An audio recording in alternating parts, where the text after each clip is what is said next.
All right. I think all the streams are going. I've got both the YouTube streams up, y'all. I've got the Twitch stream up, and here in just a second, we'll have our TikTok stream up. All right. Bada bing, bada boom. We're ready. Ready to rock and roll. I think both the guest boxes are open as well. I double check, make sure the guest boxes are open. Dope. Okay. Guest boxes are open, friends. Everything should be ready to rock and roll. Happy to be here with you all tonight. Welcome in on this great Wednesday night. Should be a fantastic night. I know some of the Christians are still getting out of Bible study. They'll be out of Bible study soon, or Wednesday night church or something, and they'll come in and I'm sure give a robust defense for their faith. Hell, fuck, might even convert some of us. Who knows? We'll have to wait to find out. Nevertheless, hey, welcome in. I'm gonna grab while we're waiting for some guests to load up. I'll grab a couple super chats, and we'll get the thing going. I got to refocus my camera real quick though. Hold on a second. My camera's like focused on my background. There we go. Rather than me for a second. Now it's a little bit more crisp. There you go. I probably should lock in the focus on that camera at some point, but it seems mostly okay for now. I probably should move further away from my background too. If I move further away from my background, it probably wouldn't struggle so much. But Enu, hey, thanks for the $5 super chat, friend. Says, cheers, Justin. Here's to a good stream with plenty of barbecue, no sauce, Texas style. Was Jesus being racist in Matthew 15 with the Canaanite woman? Well, kind of. To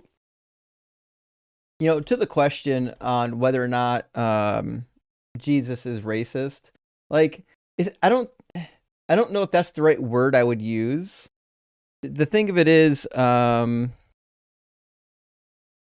race connotates like a skin color, and the situation with Jesus wasn't that he had a different skin color. It wasn't racist. Was it bigotry? Sure. Right? Like, it's like the opposite of anti-Semitism, right? He called the woman the thing because she was part of a particular people group for sure. But I wouldn't, I would be careful using the word racist because I just don't think that's the right word for it. But he was absolutely being a bit of a bigot. But if you read the rest of the New Testament and you read his parables and whatnot, it seems pretty clear that the Jesus that we read about in the Gospels does want, after the Israelites fuck everything up, he does want the rest of the people to come into the kingdom. So it's a little difficult. It's hard to know if his mission was to come to these people first just because they were chosen first, or if he wants to come to these people first because somehow they're like inherently better or different than the rest of the people. It's not entirely clear, but I'm with you, Enu. I think he probably is being a bit of a bigot in that particular passage. And Herbie, my friend, hey, thank you so much for the the £10 super chat. Much appreciated. Says, do you remember Ben Thorpe phoning in on Unapologetic a while ago? I do. I really do. He phoned Dalton yesterday. No fucking way. That's crazy. I will never get over why somebody doing what he is doing will have the balls to show his face in public. These people have no shame. None at all. And if you want to know what he's up to, just like Google Ben Thorpe and daughter, you'll figure it out. It says, I saw him on a chat and warned Ashland. When he came up to talk, Ashland told Dalton who he was, and he dropped. Yep, he should fucking drop. That's embarrassing shit. It's crazy that he thinks he can hide.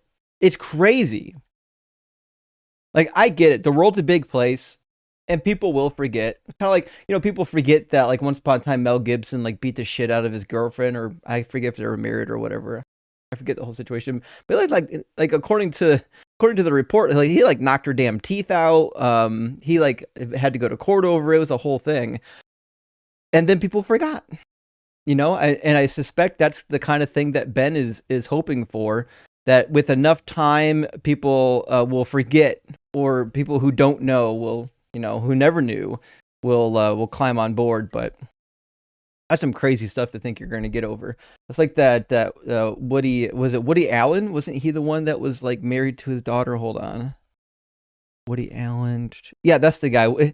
If you're out there doing some Woody Allen shit, I wouldn't show up in public. That's all I got to say about that. Also, Irby, thank you for the 10-pound follow-up. Says him.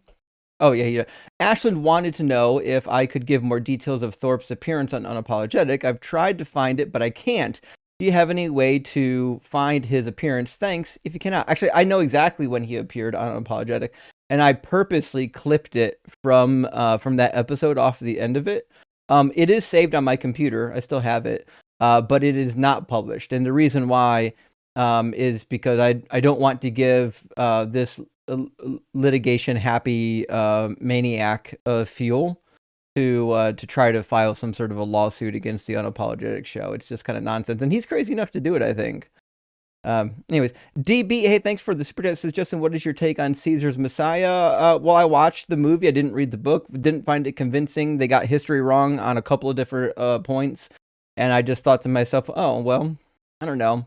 Sounds more like a conspiracy theory than a real actual theory. Plus, I don't believe the Roman Empire had a benefit to doing what they did.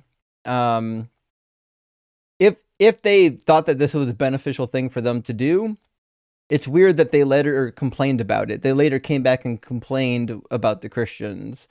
In fact, there was writings from particular Romans in nobility who were like, hey, listen, these Christians are fucking making us look bad because you're taking care of the sick and the elderly and the hungry, and we're not. Like, it was just one of those things where, like, I get it. I understand, like, if you think that the New Testament is, like, fabricated, you'd want to look for, like, well, who would fabricate it? But I don't think the Roman government or the Roman elites would be the first target. Donis, thank you so much for the 20 DZ Debate gifted memberships. I really, really appreciate that. It helps the channel a lot, a ton, in fact. One of the most helpful things you can do for the channel is be a regularly contributing member. So big W for sending out 20 of them. That's huge. And also, thank you for the 666 friend. It says, hi, Justin. Managed to catch some live from the start. Happy cooking. Well, thank you, Sonis, for being here all the way over in Argentina. Really appreciate that, friend. I'm going to grab 2 more super chats, and we're going to get Bobby Time Traveler in here. Okay. Gary says, hey, bud, stay away from the Holy Roman Empire shit today. Starting my NRSV UE studies, annotated with notes by listening in. You should get Rivian R2. Actually, I like the Rivian a lot. And y'all may not realize this. The Holy Roman Empire shit, I think, is deeper than most people realize. I went through the rabbit hole on Tuesday.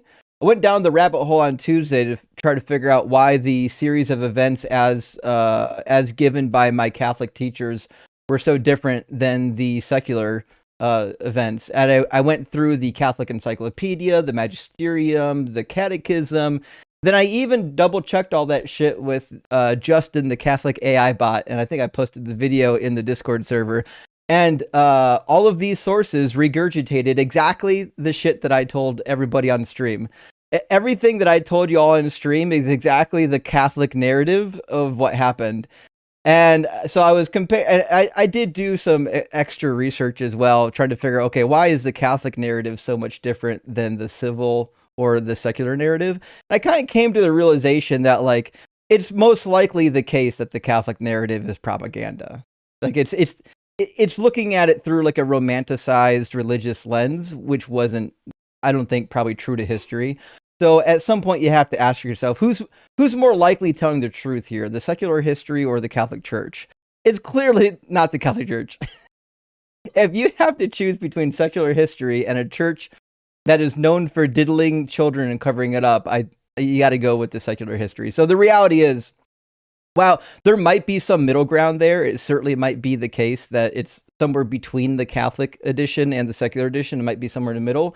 I don't think it's worth arguing. I think probably the best thing to do is to toss out the Catholic edition, the version of events, and go with the secular version of events, which means I've formally changed my position. I think the Catholic version of events is probably stupid, and I was wrong. So It is what it is. I will, however, if the Holy Roman Empire comes up today, probably be changing teams and throwing out the Catholic version of events. Anyways, good point there to bring up at the beginning, though. And not the Bible, Jason says, I'm pretty sure the big foreplay was, oh shit. I'm pretty sure the big foreplay was right before the Big Bang. Prove you wrong. I could never prove you wrong because I agree entirely. Listen, I refuse to believe that prior to the Big Bang there wasn't some sort of a mass foreplay event. It just seems like awfully anticlimactic. If not, maybe there wasn't foreplay, and that accounts for why everything's so shitty now. Maybe that's the case. Actually, could be right, could be wrong. We'll find out. Okay, let's get the Bobby the Time Traveler in the guest box. Hello, how are you? Good. How are you, Bobby?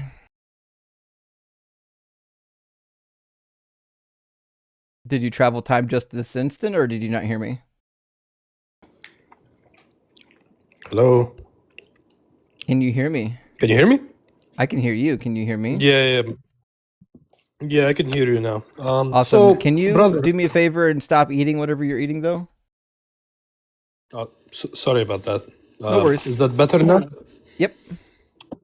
Okay, so man, I just wanted to come up here, and I'm glad that you deconstructed from Christianity, but I wanted to come up here and just say I invite you to the nation of Islam, the one true religion, and that's adorable. I hope you deconstruct the pedophile religion. Yeah, that's the one I'm going to convert to. I left one religion to join an infinitely worse one. Yeah, that's the thing I'm going to do. Baba, I have homework to do, Baba. Oh boy.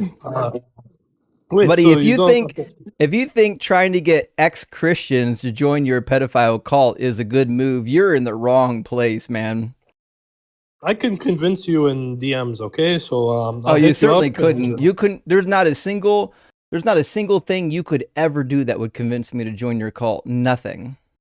Why call it a cult, man? Because it is. Kind of, okay.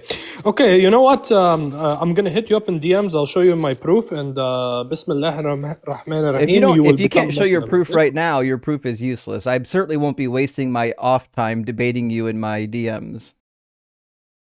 Oh, okay, so you won't engage with me. Okay. I'm engaging with you right now. The thing is, to be clear, Bobby, but I make my living by engaging with religious believers. The way that I make my living is by running this show, right? What I don't do is make a living debating people in my DMs. In fact, I answer like 100 DMs a week, and you know what I don't do? I don't debate a single one of them. Every DM that I answer is somebody that's actually genuinely wanting to dialogue with me. I don't do a single debate in my email. I won't do a single debate in my DMs. I don't get paid to debate clowns like you in my DMs, and therefore I won't be doing it. If I'm going to spend my off time answering DMs, it's going to be from people that are actually worth my time. I'm worth your time. I'm going to provide the evidence. You're certainly not. Do it now, then. No, the thing is, I just got Buffalo Wild Wings, and I want it to be fresh. Yeah, that's what it is. Yeah, Buffalo Wild Wings preventing you from making a good argument. I know. Dude, I really need to eat it right now. I got jam and jalapeno and lemon pepper. So goodbye, okay? Yep. All right. Bye. Okay. Oh fuck! Anyone convert? Did he win anyone over? But he's gonna DM the evidence, guys. Oh well. Make some notes in my notepad. Interesting. I've not met a Muslim time traveler yet. That's a first for me. That's a new thing. Oh well, we do what we can. JMR with the follow-up. Holy shit. Sorry, the artist formerly known as JMR, not the Bible Jason, says, you stopped answering my DMs. Well, that's because you probably DM'd me on Discord, and for that I apologize. I try to keep track of my emails much better than my Discord messages, only because like all of my official, like actual business, like working with other creators and like advertisers and things like that goes through my email address. That's like, and the amount of people that are in my Discord DMs is huge. And the reason why I prioritize email is because the reason why I can never get unburied in my Discord DMs is because the minute I respond to somebody on Discord, they get a notification and then they respond back immediately. And then I have to respond back to them immediately. And then we just fucking get into a conversation. And then I lose an hour of my life. So the problem that I have with Discord DMs is I can't just shoot off an email and then come back a day later and respond to the follow-up. It always drags me into an actual real conversation with somebody. And when you've got 100 people trying to do that, the reality is you can't actually get anything done. So I just kind of prioritize my email at this point. I will, to be fair, I am answering everyone's Discord DMs eventually. I just don't know how soon. Like at this point, it's probably like 4 weeks behind. Shit, it could be 5 weeks behind. I don't even know. Discord DMs are fucking is a mess right now, y'all. It's an absolute mess. But I love you, not the Bible, Jason. I promise you, I'm not ignoring anyone. It's just that if you have limited amount of time, you have to kind of pick what you're prioritizing and what you're not prioritizing. It just happens to be that I have to prioritize my emails because that's where all my official business comes in. Texas Panhandler says, sent 5 DZ Debate gift. Oh, you didn't say anything, but you did send 5 DZ Debate gifted memberships. I really appreciate that, friend. Big W. Really appreciate that. And last super chat for now. Boots and Cat says, Justin, do you think this is a fucking game? We're gonna need to see those kitties, and we're gonna need to see them soon. Actually, they moved. They're over here. They're on the edge of the shelf. I don't know why they picked to cuddle over here right now. It just is weird that usually they want to cuddle over here. But for some reason that they're not on camera. But you know what? So what I'll do is when they get up, I'll put something in that spot so that next time they get up on the shelf to cuddle, they'll cuddle in camera. Listen, I fucking agree with you. If I was here and there were no cameras, no kitties on camera, I'd be a little upset too. I'd be really upset actually, because they're like the cutest things ever. So like they'll be on the stream though. We're not gonna go kittyless on the stream. Don't worry. All right, let's get Aldo in here. Hey, what's up? Welcome in, Aldo. Hello. Yeah, so God obviously exists. Sure, which one? The Islamic God. But God in Sure. general exists. I'm sure. Aldo, are you at least 18? Absolutely, yeah. I'm 18. Awesome. What's the evidence or the argument that would warrant a belief in the Islamic God? Can I give you evidence for God in general, and then we can go to the Islamic God? I mean, you're welcome to, yeah. Yeah, so it's just going to be that, with the inferential modus ponens, if ex nihilo is true, then God exists, followed by the antecedent that ex nihilo is true, conclusion God exists. I disagree with both premises. Would you like the argument for premise 1 first? You can give it if you want. If you want to give ex support for nihilo premise 1, essentially just means do you actually want to hear matter. why I disagree with premise 1, or do you want to give the support? No, I know, I understand why you disagree with premise 1, but I'll just give you the evidence for why. Crazy that he's now mind reading. He knows why I disagree with premise number 1. Yeah, okay. So it's just gonna be premise 1 is gonna be true, by virtue of the fact that one, we're gonna take 2 times points T1 and T2. T1, which is gonna be logical prior, so we're gonna represent that as 0, meaning the matter did not exist.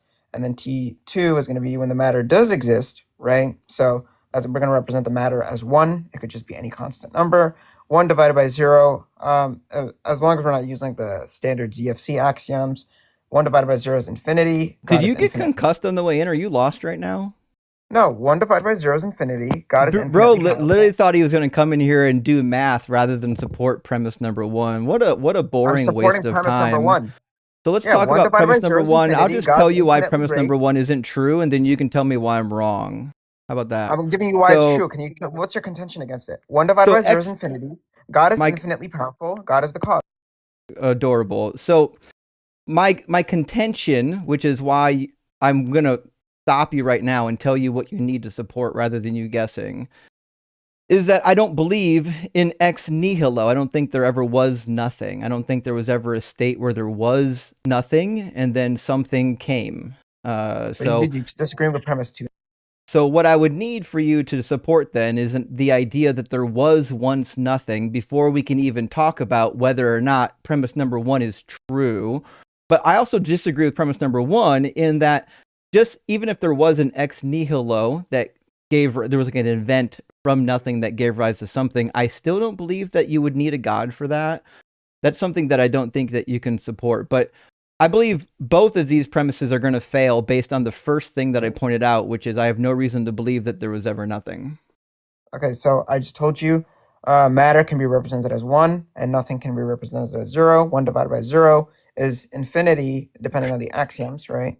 So if I said 1 over n as n approaches 0, then the limit approaches This guy's infinity. so fucking confused right now. Equation. No, 1 over listen, n, nobody well, n cares is about 0. your math problem, kid. Nobody. We Would want you to like know the argument for premise 2? what is the support that there was ever nothing. What's the support that there's ever nothing? Yeah, so it's just going to be there for any nomologically possible proposition P. If P has a non-zero probability, then given enough time, P's possibility raises to 100. This would be true under the second Borel-Cantor lemmas, stating that if you say it fast enough so nobody can hear it, then it's true. No, so let me just say it as fast as humanly possible, and then they can't dispute it. What a clown show. Yeah, so all I'm saying is that for anything that can happen, nomologically possible, timer. I guess we're probably already down to like 5 minutes at this point. Hold on. We'll start the Philbro timer here. Wow, I get 10 minutes, not 5. That's wonderful. Well, you start with 10 minutes, but you already wasted 5 minutes, so we're not gonna. Come on, give me the extra 5 minutes. I need it. You need a whole lot more than 5 minutes. Is what you're gonna need. All right. Yeah, so it's just gonna. Oh, can you give me 10 seconds, please? I'm going to continue for 10 more seconds. Yeah, so it's going to be for any nomologically possible proposition P. If P has a non-zero probability, then given enough time, P's possibility raises to 100. All that means is that if something can happen, then given enough time, it is going to happen, right? Which would just be true under the second Borel-Cantor lemma, such that the sum of n is equal to 1. Sum of n is equal to 1 for the probability that A, being the event to the subscript nth of n, is less than infinity, then the possibility is 1, right? So I'm just going to do everyone a favor and kick you the fuck out of here now. We're not going to do this tonight. That's crazy. Imagine trying to hotbox your argument from mathematics without even understanding the problem raised. Fucking crazy, these people. Oh well. River, thanks for the $5 super chat. Says, reading Matthew 6, should I tell people gigging? I think you mean giving money. Giving money to homeless and recording it and fake kindness. So, I mean, okay, I see what you're saying, right? Okay, so what you're suggesting is, based on Matthew chapter 6, people who give money and record it are not actually doing something good. They're doing something for their own benefit to appear a particular way. And yeah, I agree. I think that's the best reading of Matthew chapter 6 when he tells about the hypocrisy of the Pharisees, right? That being said, like, I mean, fuck, if you're not a Christian, who cares?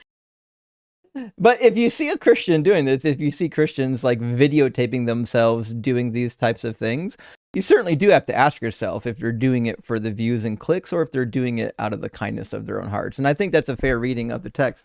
Speaking of Kitty, here comes Faraday. Get some necking done. Sour, good to see you, my friend. Says, hey, Justin, today I learned you went to Ashland. That is the case. Ever get to the Shakespeare Festival? Hope all is well. Actually, I never went to a Shakespeare Festival. So no, I and to be fair, like, I hate going to like performing arts events, but I do actually like plays. Not a huge fan of festivals, or not festivals too. Not a huge fan of festivals or ballets or musicals, but I do love a good play, and Shakespeare is pretty dope. So if I had the opportunity to go, I probably would have. I just never went there. But they do, Shakespeare's pretty readily available. I'll get around to it eventually. Interstate says, no religious person has ever answered me this. Where are all the tops? What? Is verse just a scam? Why is every church bottom town? Interstate, I do assume that meant something to you, but I don't know if it means anything to me. I don't know what those words in that sentence structure mean when it says where are all the tops. Are you asking are all the Christians bottoms as opposed to tops? I guess I don't understand. I've known enough Christians to know that you've got a mixture of tops and bottoms among the Christians. This has been my experience. But I don't know. You'll have to. Maybe you're in the wrong place. You know what I mean? I'm going to grab 2 more super chats. I'm going to get Thunder in here. Smack, good to see you, my friend. Says Devil's Advocate. They think Jesus means fulfilled, as in having fulfilled an oath. Once fulfilled, it's done. Bad wording. Is there a better word? Well, yeah. Like, so the Greek word employed here means to bring something into a fuller form. It doesn't mean to complete. And they certainly could have couched it that particular way, but also the covenant wasn't an oath, right? I mean, they signed it with an oath, that is for sure, but the covenant is ongoing, right? So when people talk about this nonsense about how, well, he fulfilled it, therefore it goes away, well, it's bullshit. I'll take them to all the spots in the Hebrew Bible where God said, no, you follow this bullshit forever.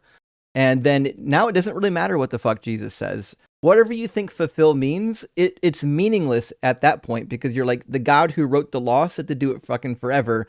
So if Jesus is saying not to do it forever, he's just a heretic. Also, Pineapple says, I know you said you wanted to stop eating food that harms certain animals. Heads up, certain hard cheeses like Parmesan use parts of animal stomach. What? Parmesan is made using animal stomachs? That's a thing? Well, fuck me. The good news is I don't eat all that terribly that much cheese anymore, because, you know, I respect my bowels. But shit, I didn't know that. I appreciate the information, Pineapple. I had no idea that they were using animal parts to make some cheeses. That definitely does change some things. I certainly don't want, if they're still killing animals to make non-animal food, you know, that food needs to be avoided, at least from what I can ascertain. All right, let me get Thunder in here. If you're watching on YouTube or Twitch, you can join as well. You don't have to be on TikTok. If you're on YouTube or Twitch, just go to tiny.cc/DZ live on your phone, tablet, or computer, and you'll be placed in a queue, and we can talk about your God, and hopefully it's not some weird, crazy, bullshit mathematical problem. Oh, Faraday, honey, you farted so bad, that's nasty. How you doing, Thunder? How are you? You know, I'm all right. How are you? I'm good. So I'm a Muslim, okay? Yeah, they always come in packs, and that's fine. Can you not eat while you're on live stream, though? Sorry. I'm having buffalo wild wings. Sorry. Mm-hmm. Okay. Okay. And are you at least 18? Yeah, I'm 23. Cool. And what do you think is the best evidence or argument for the Muslim God being real? Okay. There is only so when I was taught in my Islamic school, we were taught that there's only one book that truly came down from Allah. Okay. Well, I'm sure they said that. Peace be upon him. Okay. And the Yeah, evidence does prove please that definitely book be upon does. them. I mean, if that's what you think, but okay. Everyone's entitled to their own opinion. Like, okay, so I got like a little sidetracked here. You keep on saying Right. police be upon Muhammad, okay? But you have to understand the age of consent in America in the 1800s was like 7 years old. I don't give a fuck about the age of consent in America. But why? Because why the fuck would I? Listen, if the age of consent in America was harming little girls, I'm going to say that was some bullshit stuff. I don't agree with the age of consent being that in America just because it was at one point in time. I would disagree with them the exact same way I disagree with you. And a whataboutism will not win you points here. Okay. But did he also so he waited until 9 to have sex with her? Oh, he Just to be waited. clear. Goodness gracious, what a human being of great empathy to wait until she turned 9 to boink her. Yeah. Well, he did it so he couldn't hurt her at 6. Oh, he could have just waited until she was fucking like 16 or 18. He could do that. But it was a prophecy from Allah. I'm sure it was. Do you think that 9-year-olds like should be having intercourse? Made it back then, yeah. Well, why back then but not now? Because maturity was reached at a faster level. Plus, That's what actually was like the life that's not expect? What was the life expectancy? that's not remotely the case. In fact, there What are was the life? multiple hadiths indicating that puberty was actually happening faster back then, and we have zero scientific evidence suggesting that women were reaching puberty faster back then.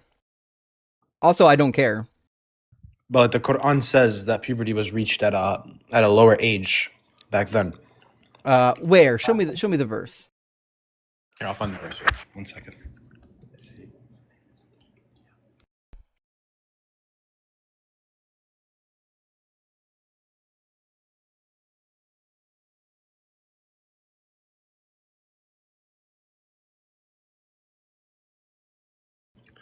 Can I send it to you in the DM because I'm trying to enjoy this meal? You can just tell me what it is. Sure, you can tell me the chapter and verse number. 1 second. Let me go find it for you. Please stop eating on live stream. I know you're hungry, but no one wants to hear you eat.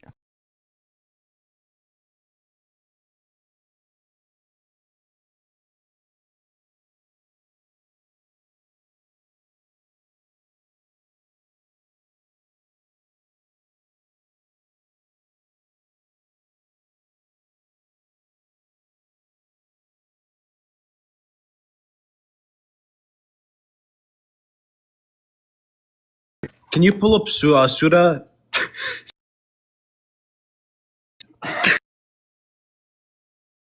No one can hear you, Giggly.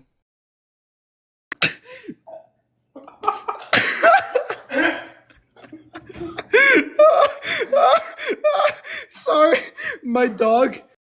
Okay.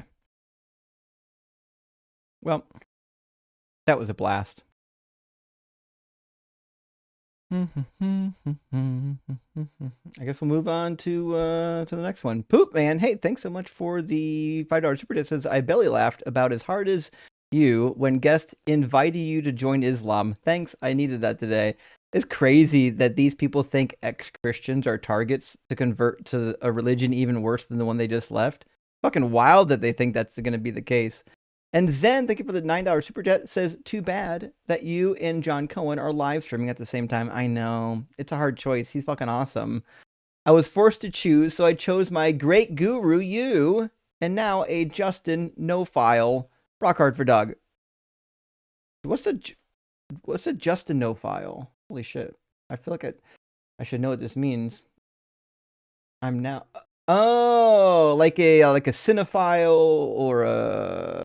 audiophile. You're a Justinophile. Hey, I like that. Thank you, Zen. I really appreciate that. Thanks for the kind words and for being here tonight. Also, Scribble says, meow Volta in Faraday, meow meow, meow Scribble. Indeed. And I would even add meow meow meow meow meow. I mean, how could you not? And E-Boogies. I almost said Boogie. E-Boogie. Thank you for the $10 super chat. Says long time no chat. Much love, Big Dog. Love seeing you with the other debate greats. Have you worked with Joven yet? Praise Doug. Hail Satan. Hail Nero. They are awesome, by the way. It's really cool that I get to work with some of these people. I only got to get online with Jovan once. We're gonna do more. I just haven't got around to it yet. But yes, I was on his stream just the one time, and we're organizing another. But I'm gonna grab 2 more super chats, and then we'll get to our next guest, Zen, with the additional $19.99 super chat. Really appreciate it. It says, when I was watching John Cohen, my Justin 2, I loved a feature that he had where he allows chat to vote if a guest should be continued or voted out. Would you consider allowing chat to vote? Occasionally, I'm booting a guest. This is not a bad idea, actually. I actually like the idea. I've never considered this until just recently when I saw John Cohen doing it. I'm definitely on board for setting it up. I don't know how I would run it just yet, but certainly I would be interested in doing something of that nature for sure. And real Marcus Holloway, not to be confused with the fake Marcus Holloway. Appreciate the $20 super chat. And they're saying if 1 + 1 = 2 and 2 / 2 = 1, and 1 over n goes to infinity as n goes to 0, therefore God is obviously true. Checkmate atheists. Rock hard for Doug, above shirt. I mean, listen, if you wanted to do an argument for infinity, we can certainly do that. That's certainly something we can do. But that is, in no way is going to be an argument for God. I think you're just joking, obviously, though. Oh, we're all with you. Atlas, thank you for sending out 5 DZ Debate gifted memberships. I really appreciate that, friend. Hope you're doing well and enjoy the show. All right, let's bring in... Didn't we just have Aldo in here a second ago? What was Aldo doing? Why is Aldo back in the guest box? You guys remember what Aldo was up to? Was he the one that gave? Fuck, I forgot what Aldo was up to. Oh well. Anyways, toxic misogynist also in the box. That was the math guy that we just kicked out. I think you're probably right. Because but before that was Bobby the Time Traveler. I didn't even write down Aldo. Yeah, I think Aldo was the math guy. All right. Toxic misogynist then is up next. And welcome in, Toxic. Actually, I would say rather welcome back. Because we've talked before. Oh yeah, I'm glad to be back on here again. I really enjoyed the conversation. So refresh my memory. What is your position? I already know you're over 18, so I ain't got to ask you that. What's your position? Oh yeah, my position is that God is not imaginary; He's real. Sure. In which God? And the Christian God. Awesome. And what do you think is a good evidence or argument for the Christian God being real as opposed to imaginary? Well, I mean, you can hear his voice, but I guess that's more of qualitative than qualitative evidence, and really. What's it sound like? So for me, he sounds like a deep, strong voice. A deep, strong that- voice? Like Yeah. James Earl Jones or?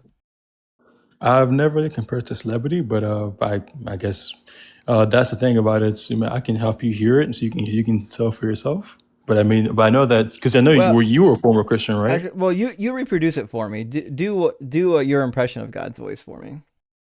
Yeah, it's like right. Hey, Gabriel, something like that. Like it's like a deeper, strong voice. It's like I don't know. You know how when Christ was baptized and they heard like a thunder sound when he said, "Listen to my son. This is my son with whom I'm well pleased." Mhm. It's like that's like, oh, this is my son with whom I'm well pleased, something like that. It's like more stronger like that, but it's like after a while you get used to deeper, it. with like a lot of Yeah. authority. Yeah, like authority and power and stuff like that. Yeah. Does the ground rumble when he talks? Because the Bible says that the ground shakes when he talks. I'm guessing probably since Pentecost, I probably haven't really have God shake the ground when he talks, but he does. He does shake my heart. Like it's like you feel like he's He speaking does, to your whole yeah. being. Yeah, like Maybe your he went through whole like being. reverse puberty. Do you think maybe he did reverse puberty where his voice got higher pitched and weaker? I mean, there's still levels to it. I can probably ask God to be able to speak and have the ground shake. That never really thought Let's about do that. that. That's what I want to hear. Actually, fuck, I'll be a Christian today. I mean, well, you were before, right? I mean, not just no one becomes an atheist without first being religious and out of nowhere, No, unless there's a they're lot of people. agnostic. There's a lot of people who are atheists without having committed to a religion. Oh, I mean, good point. I mean, typically they're agnostic because I mean they only believe in God, but when it comes No, to I the proof that there disagree. is, okay, fair. We can agree to disagree. No, I mean you're just wrong. You don't Not have to be an necessarily. atheist, or you don't have to be a former believer to be an atheist. Like you can literally not believe in any God, whether you ever believed in one prior, and still be the same as what I am right now. Well, I mean, technically, like, I guess, I mean, you could, that is a good point. You don't have to be former religious. It's just that commonly, a lot of them are former religious. It's common that a lot of them are former Christians because you don't really hear Muslims becoming atheists because I guess they just Because they don't. get murdered. Like to be fair, yeah. They get killed by the And people that's that they used to live that's why I with. say the Muslim religion is not real because I mean like I guarantee you that's just not like the Muslim faith is more of a cultish kind of faith, but Christianity is the one true Christianity is faith. not a cult at all. They just I mean, abuse because you children can talk and to cover it them. up. I mean that showed the e-files showed that a lot of secular folks do it and they just and then there are a lot of Christian folks that do it as well. This is irrespective of faith, really. It's not necessarily Gotcha. that you're a Christian. So there's no difference between Christians and non-Christians in regard to diddling children. Yeah, because that's a sin. Everyone sins. It's like saying like sin. Everyone sins. Christians sin. Non-Christians sin. But doesn't the Bible say that you'll become a new creature? And doesn't First John say that Christians won't commit those sins anymore and that you'll be fundamentally different than the world? Yeah, that's true. I mean, the same way the Bible says that the path to heaven is narrow and very few find it. Yeah, because there are those who genuinely go through and go transformation, but it's like the whole 80-20 rule. 80% of Christians probably aren't, really, really understanding it. They're more cultural in that sense, and then 20% are the real serious ones, but are the ones that have the true faith and talk to God. But Yeah. they're going to be drowned out by the 80%. Those are the ones that get to talk to Mufasa every night. Okay, so what's the evidence that this God is real? Because I've never heard the voice. Chat's never heard the voice. You claim to hear the voice. We doubt that that's the truth. So how could I we know guess that this God is real? I guess the most common way is through miracles, because Christian faith is one that really believes and but does have evidence of miracles being done than most other religions. Muslims don't believe that; they believe only Prophet Muhammad could have done it, and he's already how many years been disposed of. So, Are you suggesting um, that only Christians attest to miracles? to do that they can perform miracles today. Not saying like Can you historically, do but one? just actually, yeah, I've done one before, and actually, I do have evidence of a Oh, miracle that has let's do been done one. recently. Let's do one. Yeah. Well, Right? I No, think right you would need now. to see Let's do one first. right now. You have to come with me so we can go pray for others, right? No, I will certainly Yeah. never be going praying with you for people to be Well, healed. you want to see for It's yourself crazy because that you that's. think I was a Christian for 20 years and I was an actual fucking pastor, and you think I never prayed for someone to get healed. The level I of mean, but lunacy that is in your people's brains is crazy. That you literally think that Christians never prayed for somebody to get healed. It's crazy. It's like well, I don't have you know, like experienced a miracle I don't then know, like as a what pastor? world you live in that you think all of the ex-Christians in this chat just, if only we had bothered to pray for somebody once, we would have gotten the evidence that we needed. It's like you live in an alternative universe. No, I just see it as a common trend. For example, you as a pastor, have you seen any No, miracle you been don't. performed? Actually, everybody in the chat, put a 1 in the chat when you were in the faith if you prayed for people to get healed. Put a 1 in the chat. Let's see how many ones we get. I bet it's going to be a lot of fucking ones.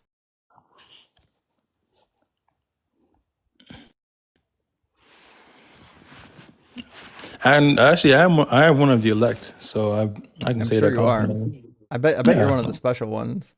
yeah. I had a burning bush moment, so I'm actually grateful to God for I that. bet you did. Did you record it? Did Moses record his? Did Moses Right. have a fucking cell phone? Well, yeah, but like No. same in my If situation, I couldn't. Moses had a cell phone and he didn't record it, I'd say the same thing. Sounds like you made a huge fucking fumble when you didn't record it. Oh yeah, because it happened out of nowhere. It's not as if I was waiting. Oh my gosh, all right, guys, he's gonna give me a burning bush moment. Was When your it happens out of was your nowhere, phone on you're like, you? oh yeah, it was on me, but I No. didn't pull it out because when you're Sounds like a presence of you God. problem, not a me problem. I mean, when you're in presence of God, are you gonna put? It's like you talking to Yep. let's say like your favorite. Yeah, Let's God say shows up in your my bedroom and lights something on fire. I'm recording that shit for sure. Fuck, no. It's if I'm gonna waste my like time you. converting to this religion, I'm gonna actually have evidence for it. I mean, I have pictures of miracle that happen. It's just like I bet you do. but But you yeah, can't but do one you right can. now. Oh, I mean, like we can definitely go out and do it together. I'd rather do it together so you can see for yourself. Yeah, But not like, fucking because interested one bit. DZ. I mean, you're a pastor as well. Have you seen the Yeah, miracles happen as a that's why I know pastor? it's bullshit. No miracles How do happen. you know? How do you know it's bullshit? Miracles don't happen. You get bullshit miracles like some guy pretending to lengthen somebody else's leg by pulling on their shoe, or you get like temporary psychological ailments being done away with, where people believe that they're demon possessed, but really what they actually need is a little bit of medication. Or you get some people that like have a little bit of like chronic pain and they get prayed for, and then for like 5 minutes after they feel a lot better, but then next week they're fucking right back in the same amount of pain. The amount of time I've seen an entire church pray for a single fucking woman over the course of a decade who had MS, I've never seen more people pray for a single person more fervently in my entire fucking life. And God looked down and said, nope, you can keep that fucking MS. Because God isn't here to answer anyone's fucking prayers or to help anybody. Anytime you ever thought God answered a prayer, it's some sort of psychosomatic bullshit.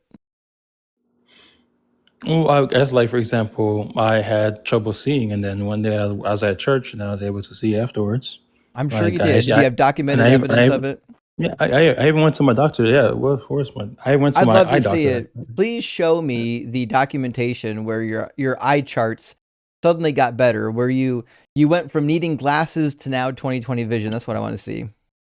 Yeah, I said that is exactly what happened. I said I went to Send me the the eye doctor. documentation. Show it. Okay. All right. Let me. I'll get documentation. I'll send it to you. Do Yep. you have a YouTube or Instagram? I have an email. It's Okay. on my All YouTube right. page. It's also on my link tree. Okay. Cool. I'll go on your YouTube page and get that email and get it sent to you. Yep. I mean, Is it's not a difficult thing. that all you Yeah. got? Is just that, or do you actually have an I mean, argument I have the pictures and I have my Yeah, I bet you documents. do. So I I bet you I do. can send both of them to you. It's just like, will you accept it or you be critical? Because I mean, let's be honest. It's like, Obviously, I'm I going to be realize, critical because you're making a claim that you can't actually back up with any real I mean, evidence. if I So, send you the documents, I mean, but it's what up I'm to you to asking accept it. you is, do you have anything other than these nonsensical claims, like an actual argument or a piece of evidence, or is this it? I mean, so if I have pictures and documents and those do not qualify as evidence, because I want to make sure we I understand. I I'm trying to didn't understand I what is didn't say evidence. that they didn't qualify as evidence. What I'm asking you is, do you have any evidence you could present right fucking now? Okay. All right. Well, like I said, So in terms of your it's a timeline, it's a your yes or timeline doesn't really no. dictate. It's a yes or no. Do you I have can't any present to you evidence you right could now. present right now? No, I can't present to you right now, and that's I mean that's Okay. fine. Well, then come back Yeah, when but you got I it. can email you. I can email you all the. The amount of yap in some of these believers is crazy. When you get the evidence, come on back. I'll pull you right up from the queue, but I'm not going to waste a bunch of time yapping about it. Wild. Okay. Hey, Percy's with us tonight. Says Buffalo Horse Wings. Is that what he said? Did he say Buffalo Horse Wings? Was that a real thing that happened? If the guest said Buffalo Horse Wings, I missed it. Not the Bible Jason says, I was totally kidding. I wouldn't even respond to me. No. I actually do enjoy engaging with the community. It's just that given my time constraints, I can't do it as often or as much as I like. So I kind of have to pick priorities. But I promise I'll get back to you, friend. And also, I Phil Bros. Wait, oh fuck you, Phil Bros. That's what I'm talking about. That's a much better thing than PHILBRO for sure. And also, the Otter Ones, great name, says friends. I'm sorry, not friends. Friend says Philemon, Philemon. I think you mean Philemon 16 to 17. God's way of saying there's no more slavery. I know it's not, but just wanted to double check with an expert. Yeah, no. The letter of Philemon is Paul. First of all, Paul's not even speaking for God at this passage, but Paul is basically saying this person is better now that they're a Christian.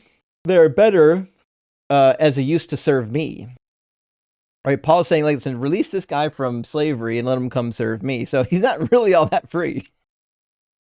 And also, he didn't say free all of your slaves. He says, now that this particular one is a Christian, let him come work for me. He could have said, hey, listen, we don't do slavery anymore. He could have said, listen, free this slave and any other slave that you have. But he didn't say any of that. Also, if Paul meant that we don't do slavery anymore, that means he directly contradicts himself in Ephesians chapter 6. In chapter 6 of Ephesians, he explicitly tells you to, if you're a Christian, to treat your slaves with kindness and respect, which means you can own fucking slaves. So, like, Paul, I mean, obviously isn't just going to go out and disagree with himself like that, unless he just assumed nobody was ever going to read the letters, which maybe that is the case. He probably didn't know everyone. I bet when Paul was writing, he had no idea that people were saving these fucking letters. And Zed, thank you so much for the follow-up super chat. Says, sorry, autocorrect messed up my first message about chat voting to continue or boot a guest. It does that, actually. Autocorrect is a motherfucker.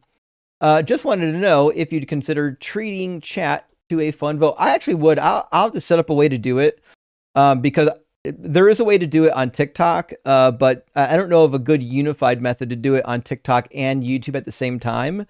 I got to work on that. Maybe I'll set up I'll program a little piece of voting software and I'll integrate it into OBS and we can do it that way. We'll see. There's got to be a way to aggregate it. I just haven't spent a whole lot of time working on something, but certainly there's a way to do that. And Nightman says, I'm getting prophecy from Allah that there will be multiple Muslim trolls tonight. That is the case. The Muslims are just like the Philbros. They kind of run around in packs. When one of them goes live, another one follows up. It's just one of those weird things. And Cute, thank you so much for the $10 super chat. Says, are we able to are we able call in to discuss religion and the deconstruction process? Not really debate, but talk about it. Well, not tonight. Tonight's the debate night. We're just doing debates tonight. I did a Q&A on Sunday night, and I'll do another one probably this Sunday night. Hold on. Whew, where's my calendar? Let me see what's on my Sunday night calendar. I usually say, yeah, this weekend should be fine. I usually save my Q&As for Sunday nights. So I don't think I have anything going on this Sunday night. So I'll do another Q&A this Sunday night if you want to pop in and ask some questions. Frank says, my man, curious if you ever struggle with burnout just like any other job. If so, how do you fight it? Great question. Yeah, for sure. I definitely have days where like I'm not in the mood to come on and argue with believers today. But then I fucking do it anyways because like, well, that's what I have to do. I don't really get a choice. It's my job. That being said, yeah, I've had a couple days where like I've worked so many days in a row that I'm like, you know what? I'm just going to take a day off.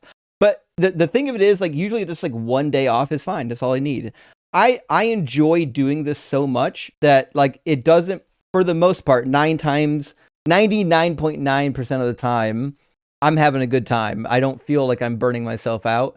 It's just that sometimes when you go enough nights without sleep, which is my chronic problem, my body doesn't like to sleep. My brain either. I got some weird ADHD stuff going on. When I get a couple of nights in a row where I really haven't been able to sleep, then it really fucks me up. But does this burn me out doing these debates? No, not really, man. I love them. It's just a matter of whether or not I'm like mentally and physically like rested and ready to jump in. I'm going to read just two more super chats. We're going to get Asian in here. AR, hey, good to see you. Thank you for the $10 super chat. It says, Tavo said on the last stream that it was clear that Jews narrowed the qualifications to be the Messiah after Jesus. Is there any truth in that? More of his BS empirical evidence? Cheers. It's not true, by the way. So what happened was during the time where the Christian movement took off, there certainly was a plethora of Hebrew documents that people were like, they didn't really know if they were canonical or not because they didn't really have a canon, right? Now, late in the first century, after the school of Jamnia was formed, they seemed to nail down this idea of, okay, what actually is, what are we actually going to be including as our official canon? Now, Philo had done a little bit. Philo of Alexandria had already talked about this a little bit prior. And there was one more individual, Josephus, talked about this a little bit as well, but that's roughly the same time as Jamnia. So there was a concerted effort to be like, hey, we've got a lot of diversity in what people are thinking are sacred documents. We should actually nail this down. We actually do need to figure out like what. And so it just happened to be coincidental about that time period. And it's true.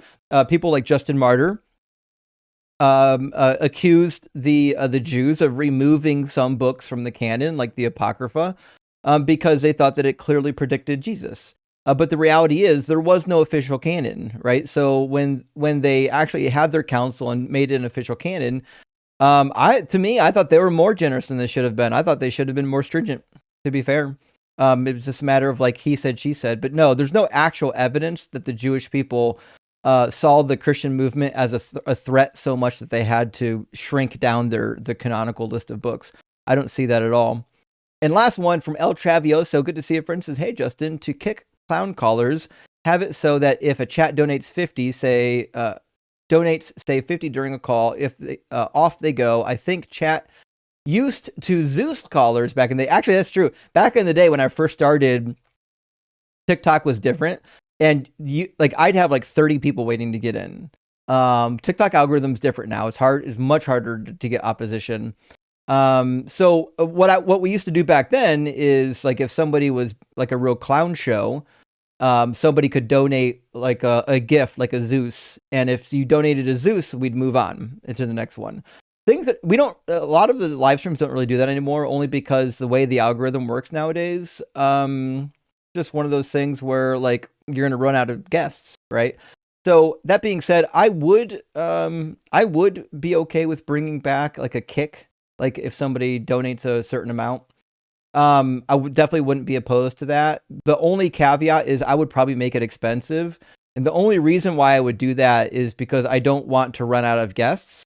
So I have this weird balancing act where I have to make sure there's guests in the guest box, but also if they're boring, I have to make a decision on whether or not I'm going to cut them and potentially lose out on actually having someone to talk to. It's a really weird problem to have right now. Oh, you're right, Macklester, you're right. Not only was a Zeus a kick, but when somebody sent a Zeus, they got like a 30-day ban. And the reason why we did that, thanks for a reminder, by the way, Mac, the reason why we did that is because it was like a fucking $300 gift. Like somebody paid like $300 to Zeus a guest. I'm like, fuck, I guess they're banned for a month.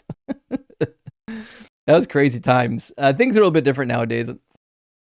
Asian is next in line. Welcome in, Asian. Are you at least 18? And do you believe in some kind of God? Yes, and it's actually Aslan, but thank you. Oh, I'm sorry.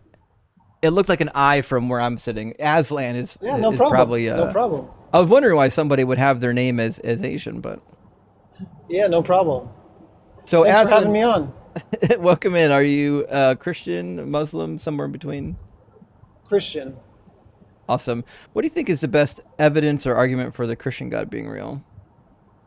Yeah, well, my question for you would be, what would you consider convincing evidence?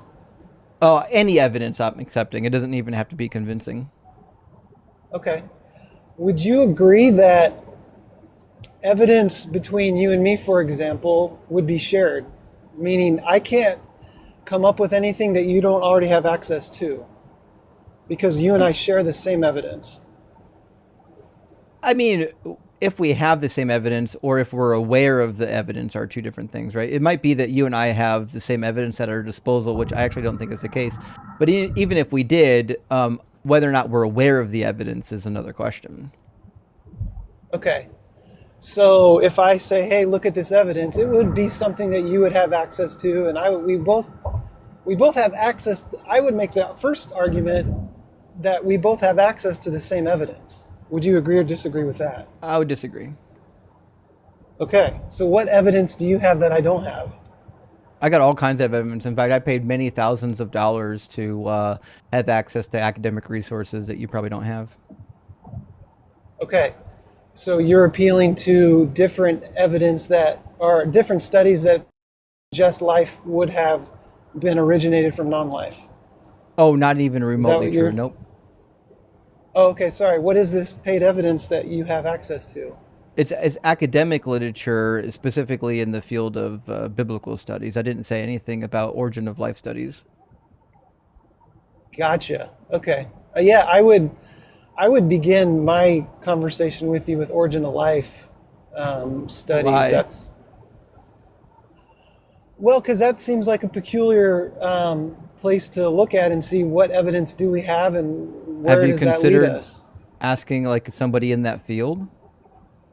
Like, this is the craziest I mean, thing I'll I've- never understand is why a believer will come to someone like me who has a background in fucking electricity and biblical studies, and you'll want to ask biology questions. You do know that there are people right now live streaming as I speak with backgrounds in biology that you can go ask, right?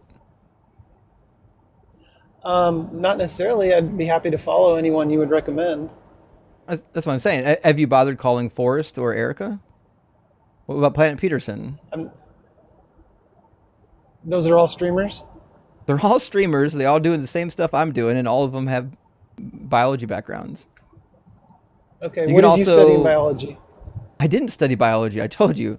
I went to school and I studied electricity and Bible. Oh, I'm sorry. Yes, that's right. You said electricity and Bible. Okay.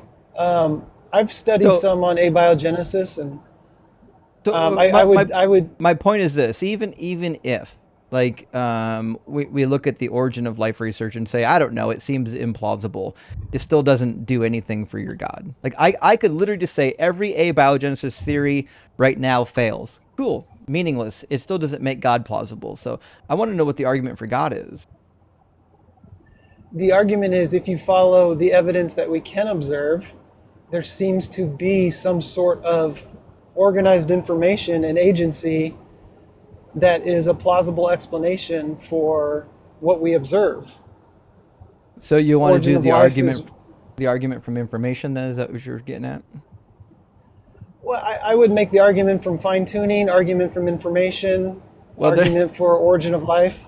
well, they're not the same argument. So you're gonna have to pick one. No, no, you're right. No, they're not. No, I'm saying those arguments provide potential evidence that would suggest an intelligent agent could be behind the origin of life. Well, I think both of them fail for the same reason. I think because if there was something that was intelligent that created this mess down here, it fucking failed. It's a miserable failure. So nothing about the way we're designed would meet what we would expect from a creator. 97% of the water on the earth is poisoned to drink. Like upwards of 40% of all fertilized eggs will never actually make it to birth. In fact, not even unfertilized eggs even make it. I don't know if you know the fucking fallopian tubes inside of women don't even fully connect. There's like these little fingers at the end of it that just catch the egg as it's released. And there's actually a pretty good, for a lot of women, there's actually a pretty good number of eggs that never make it and never get fertilized because they end up getting reabsorbed into the body. There's like so many bad designs that you would have to think that whoever designed this was an imbecile. Well, what causes that disorder that you just shared? What do we know what the cause of that is? Well, the cause I of don't it think in my faulty. I don't think faulty. the cause of design it is in my necessarily- worldview is that there is no design, that this is a product of evolution, and evolution is exactly what you would expect. If you believe in evolution, you would definitely believe that we're going to have some imperfect designs out there that are functioning, although slightly not so good. Now, your point of view as a Christian, you're going to say, well, this is because of the fall, right?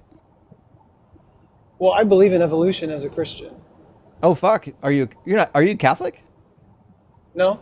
Oh, you don't get that too much with the Protestants. Okay, so you do believe in evolution then, so that obviously you don't believe in the Bible, because the Bible says that Adam and Eve were the start of mankind, that they lived about 6,000 years ago. No, I don't believe that Genesis is a scientific explanation for the origin of life. There could have been other people I didn't say anything about Genesis. created before. Oh, you said Adam and Eve. So what? Yeah, Luke chapter 3. In Luke chapter 3, there's an unbroken genealogy of Jesus going all the way back to Adam and Eve. Oh, okay. Sorry, I thought you were referencing Adam and Eve.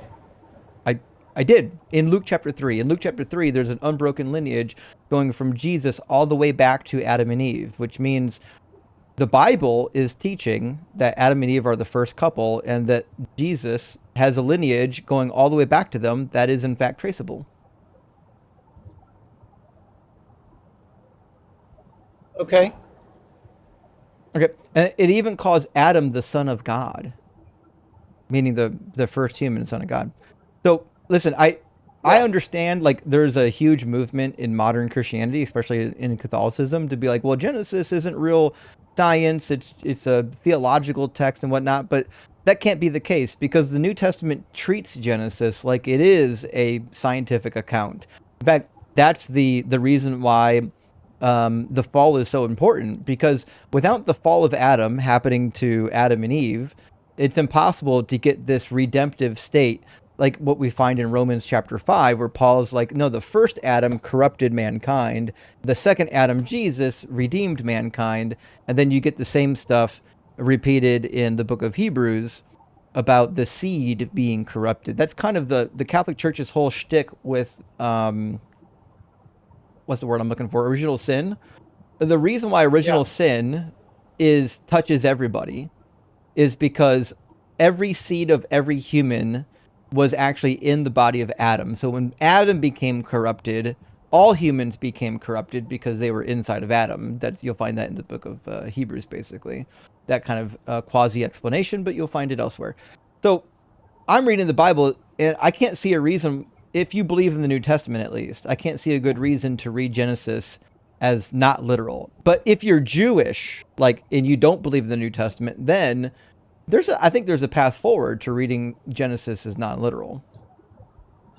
Yeah, well, thank you for that. I would disagree with your interpretation of Luke, but I believe Genesis is who created, not how creation happened. But that's kind of a side topic. I don't think believing in evolution dismantles my belief in the Bible, per se. I don't think they're mutually exclusive. Well, I think it does. Did God create Adam and Eve or not?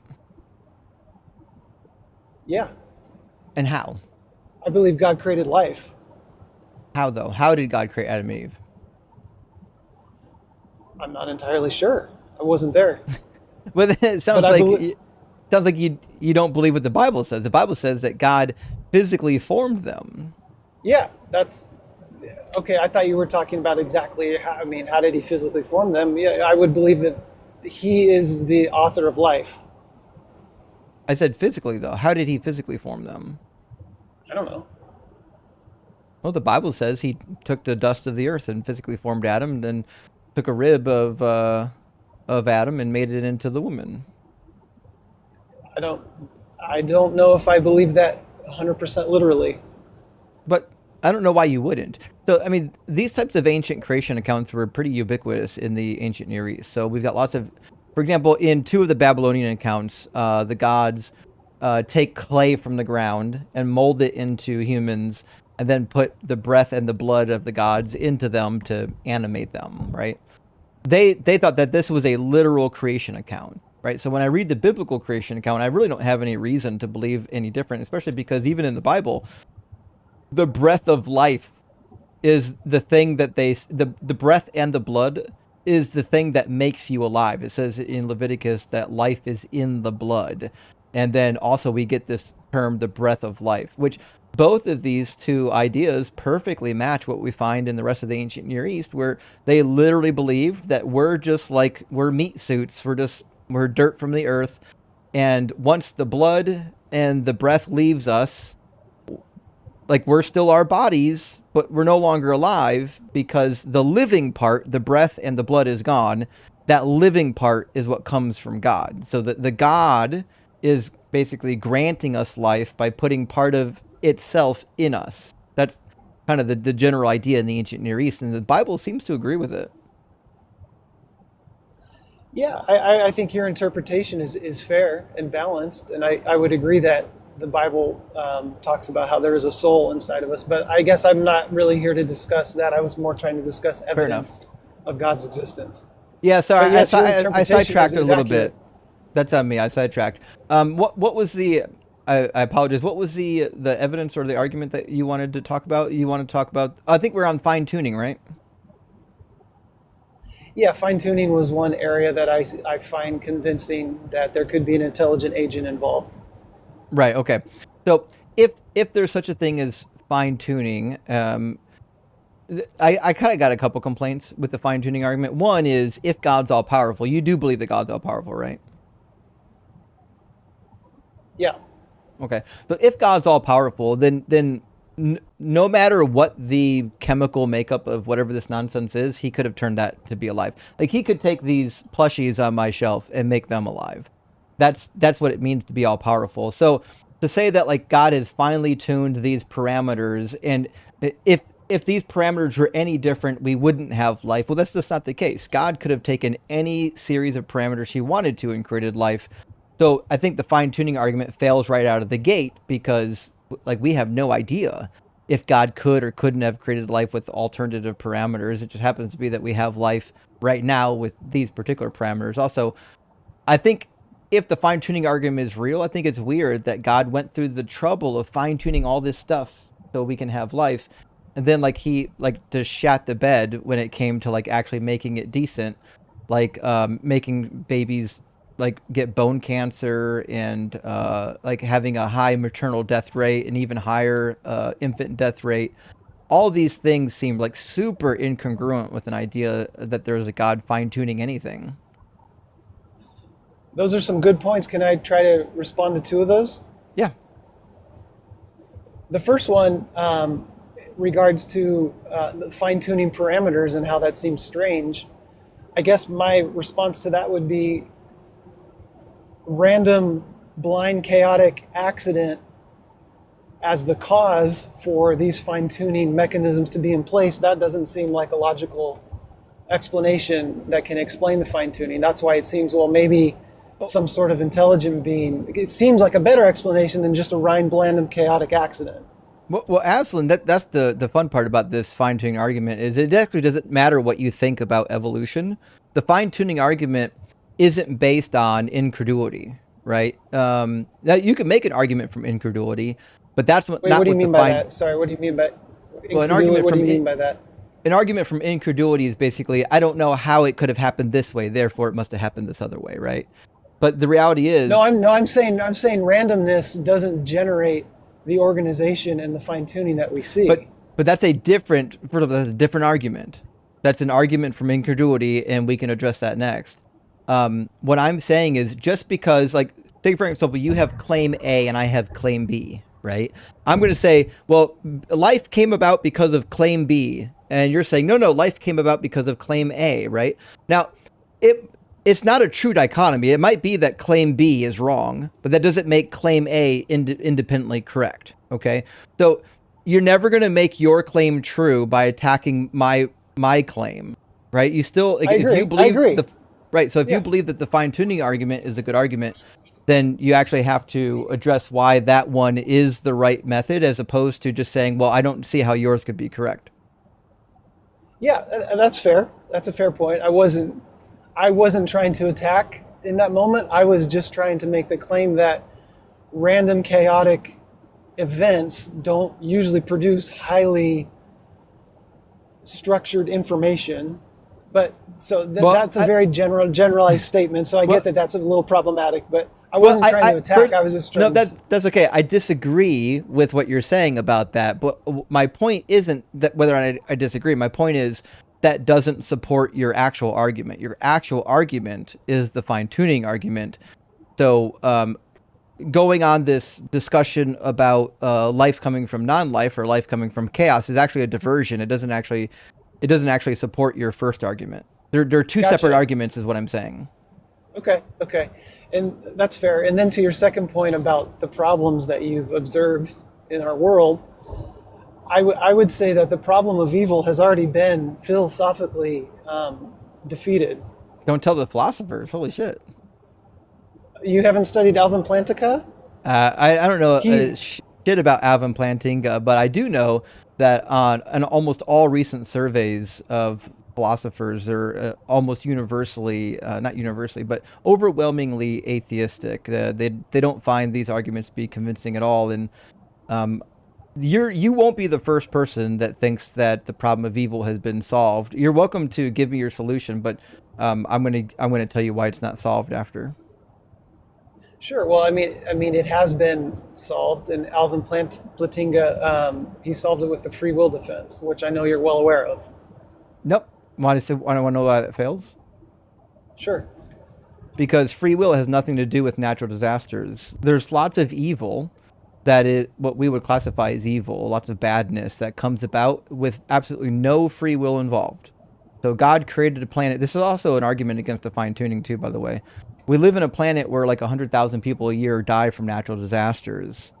My free will didn't cause that. I get that your free will didn't. In order for free will to exist, maybe how we observe the universe, maybe there couldn't have been any other way for free will to exist without what we observe. Oh, that can't be the case, right? Because God's all-powerful, and we know for a fact, according to Revelation 21, that when heaven and earth get remade, that's not the right word. There's a new heaven and a new earth, according to Revelation 21, there's going to be no more suffering, no more sorrow, none of that stuff, right?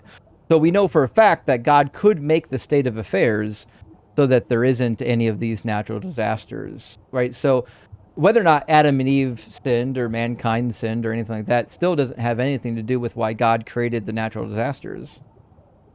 And that's a fair point. I would say, would you agree though, even though God is all powerful, there are logically inconsistent examples that we can create that an all powerful God can't do? Like, for example, he can't make a burrito so hot that he can't eat it because it's logically inconsistent. That doesn't mean he's not all powerful. No, I agree with you. I do agree that it's fair. Sometimes I give believers a hard time, and I'll put my foot down and say, no. I mean, you can't use the word God is all powerful because he can't do logical contradictions. But to be fair, like you're being polite, so I'm not going to give you a hard time over it. I'm more than happy to accept the idea that God can do all things logically possible, but I have no reason to believe that getting rid of natural disasters is logically impossible, because prior to the fall of Adam and Eve, we had natural disasters. After the new heaven and new earth, we're going to have no natural disasters, which means it's certainly plausible for God to have, a planet for us with no natural disasters. Yeah, and that's a fair point to bring up. I need to brush up on that a little bit more, if I'm honest with you. That's all right.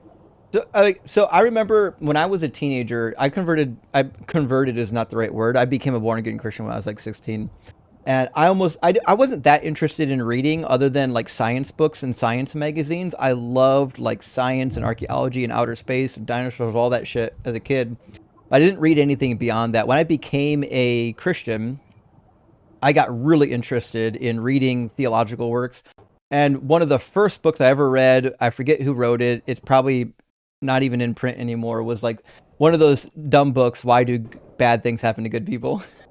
And it was the same nonsense that you're going to hear everywhere else, which is free will.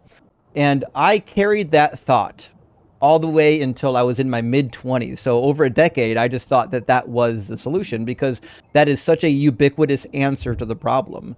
But it doesn't fix all kinds of other problems, like the natural disasters or children being miscarried or things like that, right? It only solves the problem of why do humans hurt other humans. Yeah, I mean, I still would disagree with you, but I was talking to my son the other day in the car. Disagree about what? And that free will doesn't solve natural disasters. Well, how does it solve it then? I'd love to hear the answer. Because I wonder if there is some correlation between the universe that we're living in order for free will to exist. I'm not sure exactly what that is off the top of my head, but I still don't necessarily think that it's easily dismissed. I don't see how it couldn't be dismissed. Right now, could God just press a button and get rid of all tornadoes? Potentially, yeah. Okay, so if God controls the I would weather, think he so. could just get rid of it. There's no logical inconsistency. God's not violating anyone's free will by just getting rid of natural disasters. Yeah. Yeah. Yeah. I will look into that a little more and get back to you on that. Fair enough. Any other thoughts? Aslan, No. it's not too often we actually get nice people to talk to, so you're welcome to bring up any talking points that you want. It's such a good palate cleanser sometimes to get a pleasant person to talk to on the line. Your pleasant conversation as well, because I agree that if two people can disagree but have a peaceful discussion, both people will be better at the end of it. I do agree. In fact, one of my favorite quotes from I call him my ex-pastor. He's still a good friend of mine. But this guy used to go to his church when I was younger. He used to say, you can disagree without being disagreeable. And I still think that's a good thing. If you can disagree without being disagreeable, I think you always gain more ground. It just happens to be that the debate space is kind of toxic. And so sometimes it's hard not to be. But yeah, for sure. Yeah. Either way, Aslan, thanks for chatting. Yeah. Yeah. How often do you do this topic? I know you specialize in biblical studies and slavery in particular. How often do you do this topic? So this topic I probably do about 2/3 of the time, and then 1/3 I mix in other topics like God is not good. Jesus he's not coming back. He's not returning. Different things like that. But I do this one a lot.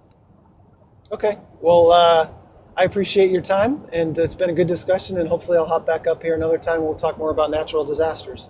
Sure thing. Thanks for coming by. Thanks. Yep. Have a good night. Oh, fucking W. Aslan for being nice. What about that? Sometimes you get them, you know? Hey, Carlos is in the house tonight. Thank you so much, Carlos, for sending out 10 DEC Debate gifted memberships. I really appreciate that. And also, Carlos, what happened to your PFP, my friend? Where did PFP go? I'm used to seeing a PFP. Hope you're doing well. And Not the Bible Jason coming in again. Thank you so much. Says, so basically, like only me, Carlos, and G-Force will be able to do this. Sounds fun. that might be the case. Not the Bible Jason. That might be the case. The only reason why we have to set the price so high is because it's too boring to run out of guests. You know what I mean? Like I'm lucky that I get to read super chats. Like if I run out of guests, I can read some super chats. But also, I do know that what people really want, what they really want to see, is to me dialogue with some guests. So I try to do as much of that as possible. Also, Randy would be on board, perhaps. Not the Bible Jason. Randy, thank you for sending out. Listen, you're looking at 20 Deconstruction Zone gifted memberships right now, but it's not 20. It's actually fucking 40. Because here's 20 more. Huge W, Randy. Really, really appreciate that. Now, you might have thought to yourself, 40 is a lot of fucking gifted memberships to send out, but you'd be wrong if you thought that it was more than fucking 60 gifted memberships, because here's 20 fucking more from our friend Randy. Let's get 60,000 W's for Randy. And if you thought to yourself 60 is a lot, it also turns out that it's fucking less than 80, because he sent 20 more, which is also less than 100, which he also fucking sent. 1,000,000 W's for Randy in the house. Thank you so much. That's fucking-mental. Unbelievable. And Shadow, my friend, says, hey, Justin, 1 Corinthians 7:36. Is this verse condoning assault, or am I reading too much into it? Curious on your thoughts. Appreciate your insight in text. So, okay, I know exactly what you're talking about. We're talking about those not being able to leave their spouse because they'll be, what's the word I'm looking for? Like, not consecrated, but they'll be saved through their spouse. Is this condoning people staying in abusive relationships? That's usually the talking point around this particular verse. I want to agree with you, yes, but I don't really know what Paul would say. Like, so for example, in 36, if anyone thinks that he is behaving indecently towards his fiancée, if his passions are strong, and so it has to be, let him marry as he wishes. It is no sin. Let them marry. So in this particular section is basically saying, listen, if a man's hormones are uncontrollable, let him marry. I think in Paul's day and age, it wasn't universal, but it was a little bit better accepted that if you marry off your daughter, it's better to have a consenting relationship than a non-consensual relationship. It's not that it didn't happen. For sure, it still happened. But by Paul's time, the Jewish faith did kind of reach a point where they thought that the girl should be consenting. You can find passages in the Talmud that refer to this, about how there's appropriate ages to marry off your daughter. And also, one of the reasons why there is an appropriate age is because you want to wait for them to be old enough to actually be able to consent. Now, their age of consent is way too fucking low. But nevertheless, I'm assuming Paul is in that vein, that he's assuming this is a consensual relationship that's not being forced upon her. So that's what I would say. But 1 Corinthians 7 has some troubling sections, like the one I assumed you were about to quote before I read it, about staying with the unbelieving spouse. A lot of women have stayed in abusive relationships because they thought that they needed to in order for the salvation of their husband. I've seen it before. It's horrific. And Randy, thank you for the additional super chat. Says, thank you, Justin, for your work. Well, Randy, thank you so much for supporting my work, because there really is there's no deconstruction zone without the community. Like y'all are the ones that make this channel possible, for sure. And Matthew, thank you so much for the 50 huge deconstruction zone dollars. I appreciate this. So thank you for HRE, Holy Roman Empire, huge in German history until Napoleon ended in 1806. In 1512 became Holy Roman Empire of the German nation. In 1530, last papal coronation, German throughout. Thanks for checking and changing. Hope not vibe killing. Love your work. No, it's not vibe killing at all. Listen, you guys have heard me say it before. Sometimes you have to be wrong before you can be right. And I think my reliance on what I would call propagandized history led me to a conclusion that probably isn't correct, which is why I'm dumping it. It is true. I did double check. If you look at the Catholic sources are going to tell you the shit that I told you. I don't think there's a good reason to trust them. I think that they're looking through a very romanticized historical lens, and I don't think there's a good reason to believe their version of history, which is why I'm changing my allegiance to the secular history. Mike, hey, thanks so much for the $10 super chat. Says, did you hear about the new restaurant that serves currently over fries? It's called Curry on My Wayward Son. Fucking A. If you clean your plate, there'll be peas when you are done. Unbelievable. Fucking masterpiece. Absolute masterpiece, Mike. I love that one. Thank you a ton. I've just got like 2 or 3 super chats left, friends, and we're going to get real presents into the guest box. Hey, Dylan, thank you for the $10 super chat. Says, I read Leviticus 12, 1 through 5. This should be part of the dietary laws, right?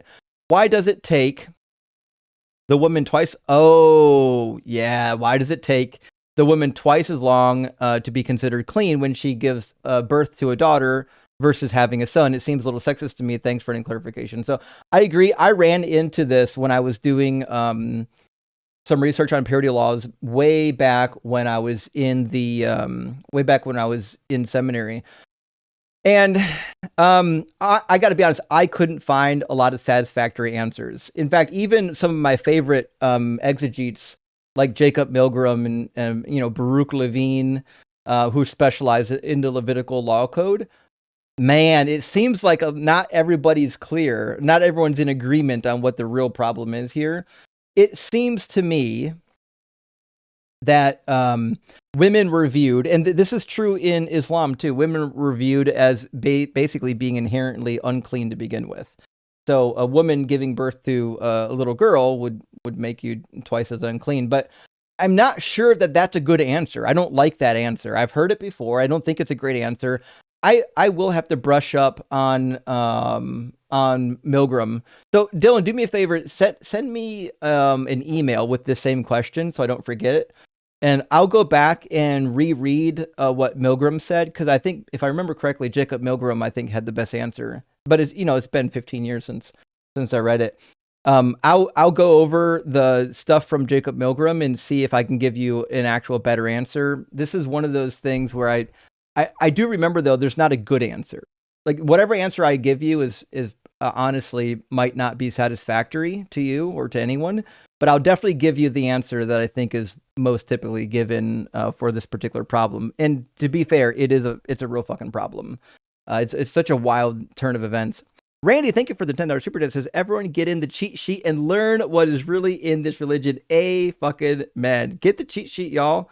Randy Wilson sending it out to y'all. Get a copy, debate people in real life, deconvert them, get them out of the cult. And we'll, we're going to make the world a better place. All right, I got just 2 more super chats. Arteminsight.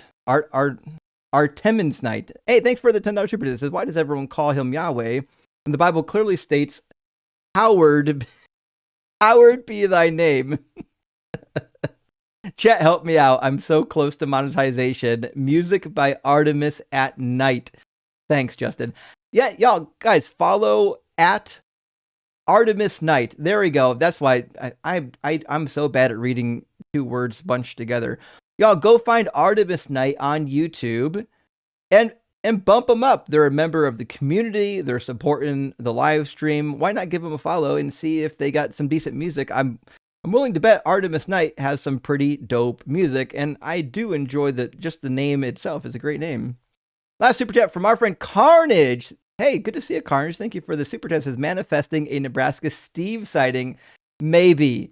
It might happen. It's been a couple weeks, and we know like he can't go too long without popping in. So, guys, if you are waiting for a Nebraska Steve sighting, now's the time to manifest. We already got multiple people manifesting a Nebraska Steve sighting. I'm here for it. Let's make it happen. All right. I'm going to grab Real Presence and my good buddy, Mac Luster. I got to put the cat down so I could change something real quick. Hey, Mac. Hey, bud, what's going on? Not too much. How you doing? Pretty good. Before you get into the next one, I see you got it like pulled up, but I think if you wouldn't mind, I want to talk about that Corinthians thing. Oh, yeah. I still have it up. Yeah. Yeah. So you have what, NRSV? I've got the NRSV currently updated edition out. Yeah. Yeah. See, and I think that's part of the thing, because like if this person's thinking of the same thing I am, KJV says something real sus. Oh no! Let me pull it up. Hold on. The new or the old KJV? Both 21 and KJV. I think they. Oh all shit. Say it. Okay. All right. Let me pull it up. This might be really interesting. 1 second.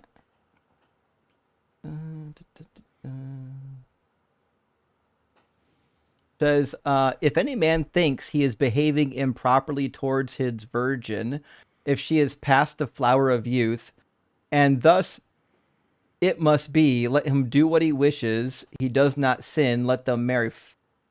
Fuck. That reads way different. Yeah. Flower. KJV says flower of her age, right? That's so basically this one the says same flower thing. of youth. Yeah, but like, what is that?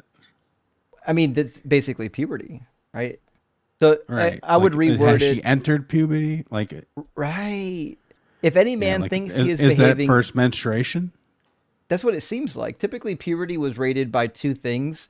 It was rated by menstruation and whether or not you had mammaries. That's why we find, like in the Song of Solomon, they're dialoguing towards the end of the Song of Solomon about what are we going to do with our little sister? She's still flat like a wall. Like, how are we going to marry her off, right? So there seems to be like the outward symbol was 1 blood and 2 mammaries. But if I'm reading this correctly, then it might say something like, if any man thinks he is behaving improperly towards his virgin, if she is past menstruation and or puberty, and thus it must be, let him do what he wishes. He does not sin. Let them marry. So it does kind of sound like he's saying, listen, if you have a virgin and she's past puberty, you can do as you wish to her. I don't know if that's really what it's implying, or if that's just bad wording. Yeah, well, it doesn't seem to be, and I've only done like a cursory investigation, but it doesn't seem to be like common phrasing. Like everything I find like looking for is just it's just a circle that brings you back to like the Bible verse, right? And there's not like but I'm not really a great like historical language researcher, but I think I in context too, right? Yeah. So in context, Paul's talking about whether or not you can and cannot get married, right? So when he says let him do as he wishes, it seems like as he wishes is referring to getting married, right? Yeah, if you're too horny, go ahead and do it. That's how I'm reading it. But you know what? This is such a good point. The way they've worded it here, it sounds really sus. Yeah, that's wild. Oh, well, you gonna come hang out with me for a little bit? Yeah. Dope. We got Real Presence with us. How you doing, Presence? Yo, what's up, boys? Not too much. How you doing? I'm good. Real, are you at least 18 and do you believe in God? Yes, sir. I'm 27. Okay. And do you believe in a particular God or a generic God? Yeah, I'm a Christian. Okay. What do you think is the best evidence or argument for the Christian God being real?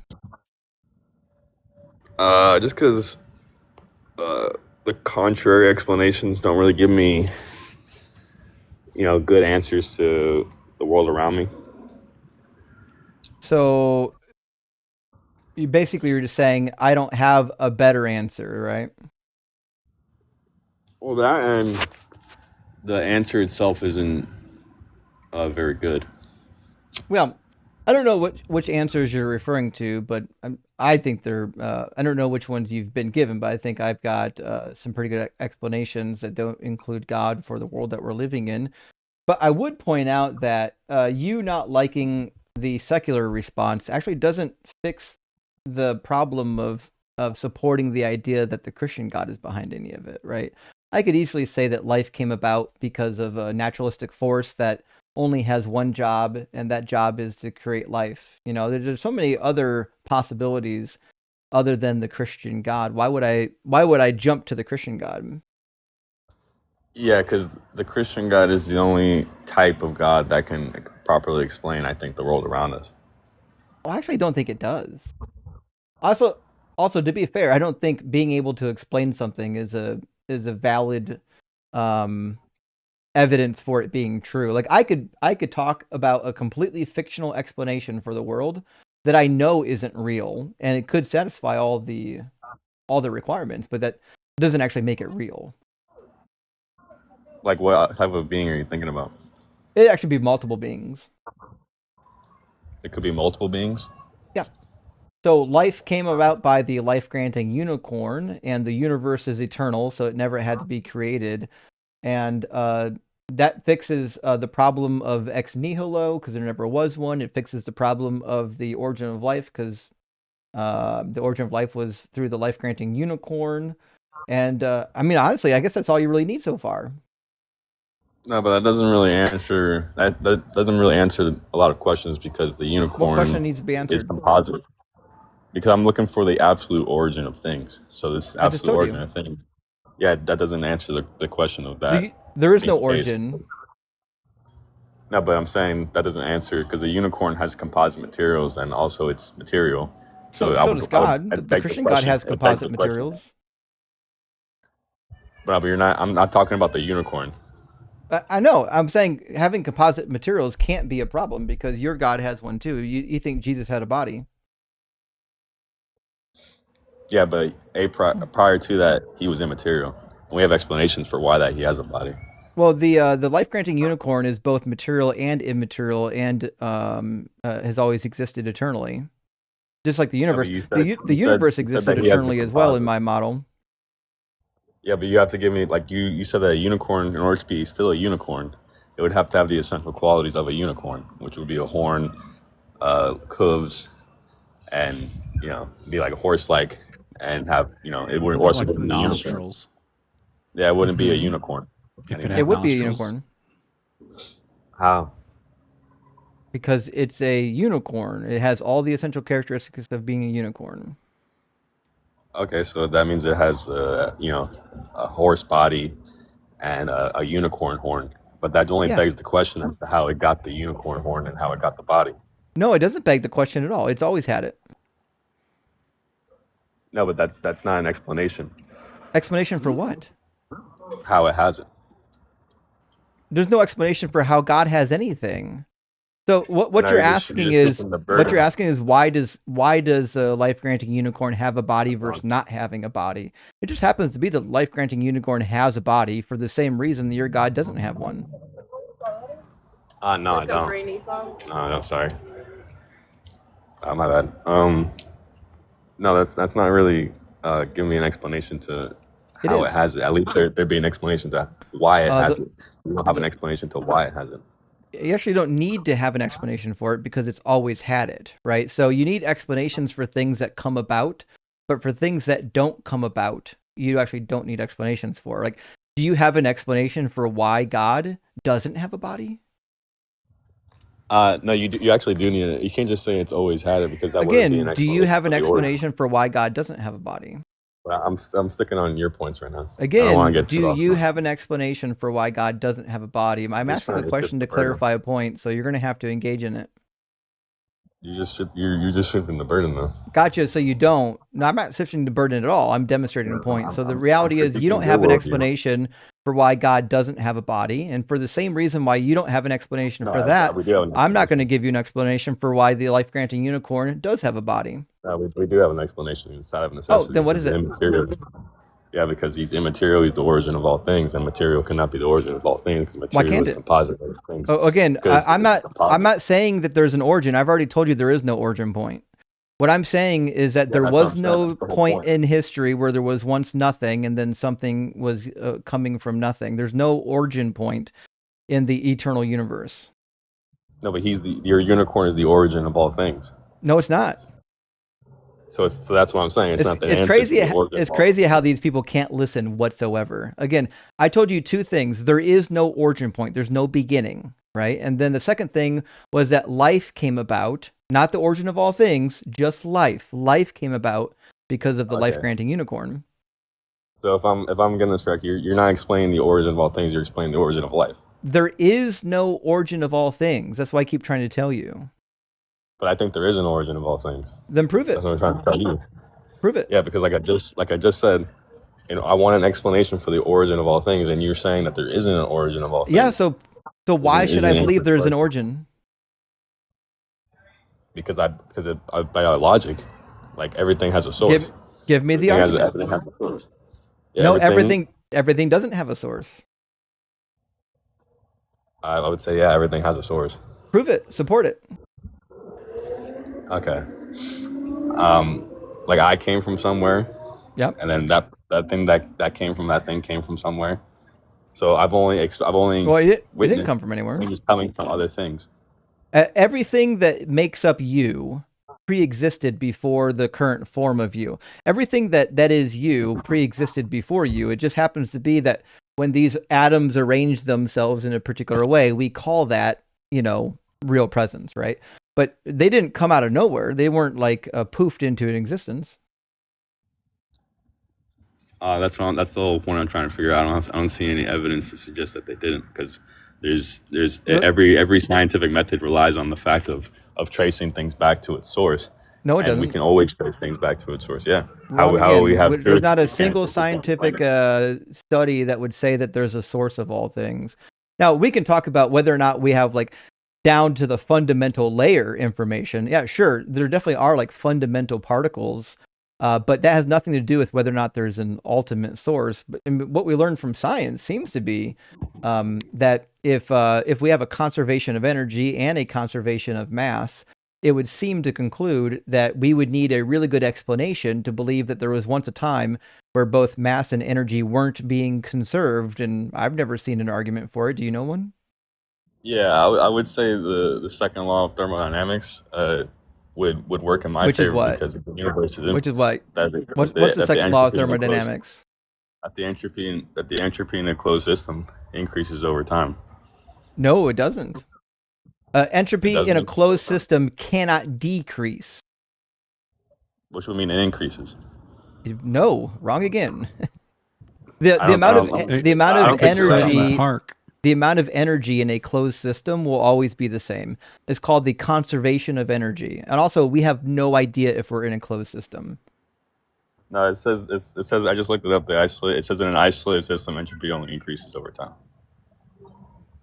It can't. It literally can't without an introduction of energy.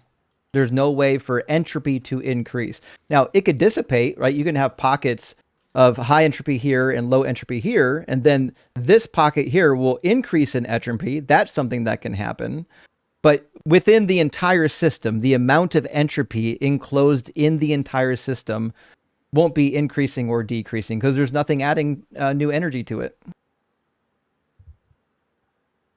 So you're saying You're saying that it's remaining at a state of order. No, not order. No. First of all, I think you don't know what entropy means. It's not changing state. So again, I didn't say that at all. Let me explain to you what entropy means. Okay, so entropy is not just referring to whether or not something has like structure or order.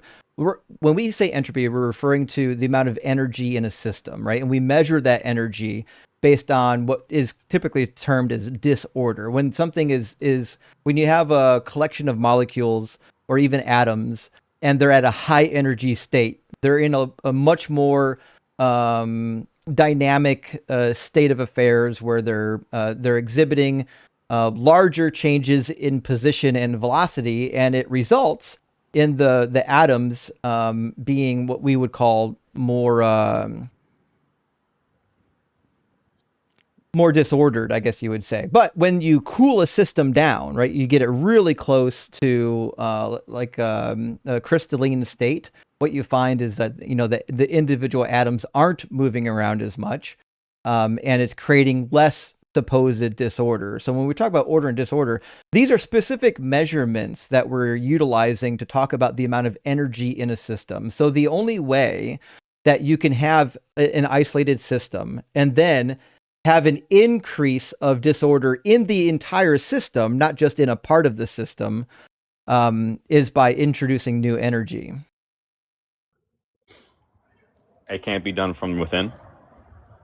No, you need more energy for that. No, the energy that's already in the system is causing it to lose energy, increasing entropy. No, it's not losing energy. If it's losing energy, then what would happen is entropy would actually decrease. Well, I wouldn't say it's losing energy. I'd say sorry, I misspoke.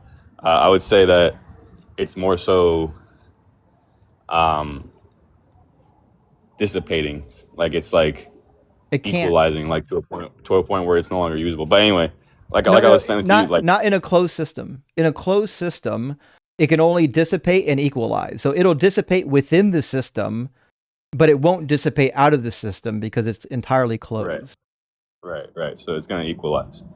Yeah, exactly. It's going to reach equilibrium, and then you might have pockets here or there that change, but it's going to reach an equilibrium. But what it's not going to do is continually get more and more entropic if it's an isolated system, because in order for that to happen, you need to introduce new energy into the system. Right. I think I understand. But what I'm saying is, like, that would, the equilibrium, right, we're looking at here is would you agree that means no more changing? No, I don't think so.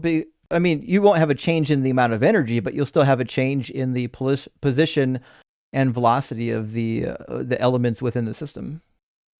But doesn't that require energy? No, energy is conserved. So Yeah, you're never going to, in a closed... It's conserved, but it can reach a point of equilibrium where it doesn't need to change or do anything else. It's been conserved to a point where it's if you have energy in a system and that energy is conserved, then you're never going to have a point where there's no motion. I'm confused. How is that not require energy? Energy is conserved. So, like, for example, if you've got a closed system and you've got, who knows, 10 joules of energy, 5 kilowatts of energy, however you want to measure energy, you're always going to have 5 kilowatts of energy in that system. So if you have 5 kilowatts of energy in the system, it's always going to manifest itself in typically movement and velocity of the physical particles within the system. You don't have to add new energy for this to happen. Just like the planet rotating around the sun is going to continue, not because there's new energy causing it to do that. It's because there's nothing preventing it from conserving the amount of energy that it already has. I'm not arguing with that. I'm saying even though there's 5 kilowatts of energy in the system, it could be in a point where the energy is stable and there doesn't necessitate any more movement in the system. Then there wouldn't be energy. It wouldn't be energy? If there's no movement, there's no energy. Energy is the measurement of movement. So properly speaking, like, my background is in electrical engineering before I did biblical studies.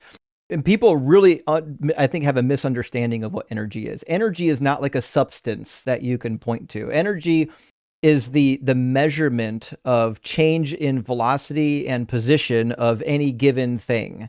Typically in electricity, we're talking about, ionized particles. But so what I'm saying is, if something has energy, meaning it's moving, like it's changing, that's going to get conserved, right? So if that's being conserved, then you're not going to have a state where there's no movement. All right, I'm starting to get lost here, bro. But okay, sorry. Let me explain better. Okay, so in America, in modern English, we use the word energy typically in a generic sense that doesn't really work well when you actually get down to the sciences. So energy is not a thing. I can't fill a bucket of energy. I can't, like, electricity we call a source of energy or a form of energy. It's really not. It's a particular type or method for energy to be transferred, but energy itself is not a thing. So when something is has energy. What we're saying is it has a change in velocity and position. Energy is always going to be a measurement of change within a system, right? So energy, properly speaking, isn't a thing. It's not a stuff. It is a property of stuff. When you have stuff and that stuff has any amount of change in it, we say that there is energy there. But strictly speaking, energy is not a thing. Like you can't technically What about the difference between like kinetic energy and potential energy? Yeah, what about it? Like wouldn't it be like potential energy, like that needs a catalyst to be activated? Like it doesn't necessarily mean it has to be a movement. Like that's why it's potential energy, not energy. Energy is the amount of energy that something could have given a change, given whatever's preventing it from rolling down the hill gets moved, given whatever holding it back is letting go of it, right? So potential energy is just saying, listen, if whatever is restraining this is removed, here's how much energy it would exhibit. But energy still isn't like a thing. But would it not be conserved if it's been in a potential state? It would be conserved if it was actually being actualized. Like actualized energy is conserved. You can even say that potential energy might be conserved as long as the roadblock is preventing it from, or as long as the roadblock that is preventing it is removed. I would say the roadblock would be that it's been dissipated. You know, it's like there's no more change in the system. No, energy has been dissipated. It's been used in a way that makes it uniform. Energy cannot be dissipated or diffused in an isolated closed system. It can only dissipate outside of the system into another system. That's why we have the law of the conservation of energy. It's smoothed out. It's not smoothed out. It's changed. It's been not transformed. A transfer of energy. It's been transformed into something else. The energy is in a stabilized state that will require more energy in order to reinvigorate the system to cause more. Then that would be it's reached the state of maximum disorder. Energy never dissipates in a closed system ever. It can only move around inside of the closed system. Energy can only dissipate in an open system. So I think when you run electricity through a resistor, it dissipates some quote unquote energy via heat.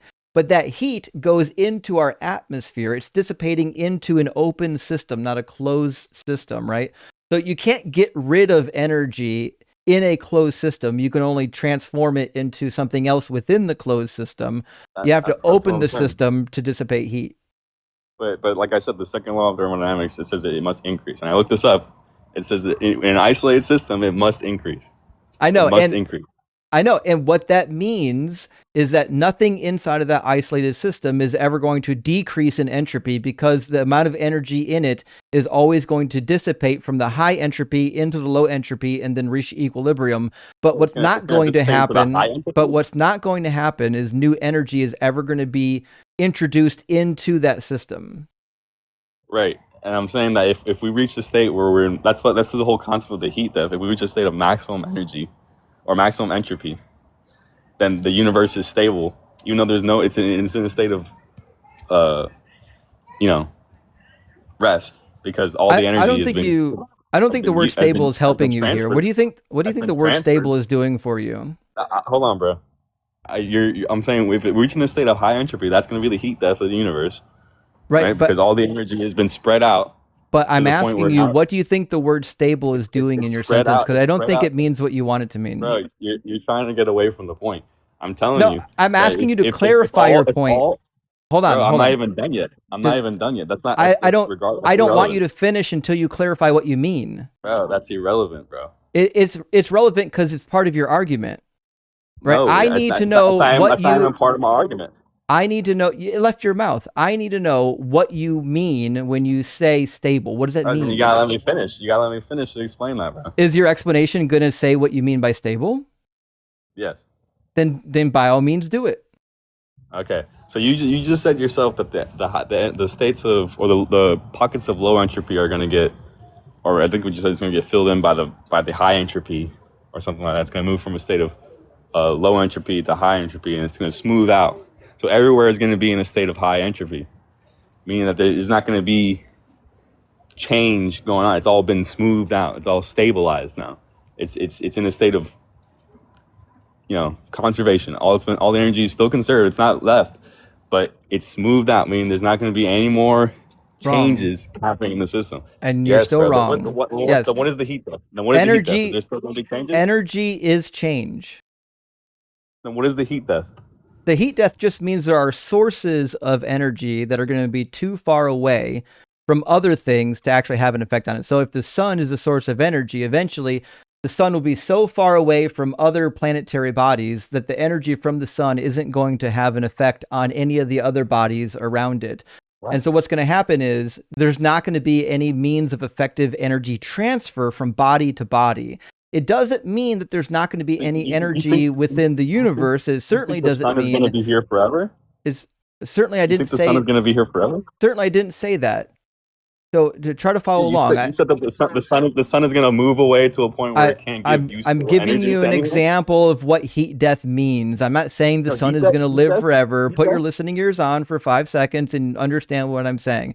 What I'm saying is there are bodies that are emitting what we're going to call energy, and eventually those bodies are going to be so far away from the other bodies that the energy that it emits doesn't really do anything for it. That's what the heat death is predicting. And again, I don't believe in the heat death. I believe in the cyclical universal model, which is beginning more and more plausibility as we speak.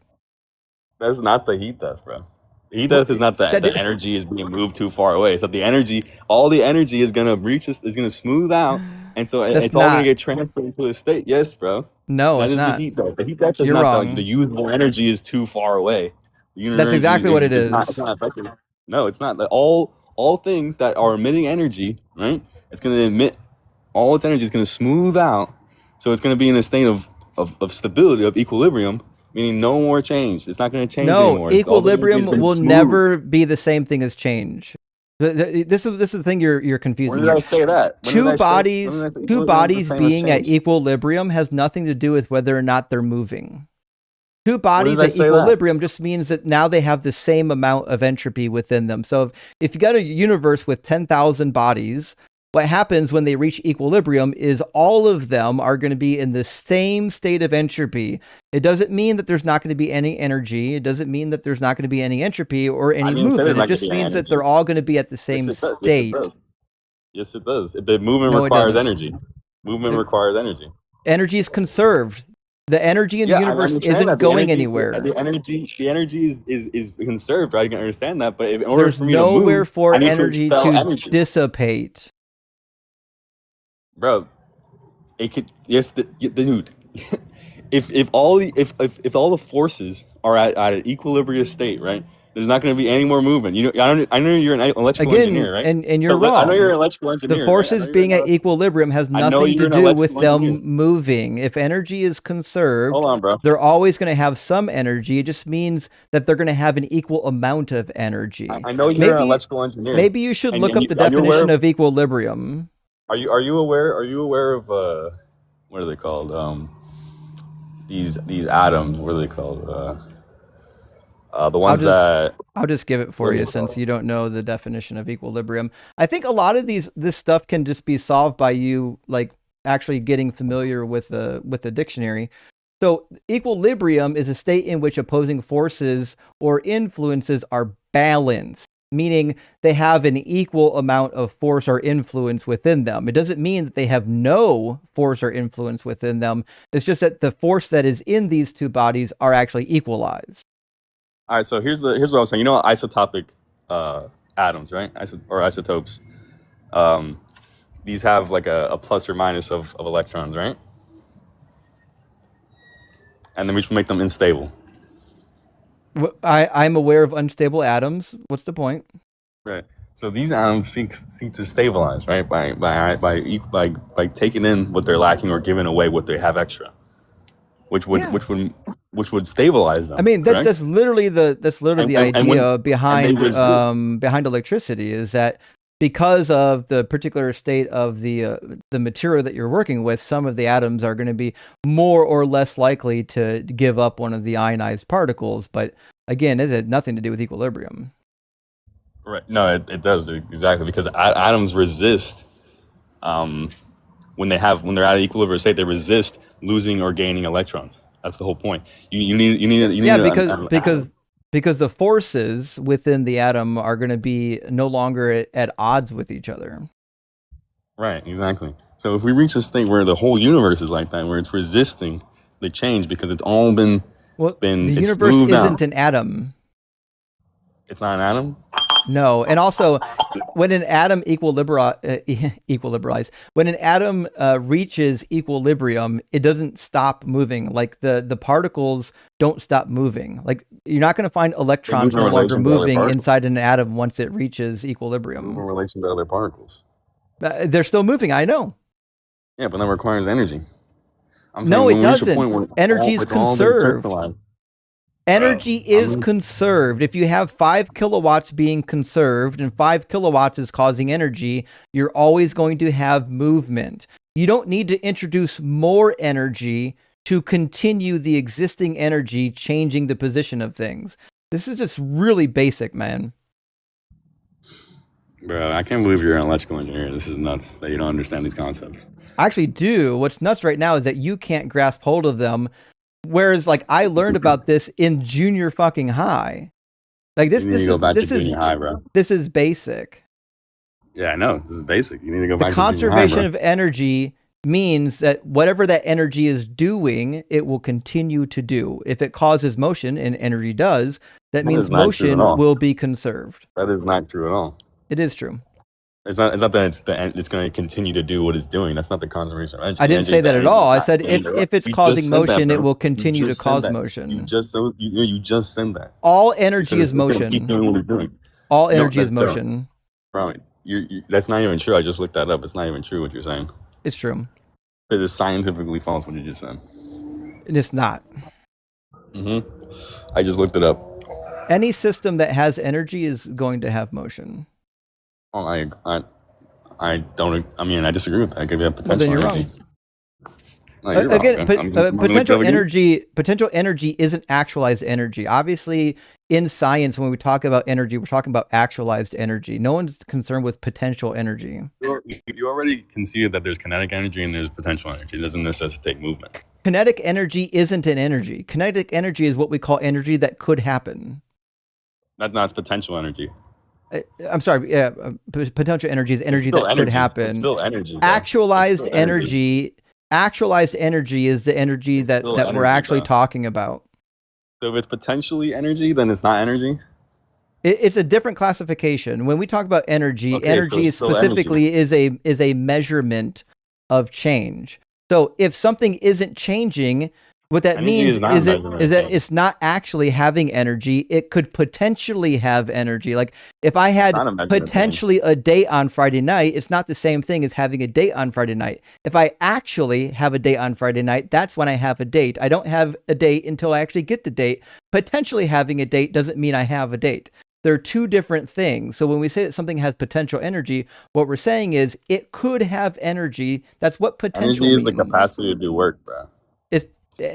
Listen, no matter how many bad definitions you give of energy, you're still going to be wrong. Energy. So you disagree with Google? No, I 100% agree with Google. Ask it what it means by the capacity to do work now. Like what is this, man? It's going back to fifth grade again. I just Googled it while I'm up here telling you you're wrong. I just Googled it.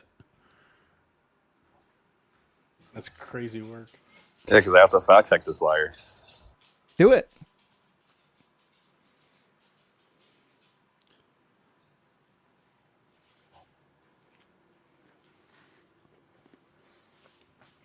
Yeah, it just means it has energy.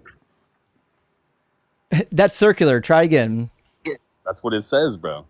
Try again. Try a better one. That's what. If it has the capacity to do work, then it has energy. And what does it mean to do work? No, it doesn't. Doing the work and having what does work mean in science? Ask Google what does work mean in physics. It has nothing to do with it. It's just it has the capacity to do work. Because you can't define what you don't know what work is anymore. You're such a liar, bro. Do you like lying to these people, bro?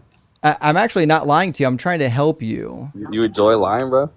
You by Work lying to in me? physics is the measure of energy transfer that occurs when an object is moved or displaced.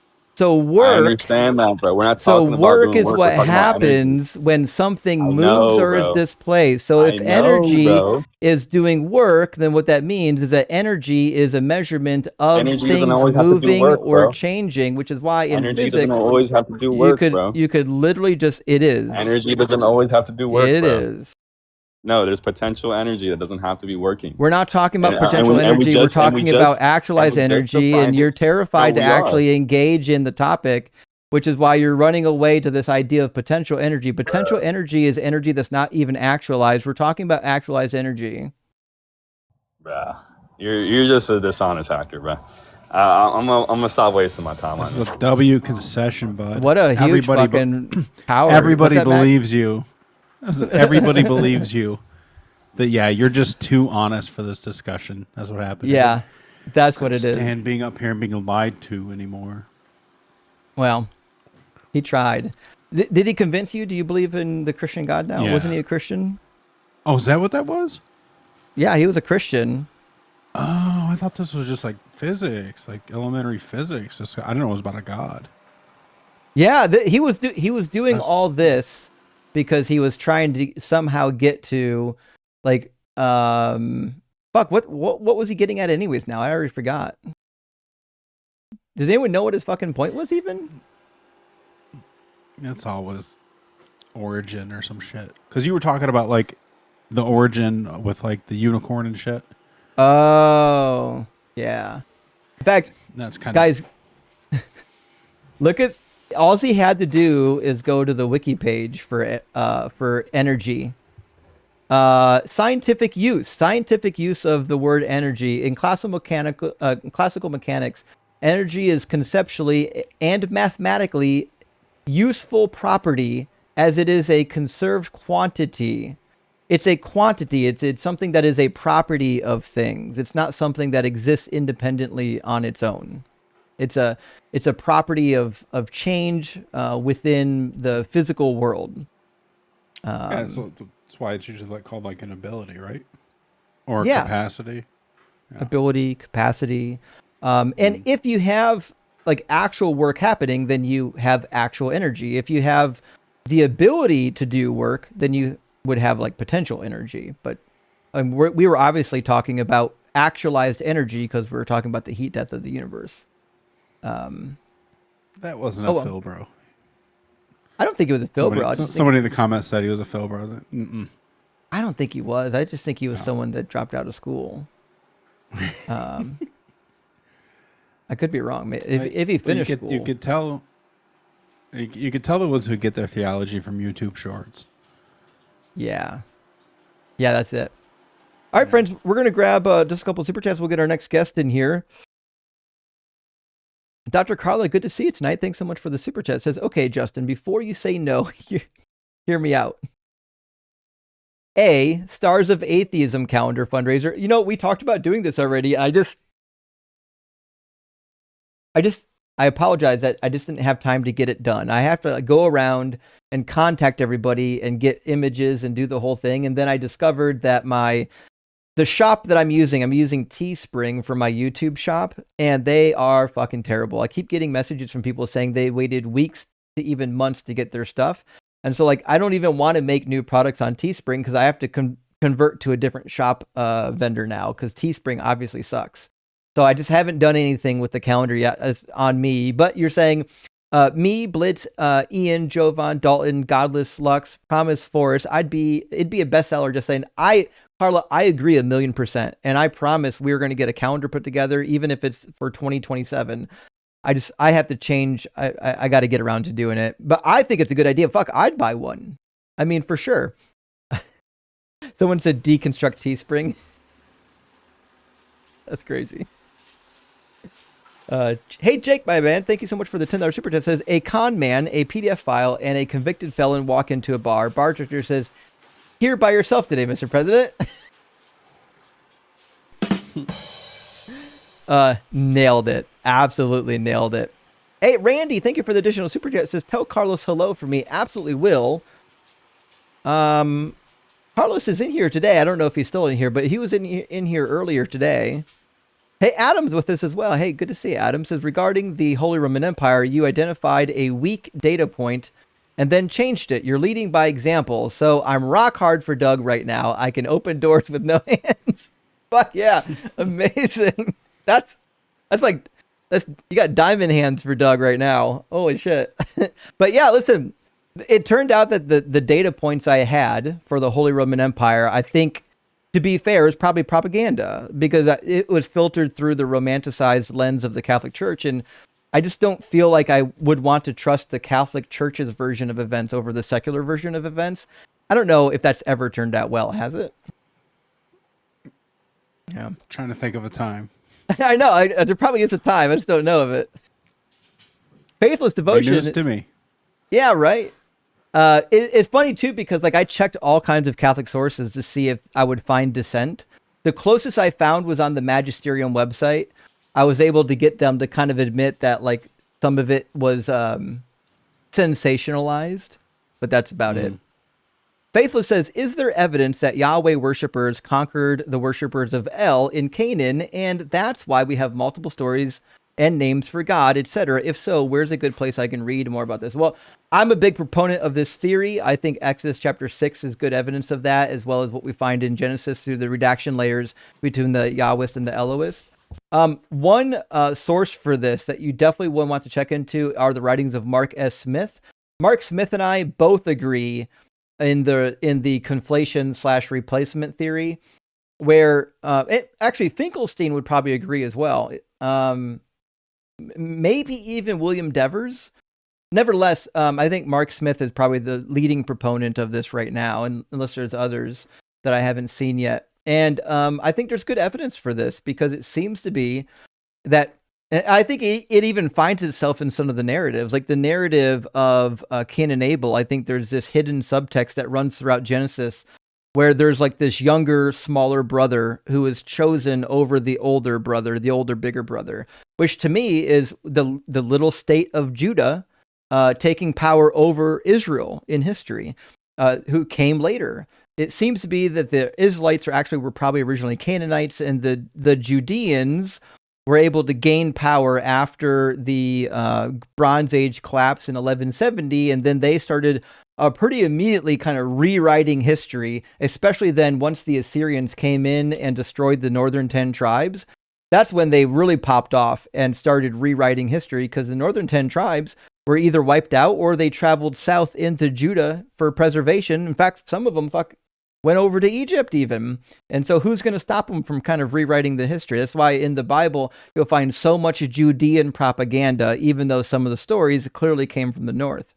And DeMonzo says, all of this talk of energy does nothing to prove his God, not a thing. It does, however, do a good job of proving that he doesn't fundamentally understand the basic scientific terms he's talking about. And I get it. The way that it's communicated on the internet is very fucking confusing. Like you have to be like with somebody who really knows it and asking really good questions to figure it out. For a long time, I had to learn the hard way that energy isn't a stuff. Energy is a property of stuff. And what kind of a property? Well, it's a measure. It's a quantitative property of the stuff. What's it quantifying? Position and velocity. That's typically what it's quantifying. El Travioso says, I haven't been taking shots of Florida Cana each time I heard the word bro. Oh, if you have been, buddy, we've got some problems. Call an ambulance. I know, right? Holy shit. Feeling bulletproof about now, as you will for about 15 more minutes before you have to get scraped up off the floor. Florida Cana and excellent rum, Justin. It is actually. It is good, by the way. Y'all know I do enjoy good rum. Last super chat for now from Flustered Pony. Thank you so much for the $20 super chat. Says, don't mean to harp, but we need you to beat down Christian nationalism. That's one of the reasons why I started debating early on, was because like I was so fucking like Christian nationalism is going to ruin my country that like somebody has to be doing this, right? You could fuck up the Greg Lockers and others. You know, I would roast Greg Locke so hard. How often have you interacted with the prospectorsti? Yeah, I think you mean prosperity gospel ghouls. Do people in the Bible hate also? Yes. So even when I was a Christian, I wrote some scathing articles against the prosperity gospel preachers. And I personally, if I was going to attack any segment of Christianity the hardest, I would attack them. I think they're doing the most amount of fucking damage possible while preying on the least advantaged people in society. The poorest people in society typically are the target for these horrific individuals. And to me, when you're preying on the weak, you don't really deserve any mercy. I don't think so. So that's what I would say. They're awful. Prosperity gospel is a fucking plague, man. Mm-hmm. Absolutely. Yeah. All right, let's get we're gonna get Uzamak Naturo in here, and then Lazy after that. I have no idea how to pronounce this name. It's a wild Doom one. Dots. Yeah, right. Naruto. That's anime. That's what I'm thinking. I think the PFP's anime too, right? Yeah. I Yeah. just know Naruto is like an anime thing, but I don't know anything about it. We run with that. Naruto, how you doing? Oh, hi, good evening. You doing all right? Yeah, yeah, I'm doing good. You? Doing well, thanks for asking. Are you at least 18, and do you believe in God? Yes, I am 18. As to whether I believe in God, that's yes and no. Sounds like you maybe believe in God. All it's more like I believe in God because I was indoctrinated into it since birth. But since I've Yeah. come across a lot of YouTube channel stuff, sometimes yeah, it's I'm somewhere on the fence right now. Okay. Fair enough. I think a lot of us have been on the fence before. What's keeping you in it? What's the thing where you're like, listen, this seems like the religion seems absurd, but then there's this one thing over here that keeps bringing me back. What's the thing bringing you back? I would say it's just a possibility that it could all be true, and if it is true, then I think it would be most productive if I was on the side that believed it. And if it turned out to not be true, then I wouldn't really lose anything then. So, I think you would actually. So what if it happened to be that Hinduism is true? well, that would be unfortunate, but I mean, there isn't much I can do since I was born into a Christian family, so Mhm. I can't really believe in Hinduism. So I just have to bet all my eggs on this one. And if it doesn't Wait, you work said out, then you were born into what kind of family? I was born into a Christian family. Okay. Sorry, I didn't hear. Okay, so what if it happened to be that the ancient Babylonians were correct? That like Marduk is Lord and that Anu, the sky god, is responsible for all this. Well, I mean, right now there's no real way of knowing, so I would be screwed if they turned out to be the real God. So Right. And do you think that you can choose what you believe? if you have enough willpower, yes. If you were lucky enough to not be indoctrinated right from birth, I think that increases the possibility of exercising your free will in terms of religion. Yeah. So let me ask you, and I'm not trying to push you to do something weird online, although I will do that to some people. I do want to illustrate a point if you would allow me. So I don't think that you can choose to believe things. I think you're either convinced or you're not. Now you can choose to live in accordance with something, even if you don't believe it. You can do that. Like I could choose to go to church. I could choose to participate in the Christian life. whether I believed it or not. But I can't actually force myself to believe it, because I don't think you can force yourself to believe things. So, but there's an illustration that I like to use that I think proves this point. So, for example, I'm going to do two different questions. First question: can you choose to believe that the moon is made of cheese? Uh, Objectively, no, but I believe it would take Right. a very delusional person with insane amount of willpower and, well, yeah, and delusion to actually believe things that logically cannot be. Right.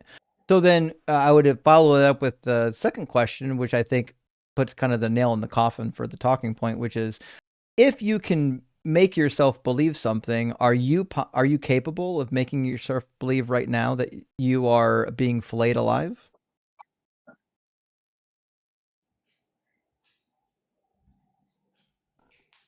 Uh, is this a matter of mind over matter? I mean, I don't think it is, actually. I think the mind is really good about being able to push forward in the face of adversity, but I don't think the mind can force you to believe something, which is why I'm asking you right now to do something kind of absurd, which is, can you make yourself believe that in this very moment you're being flayed alive? Oh, okay.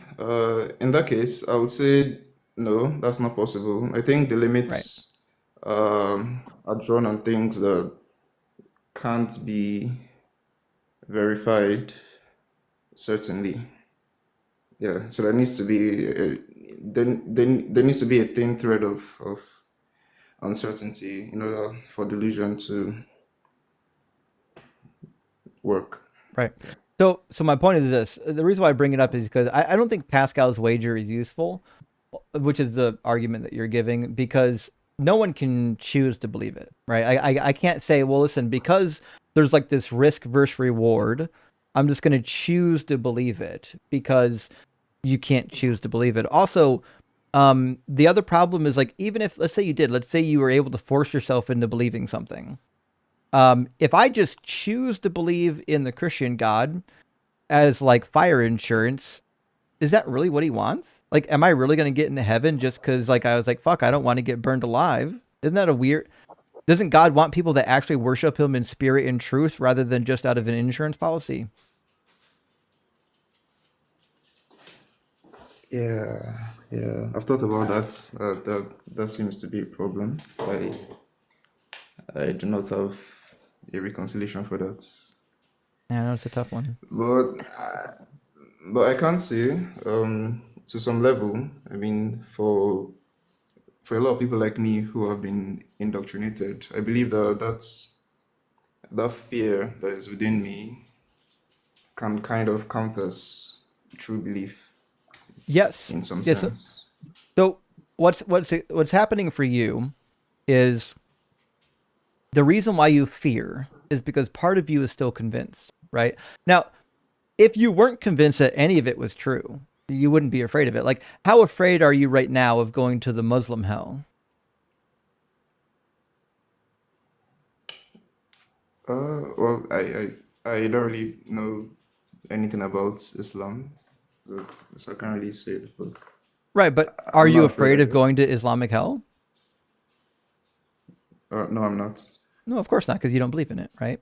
So the fact that you're afraid, um, I don't think that's why you still believe it. I think it's a sign that you do still believe it. I think it's the other way around. Now, the reality is, once you stop believing in the cult nonsense, you're not going to be afraid of hell. So what we need to figure out is what's causing you to still believe it. Is it because there's something about it that is still believable, or is there some? Do you think maybe the God that you believe in, like, explains something that otherwise you don't have an explanation for?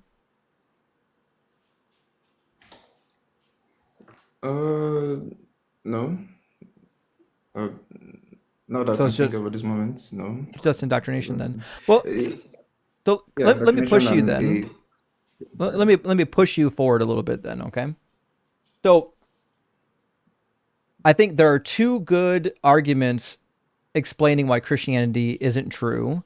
These are not arguments against God. These are arguments against Christianity. First and foremost, I would say the Christianity rests on two pillars. One pillar is that Jesus is the Messiah predicted in the Hebrew Bible. The other pillar is that he's God. So the Trinitarian concept. I think both of these are ridiculous. Jesus didn't fulfill a single messianic prophecy, not even one.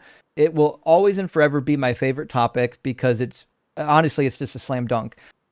So if Jesus isn't the Messiah, now it could be that the God of the Hebrew Bible is still real and that Jesus is just a liar and a fraud. That may be the case.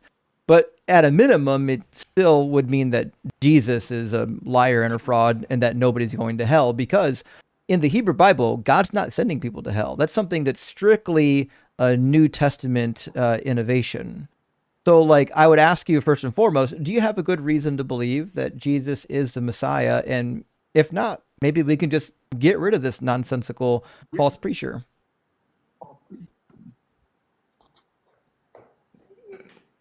Do I have a good reason to believe that Jesus is the Messiah? Mm-hmm.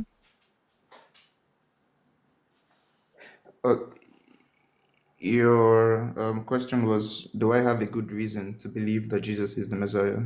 Yeah. I would say his miracles and, well, the fact that a lot of people did believe him, although that won't be solid proof. But I think that's all I can go off for now. Okay. Yeah. Are you familiar with a guy named? Mm-hmm. Okay. I would like to mention there's a question about Jesus and his death specifically. You reminded me of it as you brought that up. I don't know if it's fine if I ask a question. Well, let's talk about the miracles before we move on to the next topic, if you don't mind. So, on the miracles, do you know of a guy named Simon Bar Yochai? No, I've not heard of that before. He's a second century Jewish mystic that performed all kinds of miracles. He's like pretty famous. We'll find writings of him in the Talmud, and you'll find also extra Talmudic references as well. He's a really heavily mythologized miracle worker within Judaism. If I read you some of his miracles, like, healing people from afar and different things like that, are you likely to believe that he did any of those?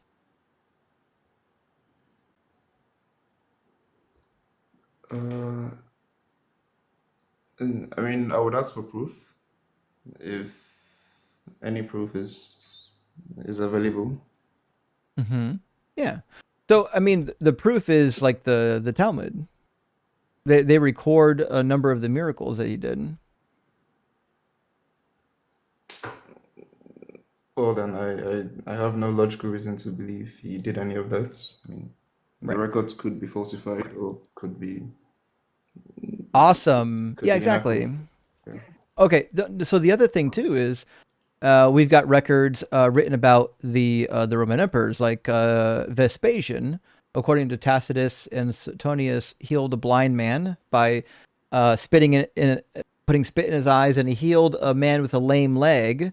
And he did both of these miracles in front of a multitude of witnesses using the power of Serapis. How likely are you to believe that these miracle stories are real?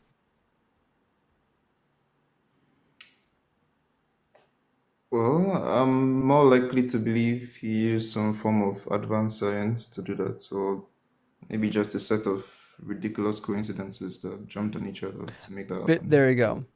Okay, so why I'm bringing these up is because like miracle workers were pretty abundant in the ancient world. Fuck, they're even abundant today. What I'm saying is the same critical lens that you're going to judge Simon Bar Yochai and also like any other miracle worker, Vespasian, Honi the circle drawer, any of these people, I'm saying you should probably apply that to the biblical story too. Is it possible that these stories are either fabrications or parlor tricks, because if you read the earlier critics of Christianity, if you read like Julian the Heretic or Celsus or I forgot that Porphyry of Tyre, all of them say the same thing. Like, hey, listen, these Christians are doing miracles, but they claim to be doing miracles, but they're actually just parlor tricks. Like the Egyptians are doing the same shit. These aren't impressive at all, right? Do you think it's possible that the biblical narrative is both embellished and Jesus was probably just doing parlor tricks? Yes, that's very possible. Right. It certainly is possible. If I asked you a simple question, what's more likely? That a human being learned to do parlor tricks and convince people that they can do miracles, or that a human being named Jesus actually was doing miracles? Just mathematically speaking, what are the odds of one being more likely than the other?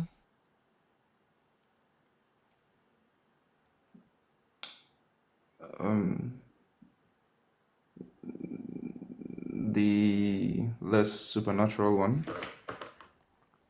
Would be less likely, right? would be more likely to happen. The supernatural is more likely to happen than the natural?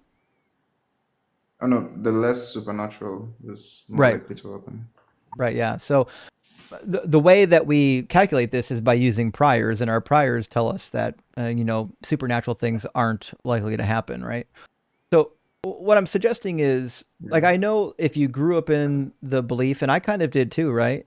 When you grew up in the belief, you just kind of say, yeah, Jesus did miracles, right? But when you think about it, you're like, well, listen, a lot of people claim to be miracle workers. Why am I choosing to believe specifically in this one miracle worker, right?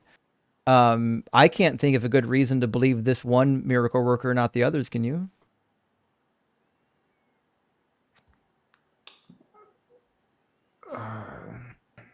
Reason. No, not really. Right. Not a great one. And the other thing too that I would point out, since we're talking about Jesus, is in the same vein as the miracle workings, I don't have a good reason to believe that dude rose from the dead either.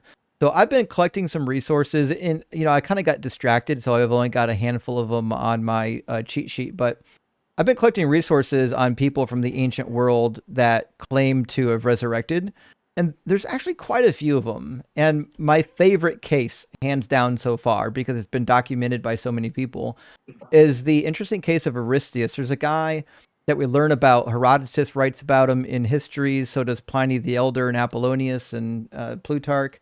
This guy went into a soap making shop. They call it a fuller shop. He went into a soap making shop. He died there. When somebody came for the body was missing. And then for a period of like 300 years, he kept making reappearances to people. And so many people reported Aristeas appearing to them after his death and subsequent resurrection that they eventually put a statue of him next to the statue of Apollo over at Metapontion, I believe. It's either Prokinesis or Metapontion, but they basically deified the guy. They're like, hey, this motherfucker's been appearing to people for 300 years after he's dead. But like, if we have these types of resurrection stories in the ancient world, I can't see a good reason to believe that they're all false except for the Jesus one.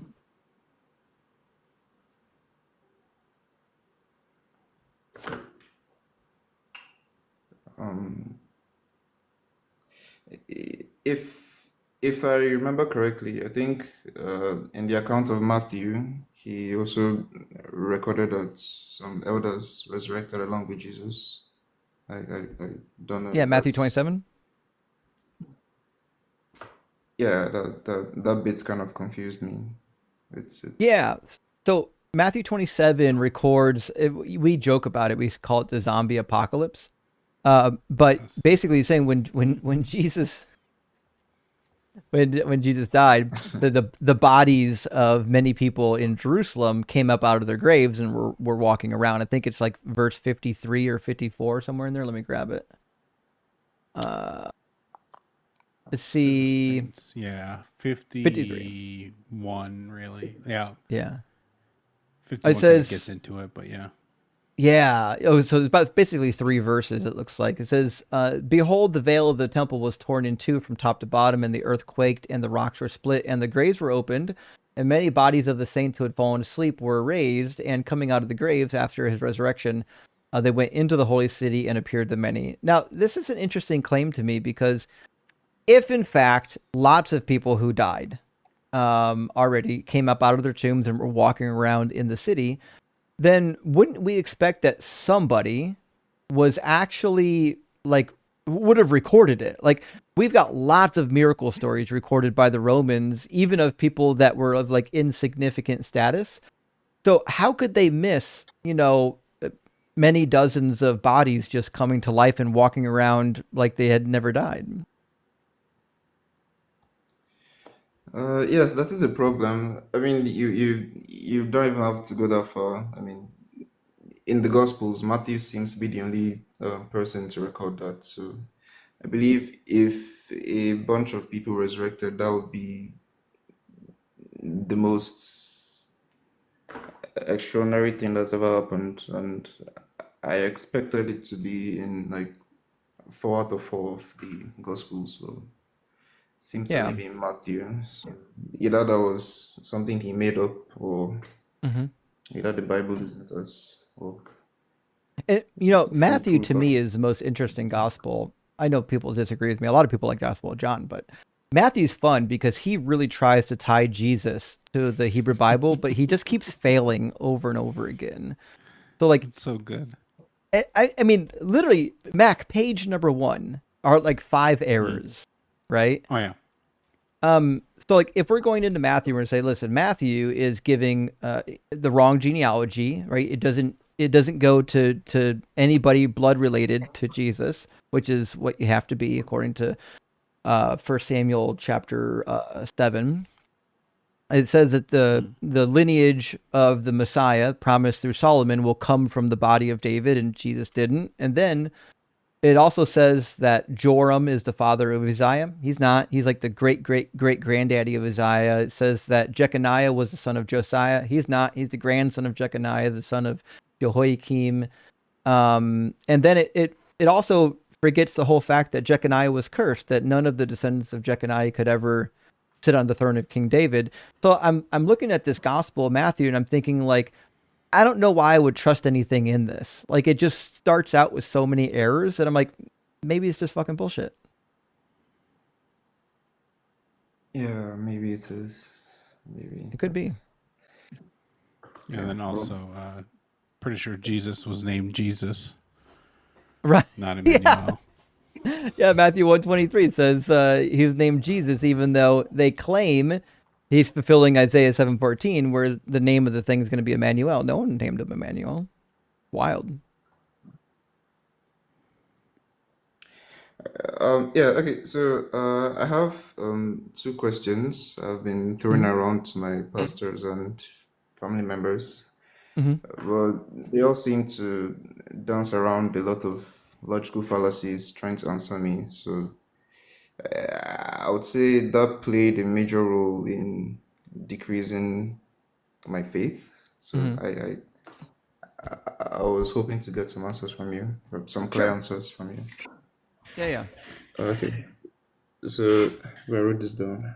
Okay, for the first question, so we all know that Jesus died for our sins, like he took our sins upon us, and that's why God the Father seemingly departed from him on the cross. So if Jesus died and took our sins with him, then how come the original sin of Adam still follows us to this day? Like, It's a perfectly fair shouldn't that question. Yeah. Okay. So it's basically like he took our sin, but not yet. Like he's going to take our sin eventually, right? When I was in church, they would say that Jesus reversed the curse, but he actually didn't reverse the curse. Everything that was happening prior to his death is still happening as we speak. Yeah, it's almost like nothing changed. So, I mean, Right. so what's going on here? Like, did Jesus really take our sins, or is original sin just made up? It seems to be the case. Okay. All right. Well, that's one done. So I guess the second one would be a bit pedantic, or rather, it would rely heavily on semantics. So I don't know Hmm. if it will be valid, but yeah, I'll just go about it. So I can't exactly remember the verse, but it's somewhere in the New Testament where Jesus says that if if a man looks at a woman lustfully, Oh yeah, Matthew he 5. has committed adultery. Yeah. Hmm. So if he looks at her lustfully, that means he has committed sin of adultery with her in his heart. So my question is, if if the action of a man looking at a woman causes him to commit adultery with her, then does the woman also get punished for adultery? Because if the woman doesn't get punished, if the woman isn't recognized as a partner with the adultery, then how can it be adultery? That's kind of just masturbation with less steps. So if both parties are Yeah. not punished, then No, I mean I what's agree. really happening? So I definitely agree. Like using the term adultery is not a great fit because adultery typically requires two different people. But I'm not sure that was Jesus's point. I think Jesus is just basically pointing out that, like, hey, the uh, the desire to commit adultery is akin to actually committing adultery. You know what I mean? But I definitely get your point. Like, if you're going to take it like word for word, like you said, these are semantics. If you're going to take it word for word as as as literal as humanly possible, I agree. I don't see how you could actually commit adultery with one person in your heart. Yeah, yeah, true. And if we're going down that road, then I mean, in order to commit adultery, the person has to be like married or stuff. Because that's in definition. So like, so does it only work if a married man does it to a single woman, or a single man does it to a married woman? Like, if a single man does it to a single woman, does it really count? Like, I think he kind of threw the whole thing out when he was talking about looking at somebody to begin with. Like, I'm not sure how steadfast he's going to be to the relationship aspect. You know what I mean? Because, like, if he's saying thinking this is doing it, then does it really matter who's married, who's not? It's just, we're just all in outer space now anyway. Like, that law means nothing in comparison.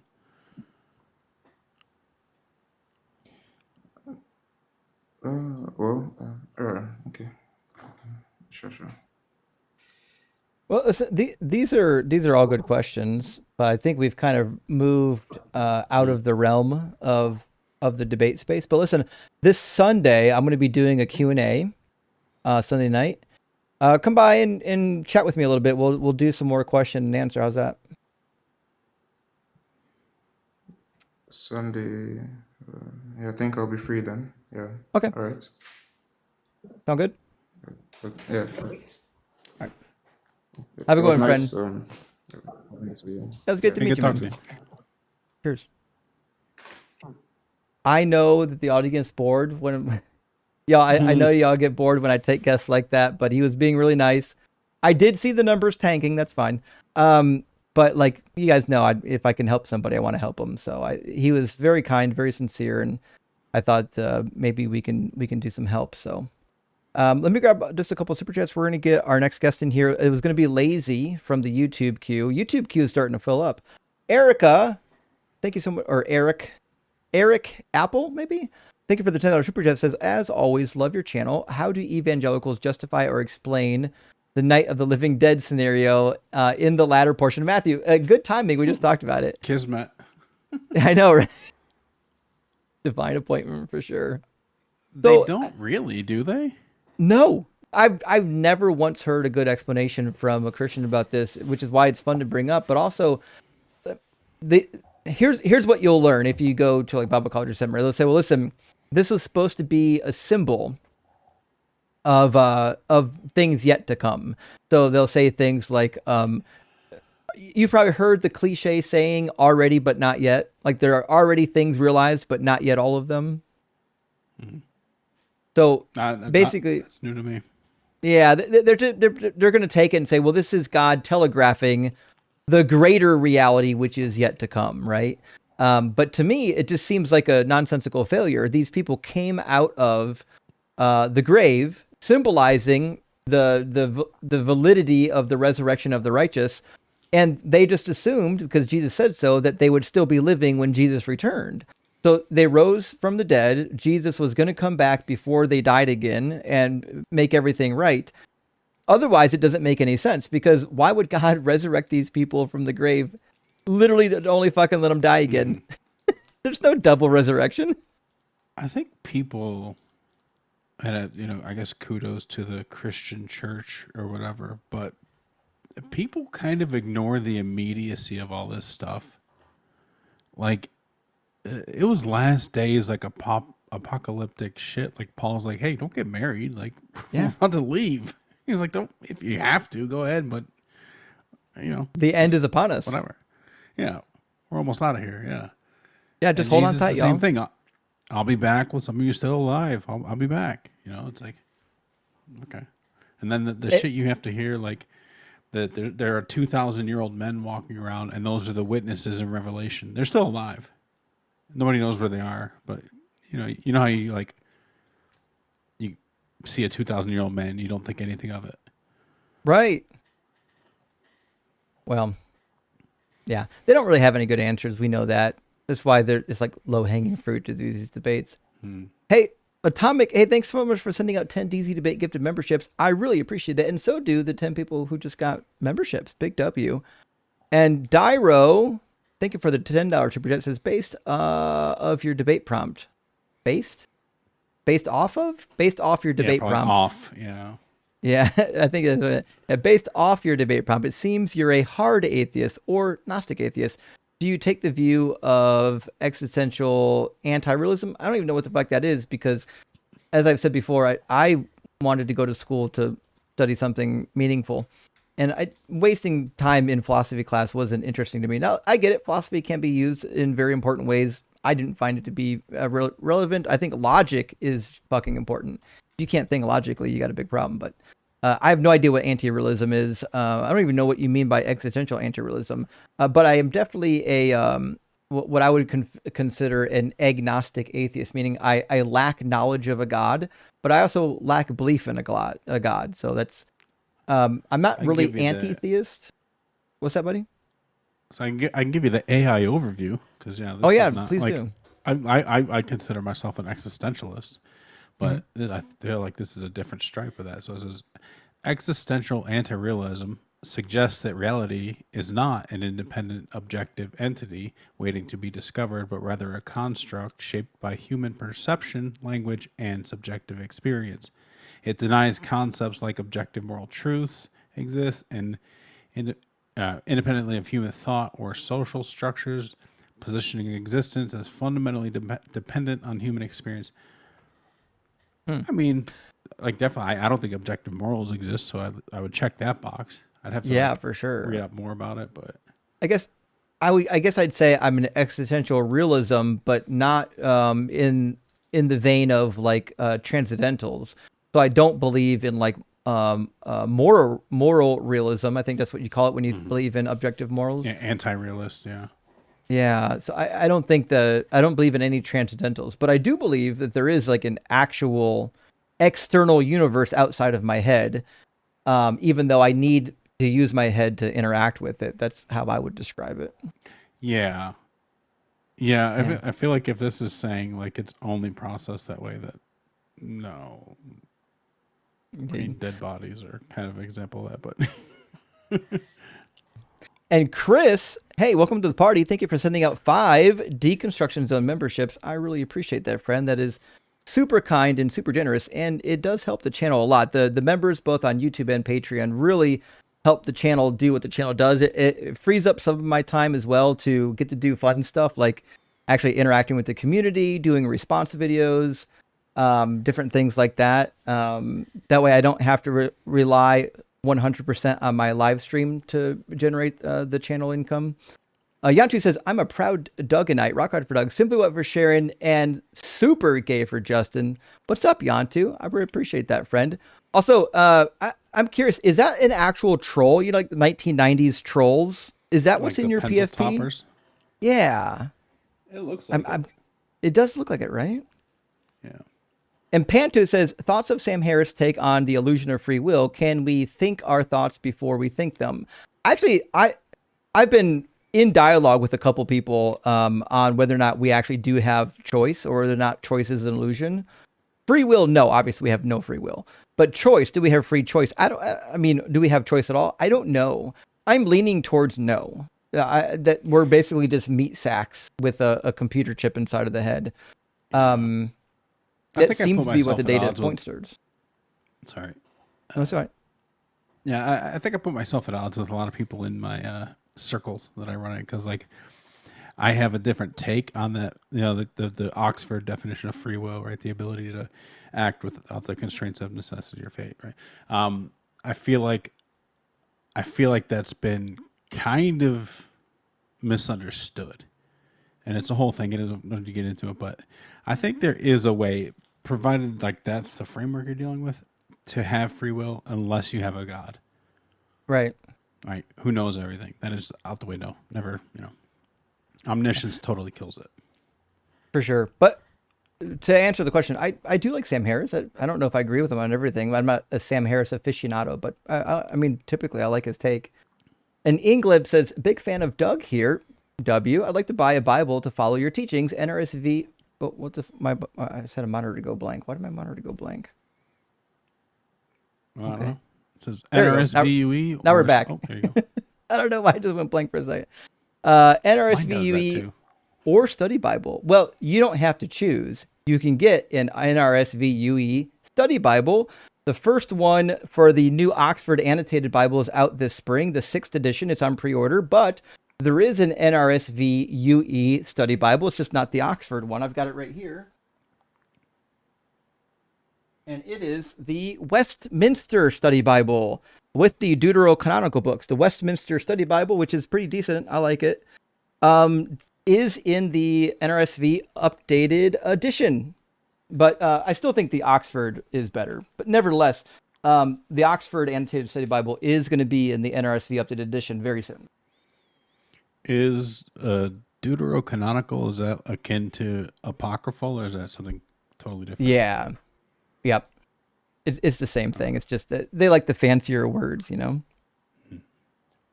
right. Well, let's get Lazy in here from the YouTube queue. Lazy, welcome in. Are you at least 18? And do you believe in God? Hi, how's it going? Yes, I am over 18, very much. And no, I don't really believe in God, but I do like to argue in, how would you say, devil's advocate. Oh, I'm just that kind of guy. Well, you're not my kind of guy. We don't do that here. You have to go somewhere else for that. Thanks for stopping by. Let's get LT Gabby in here next from the YouTube queue. How you doing, Gabby? Hello. How you doing, Gabby? Are you at least 18 and do you believe in God? Yes. Awesome. And Yes. which God do you believe in? I believe in the God of the Bible, Jesus Christ, the one true God. Sure. And why? Why do you believe in this God? Well, it's a multitude of things. First off, I just think that the Bible has the most robust morals out of all the religious texts that I've read. It also has... Like what kind of morals are we talking about? I just find it to be true. Like, I just find it that if I apply the truths that are in the Bible to my life, my life has significantly improved. Because when I was younger, I was a very lukewarm, very... Sure you were. I was basically an atheist for the most part. Like, I went back and forth. Like, sometimes I would call myself a Christian, but like I never practiced what I preached. And then I would go, like, in my teenage years, I was practically an atheist. and was very hedonistic, just did whatever I wanted. Sure. But So, since I've where can I find these supposed morals in the Bible? Where are they located? I guess I shouldn't have said morals. I should have said practical things, like, for example, not indulging in lust. Fasting I find to be very helpful for clearing my mind and putting just my soul into a more peaceful place. What But what I was about also going to say, what about the biblical instruction where you can stone your children if they're rebellious? I'm not familiar with that. I can read it for you. Where would that be located? Is that in the Old Testament? I've never seen that. It's in the Bible. That's where you said the morals were, right? Well, yeah, but I'm just not from. I'm not. I am a more newer Christian, so I'm not Fair enough. familiar with the entirety of the Bible. Well, I've read nearly all of the New Testament and very minimal of the Old Testament. Like, I've pretty much read Deuteronomy, a lot of Psalms, because I just love Psalms. I find it to just be very poetic, and I just enjoy that part. sure. So in Deuteronomy 21, it says, if someone has a stubborn and rebellious son who will not obey his father and mother, who does not heed them when they discipline him, then his father and his mother shall take hold of him and bring him out to the elders of the town at the gate of the place. They shall say to the elders of the town, this son of ours is stubborn and rebellious. He will not obey us. He is a glutton and a drunkard. Then all the men of the town shall stone him to death. So do you think that's a good moral precept? Well, I mean, if you apply it to the morals of the time, I'm sure that was a much better thing. To understand Better than Deuteronomy what? is better than the lawlessness and chaos of the ancient times. I mean, like, Deuteronomy was Lawlessness. not just. What are you referring to?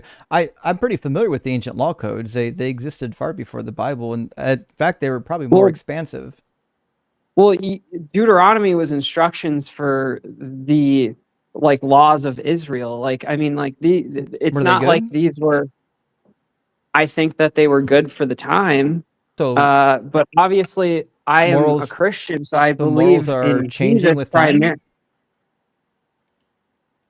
I mean, so you have to understand that the reason for God giving the laws at the time and was because humans were not ready for how radical someone like Jesus was. Humans were not And ready to hear that you shouldn't murder your children.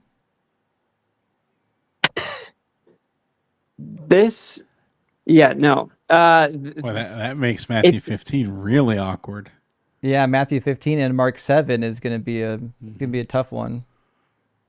Do you know what Mac's talking about? I'm not familiar, no. Okay. There's an I mean, interesting. is that when Jesus says that I'm not here to abolish the law, but to fulfill the law? No, that's Matthew 5. Yeah.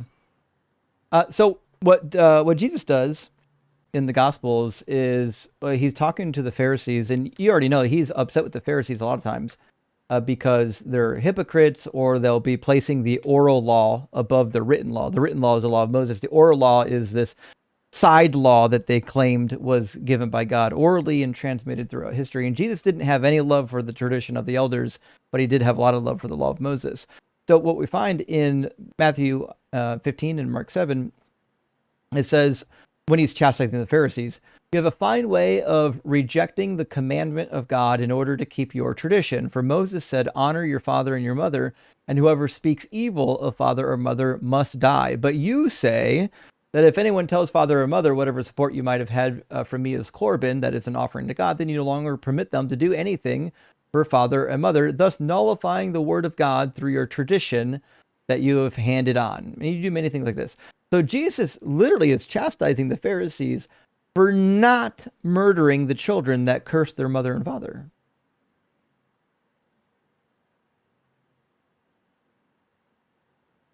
I mean, I don't know if he's specifically saying for not murdering their children.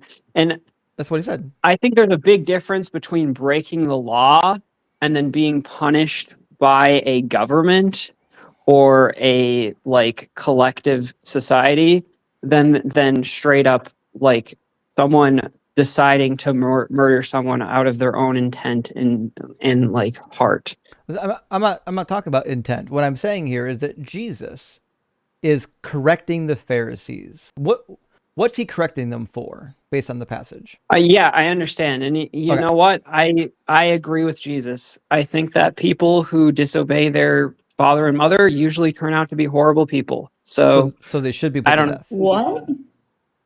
I mean, They should like That's crazy. What if the parents are? I submit to God because I know that God knows better than me, and if that is his law, then I submit to that law. I don't know. Like I am a Is he fool. getting I corrected on don't the phone? like I submit to God. God knows better than me. Okay? So like So then it is justified to Buddy. execute the rebellious son. I would say no, not in modern times, but like So if that's what God put and gave to the Israel, if that's what God told Moses to say, Wait. I don't know. Not at the time. So then what about slavery? So you're saying that slavery was good because at the time it was legal? No. was slavery This ever has good? nothing so to then do what's with your this point? has nothing to do with like This is also human another beings law that law. was. It was also The technically. the Correct me if Bible I'm does not wrong say in to enslave construction. people though. Yeah, it does. Like I understand that there's Yeah, instructions correct me if in the I'm wrong, but I Bible. remember there being a verse on that or something.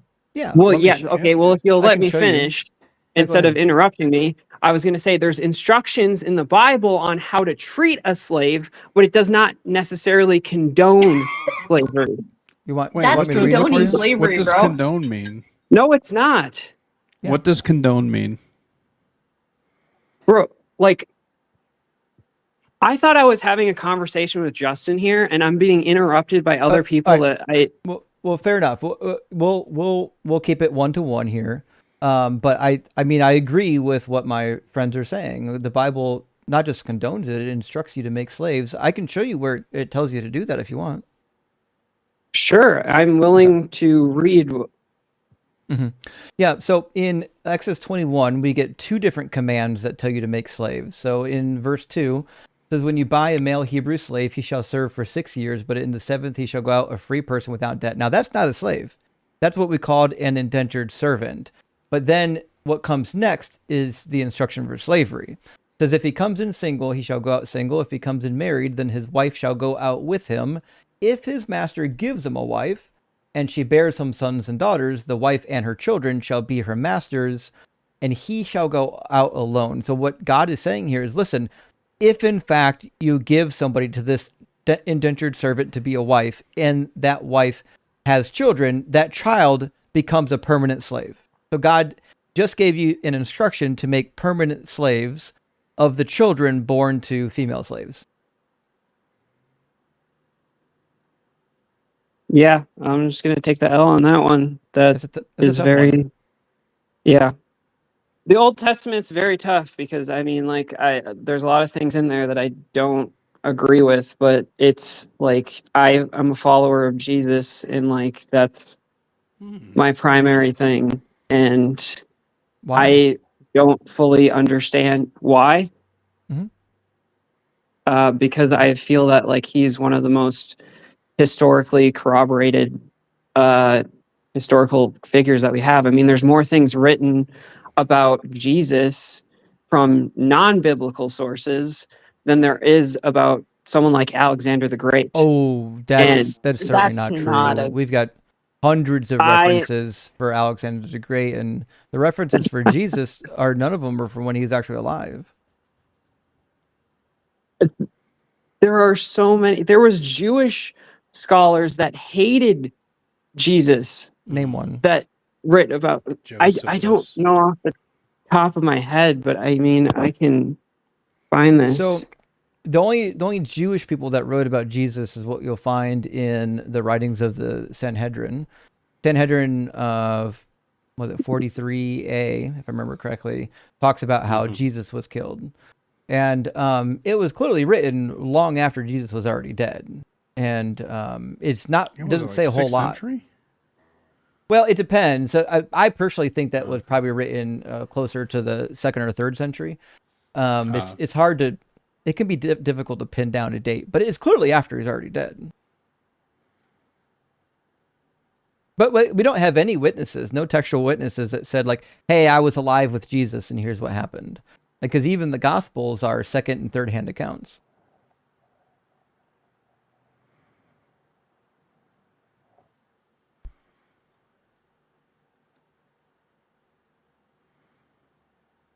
Did we lose Gabby? I apologize. For some reason, it wasn't picking up my mic. Oh, I can hear you right now. Okay. Can you still hear me? Hello? Mm-hmm. Okay. For whatever reason. We lost it. Are you swiping away from the app? If you swipe away from the app, we can't hear you. Oh, shoot. Yeah. That's why. Okay. 1 second. Mm-hmm. So I was just reading about, there was a Jewish scholar named Fabius Josephus, and he was a Jewish historian, and he wrote about Jesus and said he was a wise man executed under Pilate. What he said is highly debated. So I believe the Arabic edition of his statement on Jesus is the most well preserved and best edition. The one that the Christians preserved is obviously embellished. We have pretty good evidence of that based on the silometric analysis, demonstrating that the verbiage in that passage matches what Eusebius typically uses and not what Josephus typically uses, which is interesting because the first instance of that particular passage showing up in the way that it shows up is from Eusebius's quote. So I'm not inclined to believe that that he actually wrote all of that. That being said, I do agree that he did say something about Jesus. I'm with you there. He definitely mentioned Jesus, I think. But he didn't know Jesus. He's just a guy that talked about what his followers believed. Gotcha.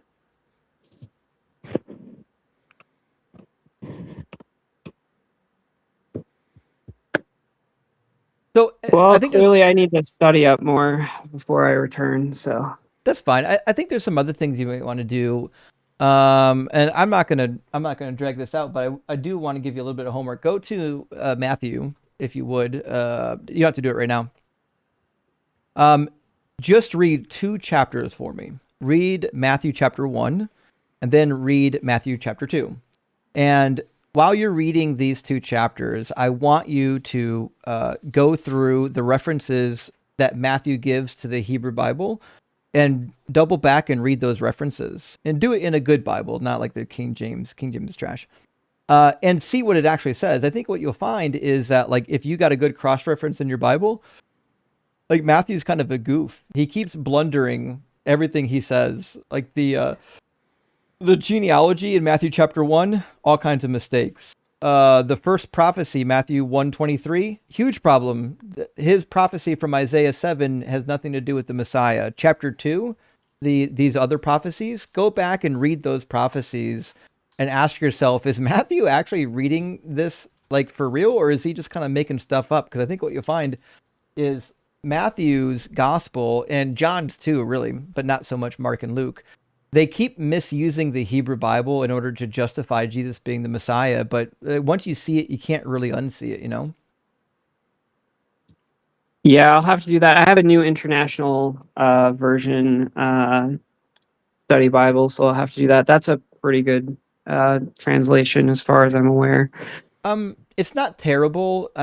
I've got a couple nitpicky complaints with the NIV, not because the scholars are bad. I think they're good scholars, but they've made some intentional decisions to lie. I'm going to show you exactly what I mean. So, for example, in Isaiah 7:14, The NIV, this is the 2011 edition, says, therefore the Lord himself will give you a sign. The virgin will conceive and give birth to a son. That's not what the Hebrew text says.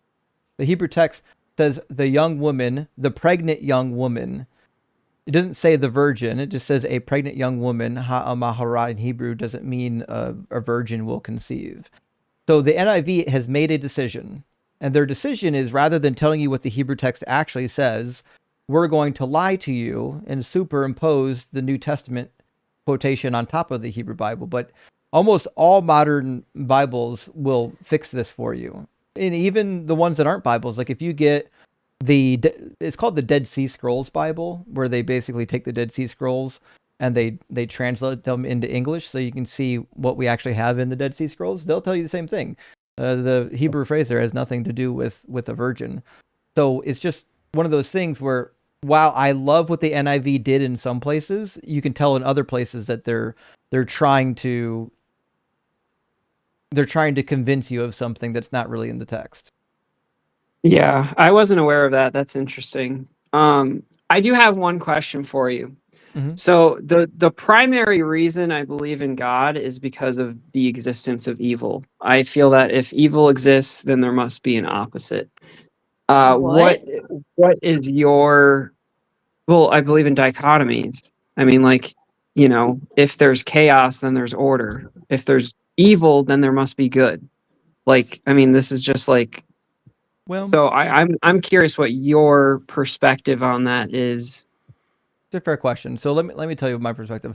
I don't think evil and good exist, right? So I think evil and good are words that we use to subjectively describe behaviors that are either preferred or not preferred. When I say that it's evil, like somebody gets murdered, I say that's evil. What I'm saying is that it's a pretty excessive form of doing something that's undesirable. When I say that something is good, I'm saying that, yeah, this is the desirable thing. So, but when or not one person desires it and one person doesn't desire it, that's why it's subjective, right? Now, Christians, I think a lot of times want to, not just Christians, but other believers, want to talk about good and evil like it's an entity. Like there's an evil thing and then there's a good thing, like they actually are things. I don't actually believe that.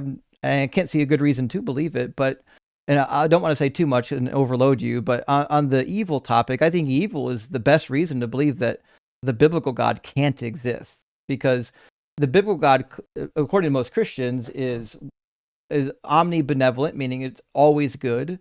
It's also all powerful and all knowing. But why would an all good God create a planet in which natural disasters randomly execute about 100,000 people a year, and babies are born with bone cancer, and there's like these little parasites that will like crawl up your urethra while you're in a river, and if you eat the wrong fish, you'll get brain worms. Like none of this is really compatible with a God that's omnibenevolent. Yeah, I mean, I think the Christian argument is that this is the world of the devil because of original sin, and so like God created the world and made it perfect, but then we sinned, and then now like the devil's allowed to contend here, so then he does all these evil things. I think that's the argument. But I find like the idea of morality being subjective very, very hard to swallow because of people like Jeffrey Epstein existing. Like, I mean, this is a dude who had an island where he raped like little girls all of the time, and like I'm just supposed to believe that like, oh well, he just thought he was doing the right thing. I mean, he also like named his bank account like Ball, like Moloch, like the evil, like demonic God. And like it's just like this guy clearly believed in evil and thought he could get power from it. So like I don't think that he believed in what you're describing. I don't think he believed in these demonic entities. Hold on. I mean, he did. Hold on. I don't think he did. Also, when you say that he thought that he was doing good, I don't agree with that either. I think there are some evil people in history where they were convinced they were doing good when they actually weren't. I don't think that Epstein is one of those people. I don't think Epstein believed he was doing good things. I think he just didn't give a fuck. Like he didn't care who he hurt. He was just looking out for numero uno.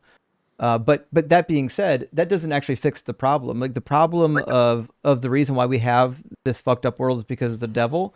Well, that still goes back to God. In no way was God required to turn the world over to the devil after Adam and Eve sinned. In fact, if he knew what the devil was going to do, when he turned the world over to the devil, well, that means that he's still responsible for all the stuff that the devil did. Yeah. Right? Like if I Oh, go ahead, Snitch. oh, I just wanted to also mention that like things like cancer, that's been around far before humans ever existed. And a little statistic deconstruction that you may want to bring up as well, aside from childhood cancer, is that 1 in 2 men, so 50% of men, and 1 in 3 women, and 33% of all women, will have cancer at some point in their lifetime.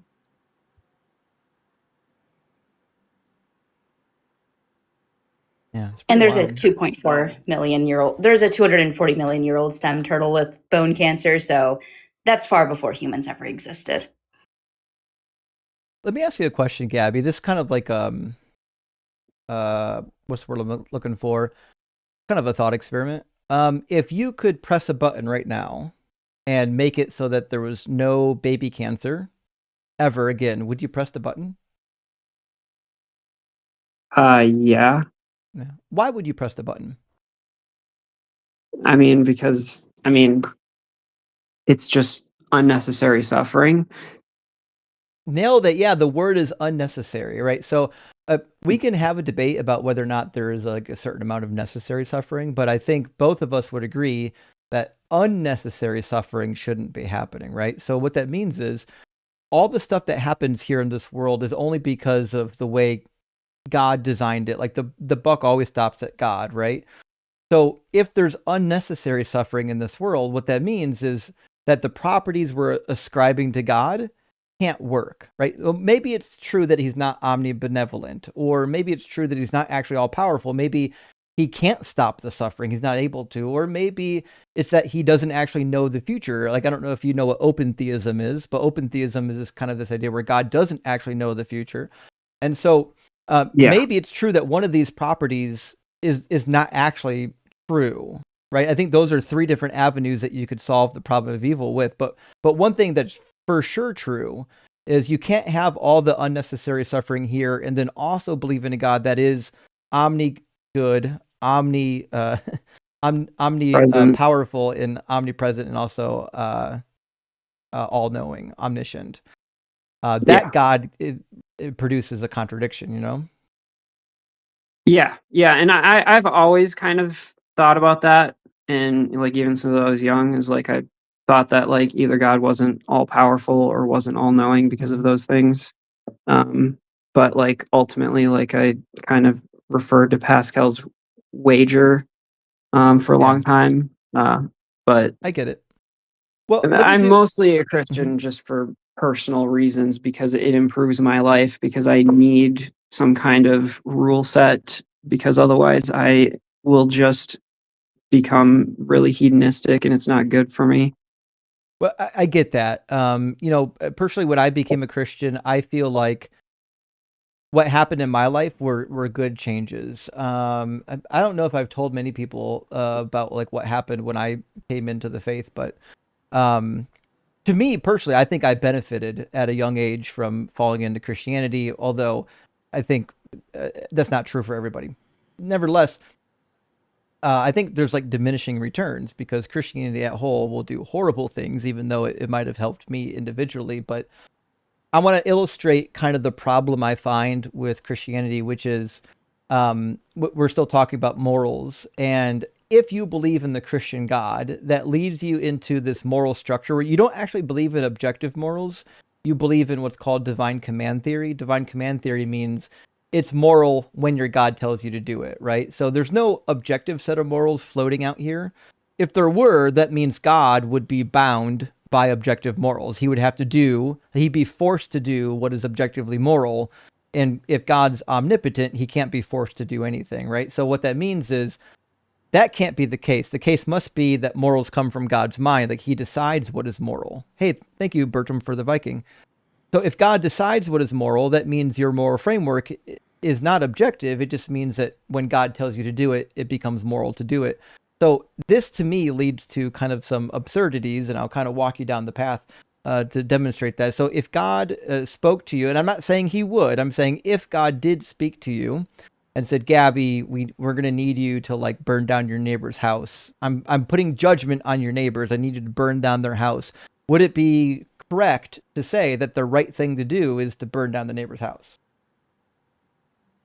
I don't know if my neighbor's oh my gosh. If my neighbor is Epstein, then I don't know, maybe it is.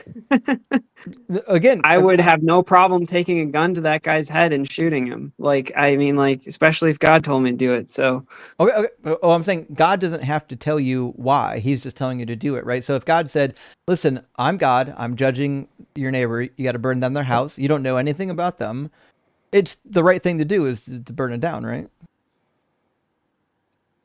I mean, if I didn't know anything, and the question I would ask is this truly God's voice? Well, because there's a lot of delusion and there's a lot of tricks. And the Bible even talks about how the devil will appear to people as an angel of light. And so I would first ask, is this an actual voice of God? Because there's a lot of trickery.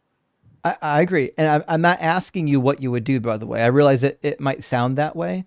I'm not asking what would you do. I'm saying in this hypothetical situation, God appears to you. You know that it's God for a fact. He proved it to you and he said, listen, I need you to burn down your neighbor's house. The right thing to do is to burn down the neighbor's house, whether you want to or not. Correct. Yeah. Okay. And that's a good illustration of that. Well, we can do this for just about anything. Like, so if God said, before you burn down the house, we need you to remove their infant and turn them into, baby paste by putting them through a meat grinder and then packaging them up and throwing them into their freezer that you can have later on your baby sausage, pepperoni pizza. I mean, theoretically, as ridiculous as it sounds, the right thing to do is to make the baby paste, right? I mean, I just don't think God would ever ask me to do something like that. I didn't ask you if he would, and I didn't ask you if you would. I'm saying in the hypothetical situation, the right thing to do would be to obey God and make the baby paste, right? Sure, but it feels a little bit like a straw man. I don't actually think it is, because in the Bible, on like 5 different occasions, God says he's going to cause the Israelites to cannibalize their own children as punishments, which means God will definitely cause you to eat your own children. Yeah, I mean, I guess. So it's definitely within God's character to have you eat children, right? I would disagree with that statement, but I can show it to you if you want. I understand what you're saying, and I understand the argument with the no objective moral, but only what God says. That makes sense to me. Well, I mean, I can give. Let me give you an example, because I feel like I get it. I've said something that sounds extreme, and you probably think that I'm lying, but I promise you, I'm actually not lying.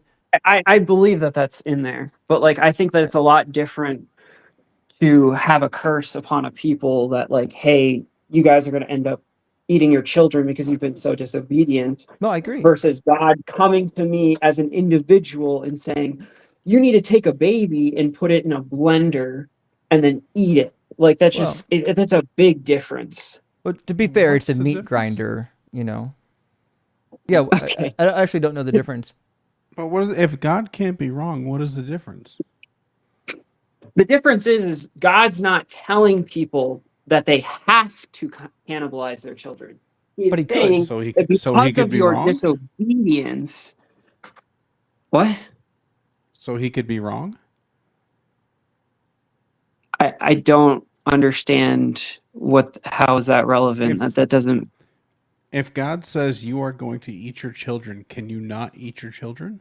He didn't say you are going to eat your children. He's saying because of your disobedience, you as a nation, a collective, will be forced in a situation where you may have to eat your children. No, he Like, I don't think when he says that you are going to cannibalize your children, he's saying literally every single Israelite is going to cannibalize their children. I Well- mean, like, well, that's not our claim. We're Why not does we're it not matter claiming if that. it's every single? We're like speaking of straw men. because it's a big difference to be like, hey, you as a collective people are being punished for your sins, so these curses are coming Is it? upon you, versus going to an individual person and like instructing them to do something. The difference is like, okay, let's just like take an example. Like, let's say I'm a leader of a country, Well, and I'm like, you well, guys are doing I bad think things. you lost the plot. Like, I'm not bringing this up because I'm saying this is identical to the scenario that I'm painting. What I'm saying is I'm bringing this up just to illustrate that it's within God's character to have children eaten. Sure. I But didn't like, say they're identical scenarios. Arguably, it's our fault for our disobedience. Well, and I'm not saying our- it's not. I didn't say that it wasn't our fault. What I'm saying is it's within God's character to have children cannibalized. That's all I'm saying.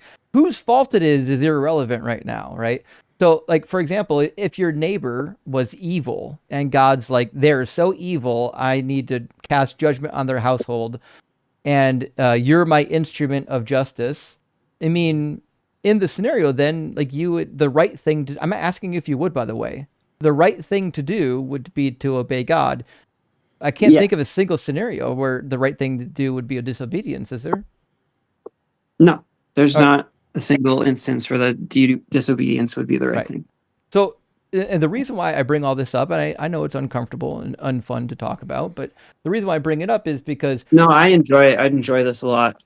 People don't like subjective morals because they're like, oh my gosh, I need some standard I can point to and bash people over the head with it. But the reality is, like, you not liking subjective morals doesn't make morals objective. You're still stuck with divine command theory. And divine command theory isn't really a moral system. It's basically God tells you and you have to do it. But you don't actually know that the commands you're getting are from God. And you don't actually know if the commands are good. You have to assume that the commands are good. But, like, it certainly is possible that the God isn't good. Why would we just grant that the God is good? Maybe it's trying to convince you that it's good so that when it tells people you got to cannibalize your children, they'll actually do it.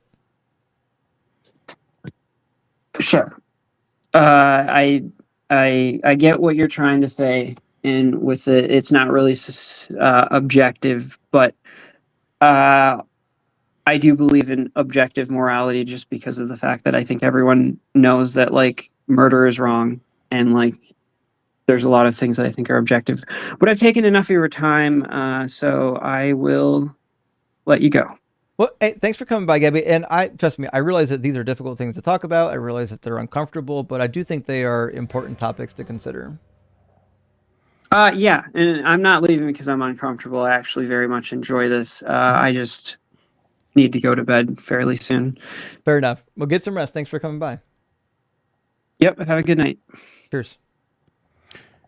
Yeah, I think one of the biggest problems when having this discussion is that people conflate like near universal or widely popular with objective. Right. And it's very clear. Like, objective is mind or stance dependent. Like, there's no, or independent. There's no two ways about it. It doesn't matter how popular it is. It doesn't matter if everybody thinks that this thing is wrong. That is not objective. Right. You could call it 100%. universal. Not objective. Couldn't agree more. We're going to grab a couple super chats, friends, and we're going to get our next guest in here. Not the Bible, Jason, coming again, and thank you so much for the $20 super chat. It says, after 6 days, Jesus told him what to do, and in the evening, the younger ruler came dressed only in a linen cloth over his naked body. He remained with him that last night, and Jesus taught him every mystery of the kingdom of God, even the dark mysteries. Perhaps the ones that requires cavities. that could be the case. Mystery. What's in there? I mean, he did have. There was a naked boy in the garden at one point. So yeah, it's Luke 14. I mean, it seems like it's plausible. Hey, Big Cheese, good to see you tonight. Thank you for the super chat. Says the argument that we, humanity, needs God because of blank is always a losing argument. Totally agree. Whether it's morals, purpose, meaning, knowledge, humanity needing something doesn't make it exist. Indeed. Yeah, the desire for something to exist or the need for it has no bearing on whether or not it does actually. Like, I need a lucid air. It doesn't make a lucid air show up in my driveway. Fuck. Never going to be the case. Also, need is subjective. When we say we need something, it's also true that that's subjective. Like, somebody decided what that need was, but we don't have like an objective means of saying need. Like, theoretically, the only thing we really need is like what the Maslow hierarchy of Food, needs. shelter, clothing. Yeah. Like not much. Maybe a you cute would die puppy. without. Right. Yeah. Well, Right. Yeah. Hey, slow. Thank you. You got a slow TDI. Listen, there's a lot of slow TDIs out there, by the way. Says, you know what drives me up a wall? Are you at least 18 and do you believe in God? That's 2 questions and the answer with a yes. Y'all stay rock hard for the hard facts, Doug. Indeed, I do love it that I always ask the same 2 questions. They know it's coming and almost never get a straight answer. It's wild how many times I have to ask that opening question. People have suggested I add other questions to it, like, can you say yes or no to questions? But like, to be fair, we kind of know if they don't answer the first 2 questions straight, we already know that they're not going to give me yes or no answers to yes or no questions, right? Absolutely. Yeah. Randall. It's how it goes. Yeah, it is a game. And I get it. They're coming in a little bit dazed and confused. They're not used to having like logical dialogue, so they're just kind of like shooting at the hip, you know? Yeah. Randall, Bob, and Dow, thanks for the $20 super chat. Says folks that make excuses for children and women being married off because of culture and norms totally disregard the thoughts and feelings of those children and women. If they had a choice, it wouldn't be that. Agreed. And there were some women, certainly in the ancient times that I would say were kind of like indoctrinated and brainwashed to believe that what was happening to them was good, and so maybe they even some of them could have felt positive towards it, but that's only because they're brainwashed. I mean, if they were a blank slate, they wouldn't. They would want their agency and autonomy. That just seems to be the case. I think history has proven that. And House 70, thank you for the super chat, says Deuteronomy 21, also known as a very practical postpartum abortion procedure. Practical morals indeed. To be fair, it's crazy that Christians will argue that abortion's wrong while the Bible literally says many years after your child is already born, you can just, off them. Pretty wild that. But again, you guys know that they're not reading the book. All right, friends, I've got just 5 more super chats. I'm going to get Gene D in the box nest. Mr. Rogue says, premise 1, I'm going to talk real fast and throw lots of big words. Oh yeah, our first Phil bro. Premise 2, I'm going to ignore all you say and assert I'm right. Absolutely, that's the way to do it. And C, you're wrong because of stuff. I mean, fucking nailed it. That's the de facto classical Phil bro internet debate argument. It's just sound spot and on. valid. Absolutely. Yep. And HP Lovecats, good to see you tonight, says, I thought Ben Shapiro was the king of gish galloping, but that Islamic Philbro takes the cake. I must agree. Ben Shapiro is hard to listen to, but that I would still pick Ben Shapiro over that Islamic Philbro at the beginning. Aldo was definitely his name. And FK says, although the Philbro reminds me of Donnie from Wild Thornberries. I actually don't know what the Wild Thornberries are. Do you know that, Mac? I'm pretty sure it's an animated series, but that's like all I know. Yeah, it says an American animated series. I'll have to check it out. I've never heard of it. But you guys know I don't know any of these pop culture references. I'm a dunce here. Brian says, I understand you have objections to my bad argument. Increase speed and make all words cost at least $3. I refuse to let you stop my script. If anything, we can count on Phil Bros for one thing. To get the script out, or at least try to, and to make sure that you don't actually hear it or have time to engage in it so they can strut around claiming victory because you haven't actually engaged in the thing that they tried to prevent you from engaging in. Gentleman Viking says, if NIS equal, that's not a word I know. That's a whole string of letters I can't pronounce. Yeah, I think that was your point there. Therefore, God exists. Every Filbro argument, yes. Just if blah, blah, blah, blah, blah, blah, blah, God exists. Like that's actual like alphabet soup. That basically Modus is. They got a Modus Tollin in there. Right. Crazy. All right, friends, let me grab our next guest. I said we're going to get Gene D. Gene's been waiting here for a while to get in, so let's grab Gene. Welcome in, Gene. Welcome. Thanks for having me. Absolutely. Gene, are you at least 18, and do you believe in God? Yes and yes. Awesome. And which God do you believe in? I believe in Jesus. Jesus is God. Awesome. What do you think is the best evidence or argument for the Christian God / Jesus being real? Well, I just know for a fact, like I have to even question like morality and things like that. But one thing I look at is like when we create these buildings, right? We know that these buildings do not create themselves. And one thing when we call someone who creates buildings is called a builder. Same thing with the law. Someone must, create a law, and we call them a lawgiver. So I look at from everything since from the beginning and understanding that like things are created by a creator. Like a TikTok live, you're the one who's create this live. You're the host. You are the creator of this live. So everything needs a creation. Like I believe that the reason why we exist is because God exists. Yeah, I disagree with everything because in your worldview, you actually have no idea of knowing what is a creation and what is not a creation because you believe everything's a creation, right? So in my worldview, I could say, listen, the puddle in my backyard that formed last time it rains, that's not a creation. That's just something that nature did. Now, the jar of rubber cement in my hand, that was created. Somebody went and mixed these chemicals together and put it in a jar. And I know that because I've watched people do it. And I know that this product is a created product because we have all the evidence to tell us that this is created, but the puddle in my backyard is not created. But in your worldview, you have to then say, well, no, the puddle's created too, right?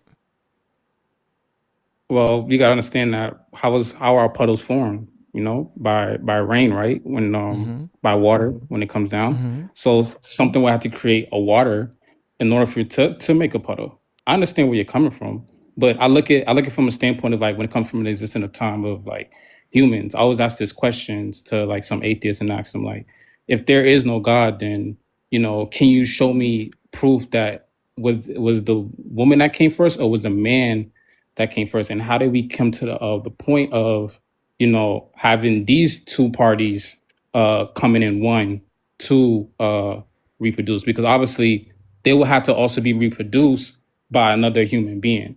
It's like that question, like what came first, the chicken or the egg? Things like that. So I don't know if that really addresses. I mean, this is a whole nother argument. I'm more than happy to engage in it, but that had nothing to do with what we were just talking about. Whether or not, like this is the evolution of sexuality is entirely different. So yeah, but we were talking about the creation, right? Of creation of the puddle, said, yeah, but puddles are not biological entities, right? So what I'm saying is, in my worldview, there's a clear difference between things that are created and things that are not created. But in your worldview, you just have to assume that all things are created. But inherent in this assumption is this idea that there was once nothing and then God gave rise to something, right? And to me, I don't see any evidence of that. What would be the evidence that there was once nothing and somebody or something made it come into existence? Well, we just know that this earth didn't form itself, right? It did. Some people believe in, but something will have to create it to make Gravity. the earth form. Gravity Yeah. did. So yeah, people could say gravity, but because of gravity, are you saying that because we know that we cannot defeat the law of gravity. I think what I'm trying to say is like the earth, it stays in its place, right?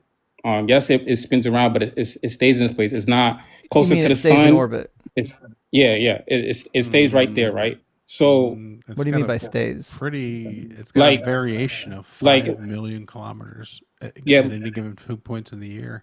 Well, between the closest and the farthest in a year, it's 5,000 kilometer or 5 million kilometer difference in the distance from the sun.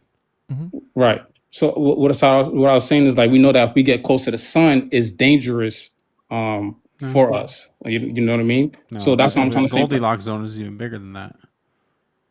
Huh? The Repeat that. Goldilocks zone, where we would be safe, is much. It's like 30 million miles. We could be 15 million miles closer, 15 million miles further away. From the sun? Yeah. And you don't think anything would happen to us if we're not No. closer to the sun? Well, No. that's what he just said. Hmm. The sun doesn't have a perfect circular orbit. It's elliptical, No. which means that some parts of the year were further away than other parts of the year. And that swing, I believe in miles, is up to 14 million miles. That's 3 million for the difference of the nearest to the farthest is 3 million minus Oh, 5 million what am I- K. What am I thinking the what I was 14 thinking was? maybe the Goldilocks. Maybe, 'Cause yeah. That's what I was saying. Like, It's like, millions it of could miles, be though, like Max said. It could be 14. I said 15 million miles closer or further, and we would be fine. Yeah, but don't you think there's a reason why we're not as super close to the sun than we will ever be? Because we know that for a fact. Yeah, because there wouldn't be an us. You're putting the cart before the horse. Right. So that means that something would have to create this earth to put in the right place for No. us to not It wasn't placed in the right place. It just happens to be that when planetary bodies are in the right place for life, that life is possible. But nobody had to place it there. Like if I threw down a deck of 52 cards, and like both of the jokers, actually it'd be 54 with the jokers. If I threw down both of the jokers are up, I wouldn't say, oh, somebody had to do that, or else the jokers wouldn't be face up. Well, now you just injected a goal. You said the goal is for the jokers to be face up, and I agree. If I was going to throw down 52 cards every time and the jokers were always face up, and that was my goal, that'd be pretty cool.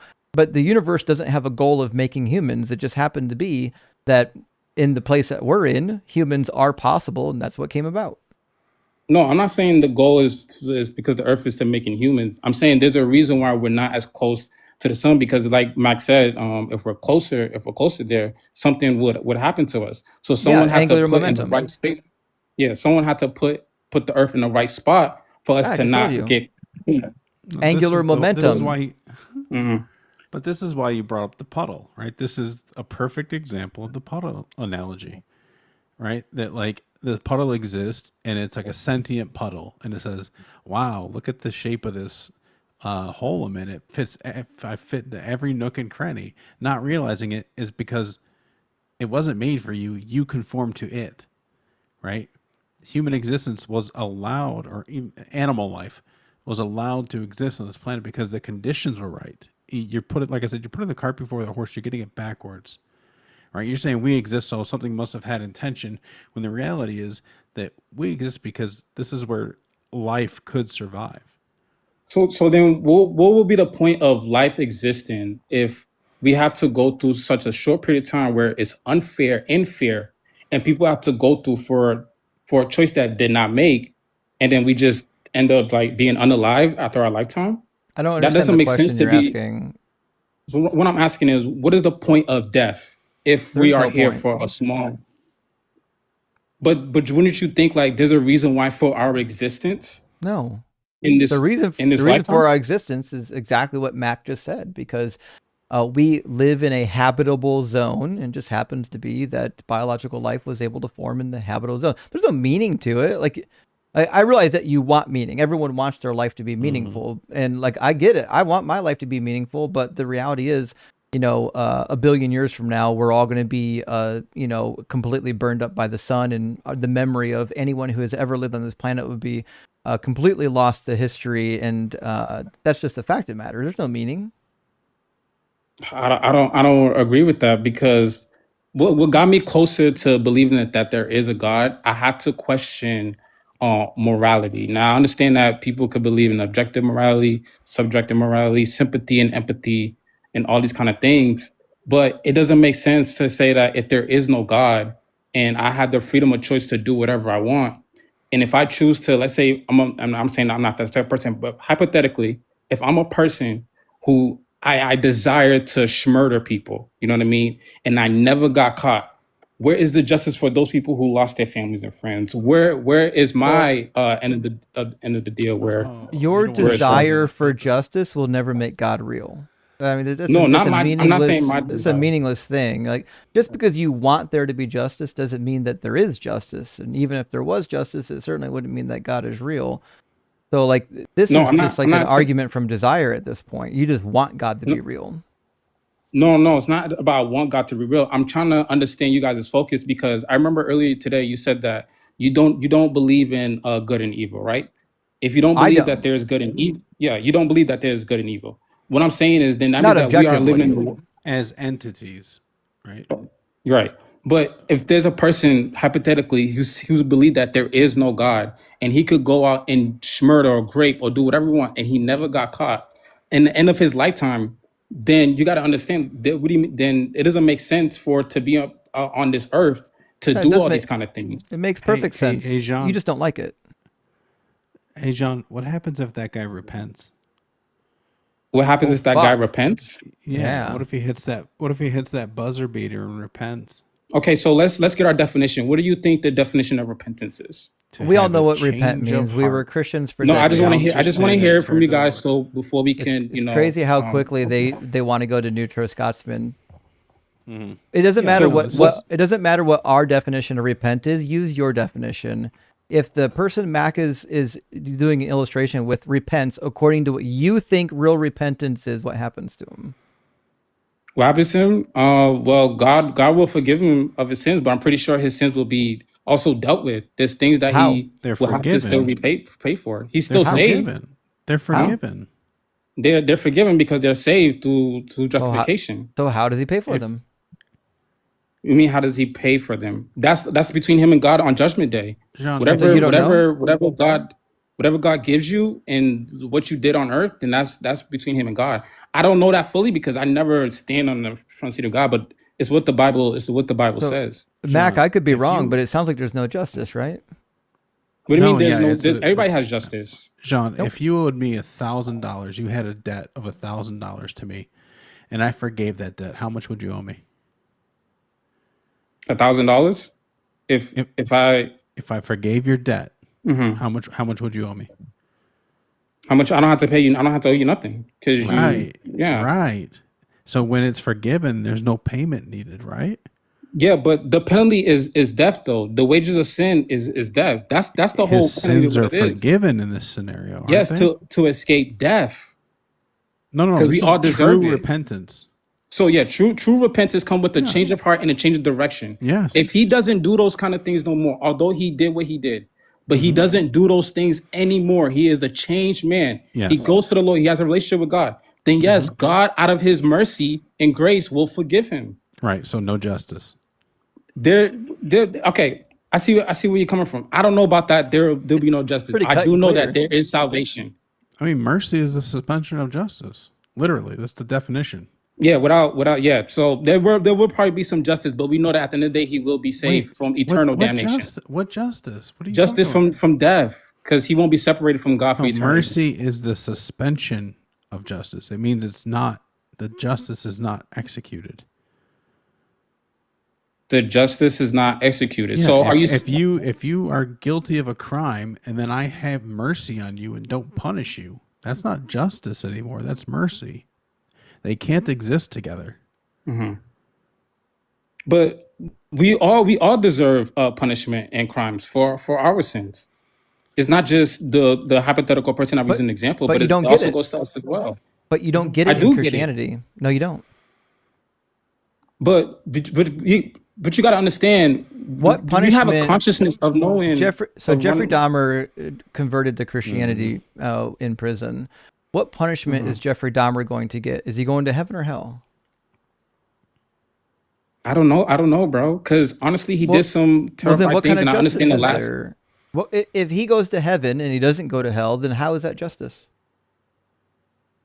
I mean, how is that justice? God is the final judge. If I'm I didn't ask you God about and the he judge, did, I said, what form of justice is it if he doesn't get punished? If he doesn't get punished, I'm pretty sure he goes to heaven. Yeah. No, So how is that I agree. how is that justice? Is the question. How is How's that that justice? Because he called out for to the Lord to repentance. It's like a way of knowing that you not how did he get it? How is justice being executed? How is justice happening in this case? Well, the Bible says that there comes a court where you have to stand before God. I know that he probably would get in heaven if he repented, but I don't know how that fully goes on, man. I really don't know. If I knew the answer, I would tell you, but I don't know how God judges fully, even if people do repent, because God judges the heart. Do you That's think all that Paul matters. is in heaven? Do I think Paul is in heaven? Yeah. Yeah, because he was also an atheist. There was a time where I don't know if he was an atheist. He was a but Jew. and he also told people to stop spreading the gospel. He was also That doesn't make him an atheist. yeah, He my was fault. Jewish. It wasn't not the word atheist, but yeah, he was a Jew, but he was also telling people Yeah, not to, right. you know, And he was, believe. supposedly killing people, right? Yeah, he was doing all these kind of things. Yeah. But you're saying he is in heaven. I don't know. I don't think anybody's in heaven right now, but he will make it to heaven. Yes, he will be in heaven with Jeffrey Dahmer. I don't know about Jeffrey Dahmer. I don't know him at all. Because I know he did some wicked things. Do you know Paul? I know Paul in the Bible. How do you know Paul? Because when you read the scriptures, you can read about Jeffrey Dahmer's conversion. What did he say in his conversion? That he repented and gave his life to Jesus. Well, he had a guy working with him who would come and visit him in prison and counsel him in the ways of the Lord. And if that's God allowing him to be in heaven because of that, then who are we to judge? Because we're all wicked in God's eyes. Well, we're not judging. What Mac and I are both trying to point out right now is that you're saying God must exist, otherwise there's no justice in the afterlife. But even with your God existing, there's still no justice, because the people who commit the most heinous crimes, as long as they truly repented, they'll go to heaven and they're not going to end up in hell getting punished. Unless they certainly can't be getting punished in heaven, because in the new heaven, new earth in Revelation 21, there's no suffering, no sorrow, no pain. So there's no suffering there. There's nobody getting punished there. Yeah, but it's the same way of saying you could say a little lie. Even if you say a little lie, it's still wicked and evil in God's eyes. Yeah, that but still deserve punishment. But you still aren't getting the point. I am getting the point. You're saying that why can't he? Is heaven a punishment? Yes or no? Heaven is not a punishment, but you're saying are that there he's punishments punishment. in heaven? No, I don't think there's any punishment that's in heaven. Okay, so if there's no punishment in heaven, and heaven is not a punishment, and people who commit horrible crimes get to go to heaven as long as they repent, what that means is those people don't get punished, which means your claim that you need this Christian afterlife to get justice isn't true, because there is no justice in the Christian afterlife. The punishment is merely for those who don't repent. But sin is sin in God's eye regardless. I don't care. I'm not asking you about the gravity of sin. I'm asking you about punishments. If your God doesn't punish sins because they repented, what that means is that there's no actual justice in your afterlife. I don't know, because it says after death there comes judgment for everyone. It doesn't matter. The judgment's irrelevant. If you believe that Paul got to go to heaven unpunished, that means Paul's crimes won't be punished. There won't be justice. Okay. So are you saying that's the same thing with Jeffrey? Are you saying that's the same thing with Jeffrey Dahmer? Because he said that he repented. It's the same with everybody. Any person who's ever committed themselves to Christ are going to have sins that go unpunished because they confess their sins. They believe in their heart that Jesus Christ is Lord, Romans 10:9-10. What that means is that for Christians, there is no justice in the afterlife.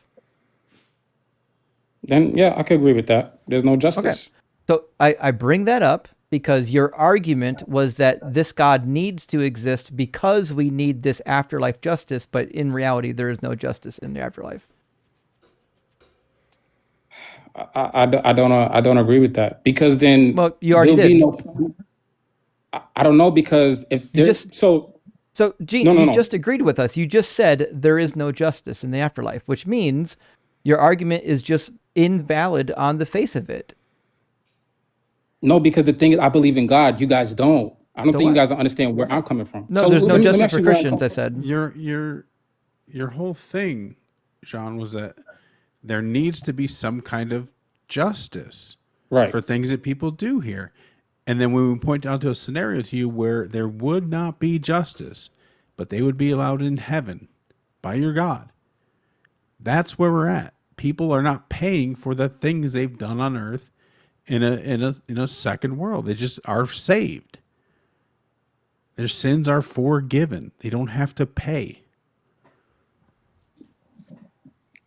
Okay, I see where you're coming from, but from my standpoint, because I read the Bible and because God exists, it's because he's also a merciful God. Oh, So no. he gives us so many chances to repent. But that has Because nothing to do with what we're talking about, to be clear. That has But this nothing world to will do pass with away, what though. we're talking about, right? We're talking about whether or not there is, in fact, justice in the afterlife. That's the only thing we're talking about right now. Yeah, there's That's no all. justice in the afterlife after repentance. I want you to do like a little There's no right. justice. There we go. So we agree. There's- Then. give a little mental Yeah, trick, we agree. right? We agree on that. But so every time you get ready to say the word mercy, just imagine yourself like having the word justice on a piece of paper and just like wadding that piece of paper up and just throwing it in the trash. Because that's what mercy is. You're Yeah. throwing out justice. So just keep that in mind when you're arguing for justice and then you bring in mercy, you're defeating your own argument. But without justice, there's no mercy. I disagree. That doesn't mean anything. That means nothing. Yeah. Also, I would push back too on this idea that God is just. I know the Bible says that Deuteronomy 32:4 says that God is just in all of his ways, but I don't find that to be the case. And we can do like one simple example to demonstrate that. It might be my favorite example from the Bible. Maybe it's a good one. One of my two favorite examples. So would you concur that when justice is dispensed, that means that the person who did wrong gets punished and the person who doesn't do wrong doesn't get punished? That's what we would call justice, right?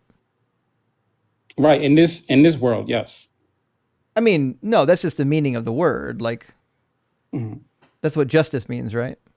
Yeah. Okay.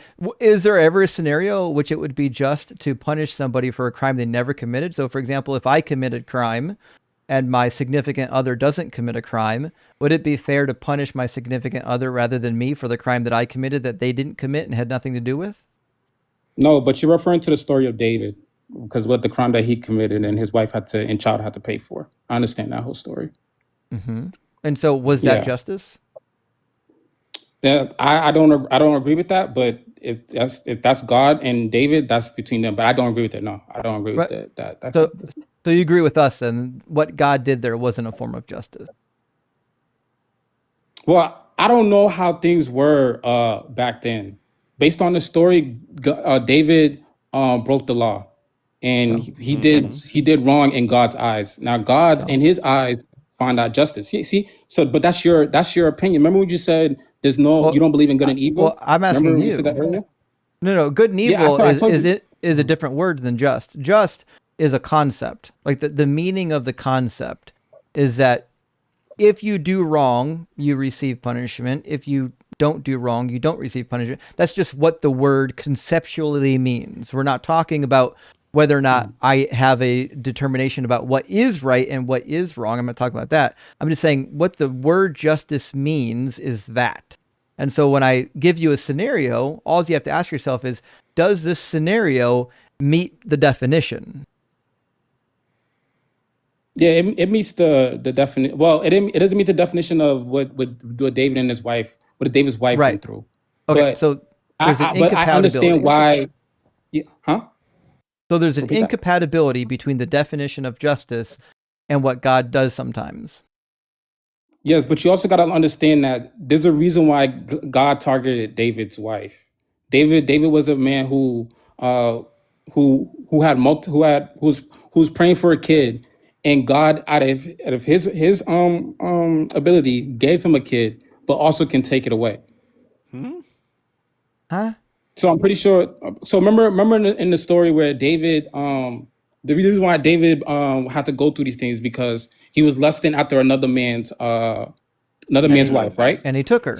Yeah. Wait, And what he do you mean yes, by and he took her, praying? and Maybe he what do tried you to mean keep by it, and praying he for a kid? yeah. Well, hold on, and then he tried to convince that man to go and unalive that man that he slept with, and even Well, though he sent the guy. So Uriah the Hittite was his name. He sent him to the front yeah, lines and then commanded the army to pull back in battle so he wouldn't get murdered. And he did yeah, that obviously to cover up the fact that he knocked up Uriah's correct. wife. Right, correct. So knowing that that's still wrong because David didn't come into the place where he could confess his sins. That wasn't repentance. So He the reason did. why I see, but I see, yeah, he did come into repentance later on when someone came up to him Yeah, you and just told him what he confront him did and was wrong. yeah.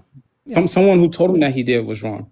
But But remember, the reason why Wait, God did that was to hurt him, to hurt isn't that when David everybody intentionally. but repents? Pretty but much. did Like, did the women get punished or did David? David had God gave David a choice to receive a kind of punishment. I forgot Nope. what it was. It was no, he like three didn't. That's a choices. You're different mixing up story. two different That's the stories. census. That's 2 Samuel 24. But David wasn't in that story. Yeah, that was David, but it was for Different punishment story. for taking the census. What was that punishment for? If you guys could jog my For memory. taking the census. He just told you. What's the census? A census, counting the people. Okay. Okay. Well, then I would say that then there was no actual punishment, but I think Well, it no, there hurted. was. It hurted David though. The women got raped, man. Yeah. The woman got the punishment, but I'm just saying it hurt David. Well, I'm sure it did. Who did you think it you hurt said there more, was the no women or punishment. David?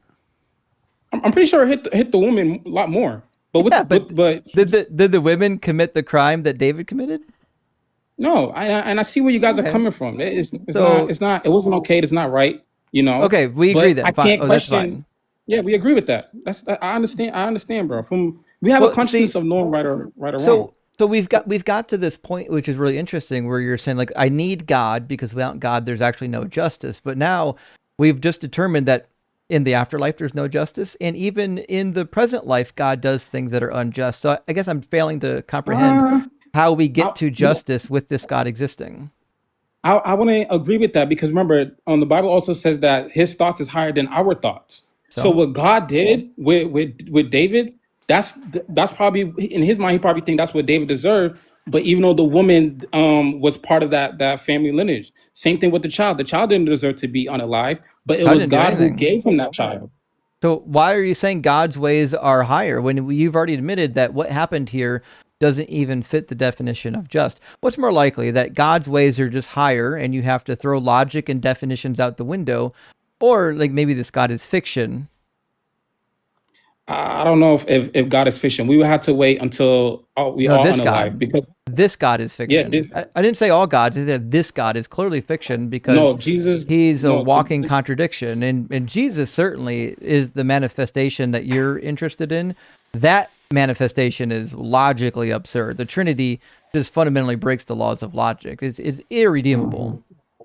right. So, but you got to understand this. Like, if there is, like I said, if there is no God, then my question would be like, what will be the point of existence of life, knowing that there is suffering, knowing There that is there's none. all these kind of things.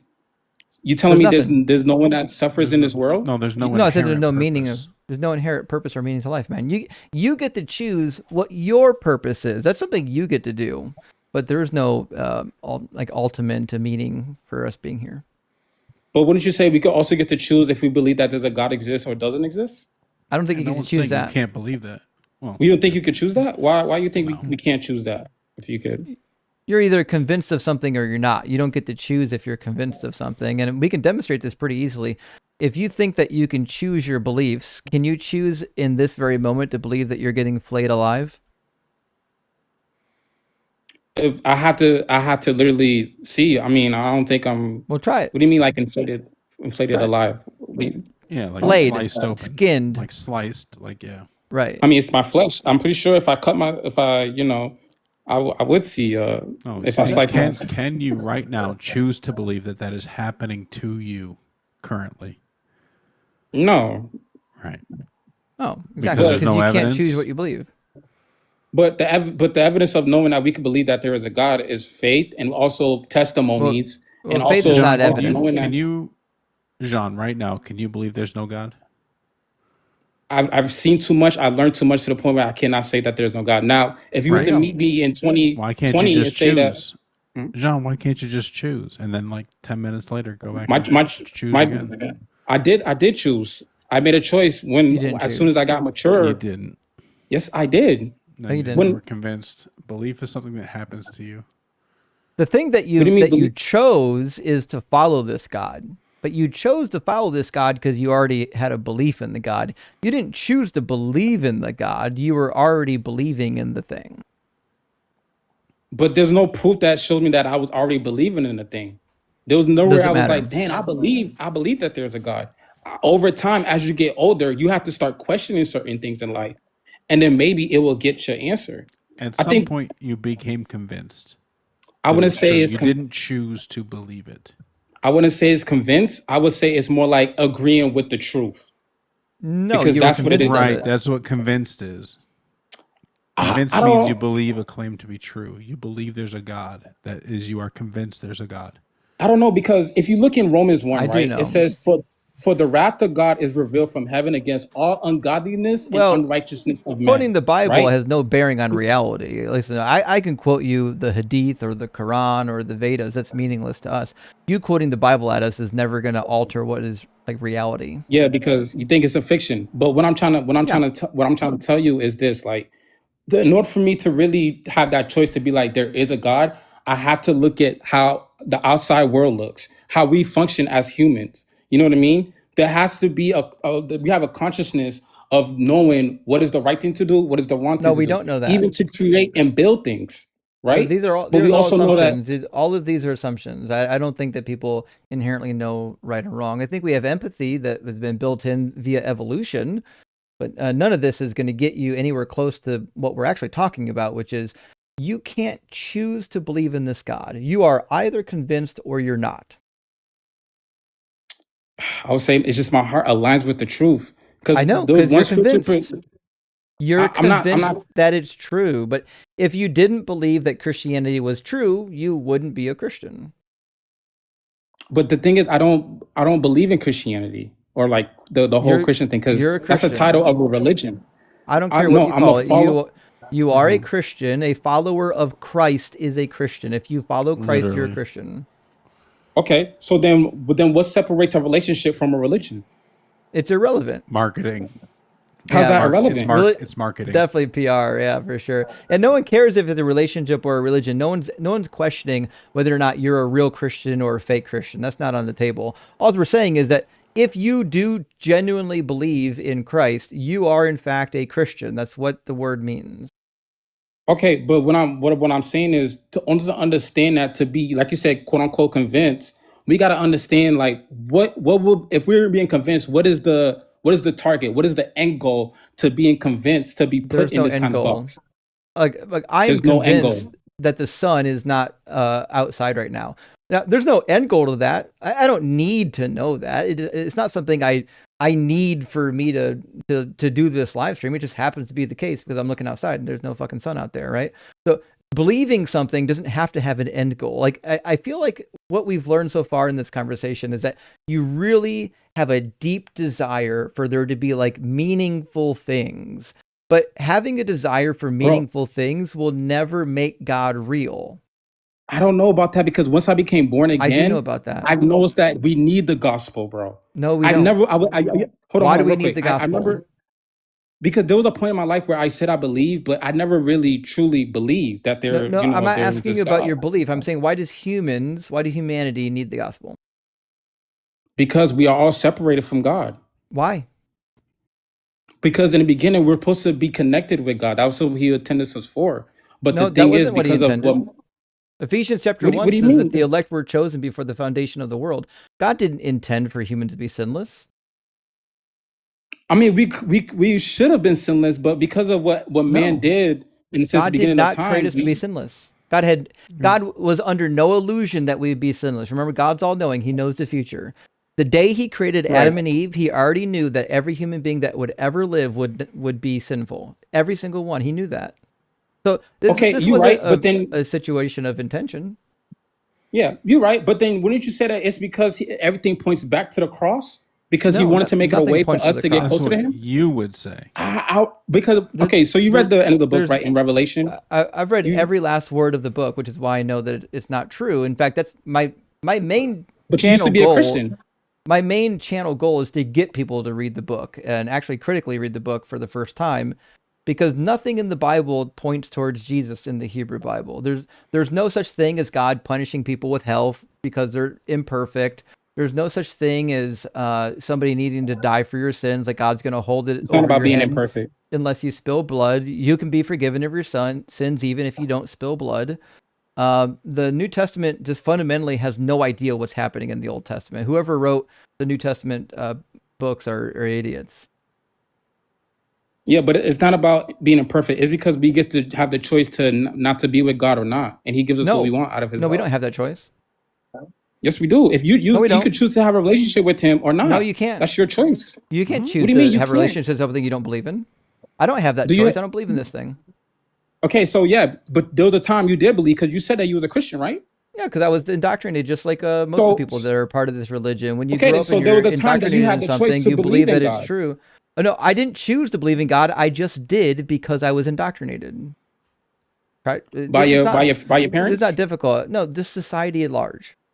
So most people in America are growing up in a society where the majority of people around them believe in the nonsense, and probably their family members too. That was my situation. I believed it passively as a young person because everybody believed it when I was growing up. But the reason why I believed it wasn't because I had like verifiable evidence or proof.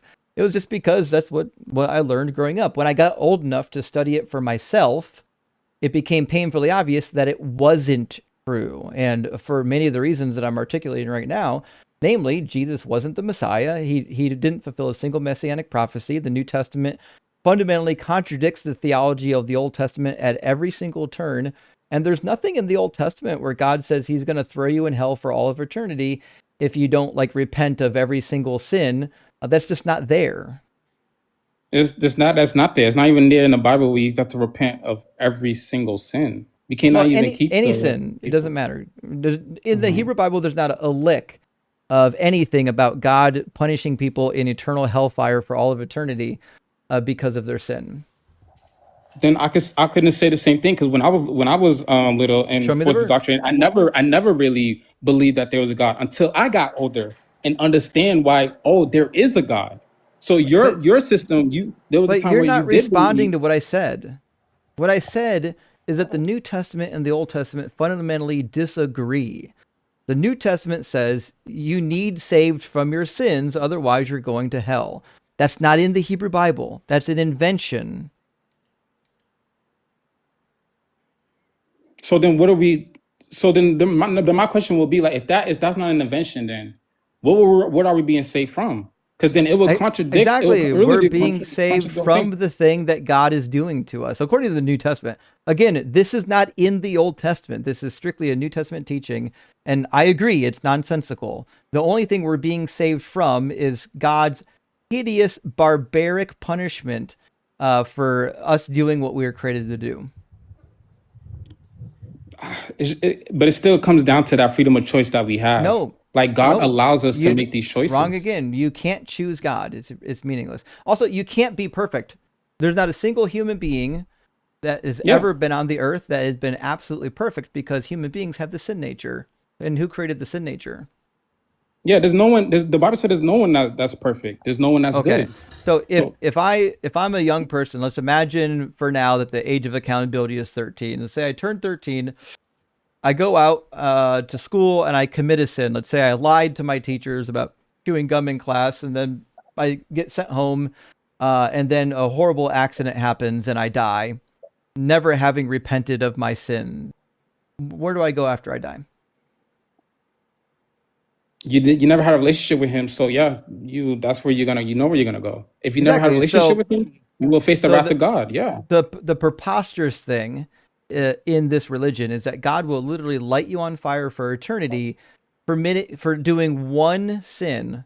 The sin of lying to your teacher about chewing gum is enough for God to light your ass on fire for all of eternity. This is a really preposterous religion. It's just silly. No, it's not that. It's the fact Why? that we all missed the mark. Why is It's not I know about we all that missed the line. mark, but missing the mark has nothing to do with whether or not you should be lit on fire for eternity. What a crazy thing to believe that it's just to be lit on fire for eternity because you're imperfect. Being that it's impossible for you to be perfect. You actually can't reach perfection, which means God is going to light you on fire for all of eternity for something that you have no control over. So let me ask you this: have you read Matthew 7, verse 21? I'm pretty sure you have, right? Last word of the Bible, but again, So- will you actually address what I just said rather than jumping to a new point? Can you address how it's logical to believe that you're going to get lit on fire for all of eternity for being imperfect, which is something you can't control?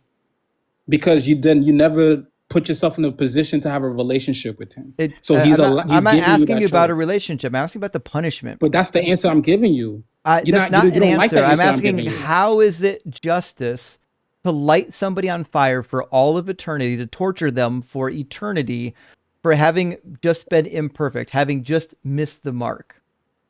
Because you have fallen short, you have sinned, you have broken the law. I'm aware. I'm asking, why is the punishment fitting for the crime? Like, if I don't know if you had children, if my child goes to school and lies to the teacher, am I justified in lighting him on fire?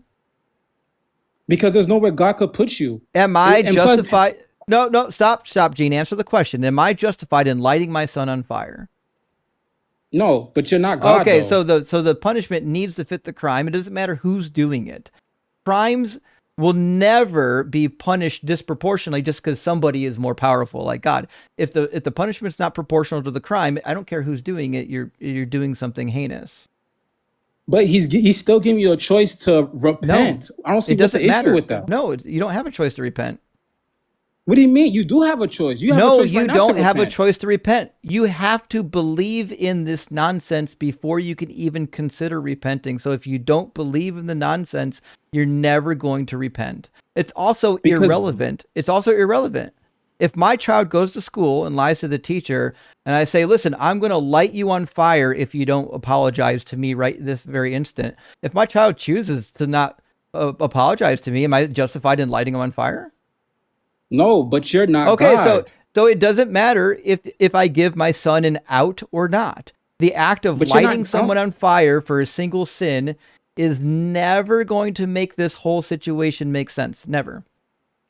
The thing is, you won't get it because you don't believe that there is a God. I'm trying It to doesn't just matter. hear me out real quick. Even if I believed in a God, this God still wouldn't make sense. I could easily say that I believe in Lord Marduk.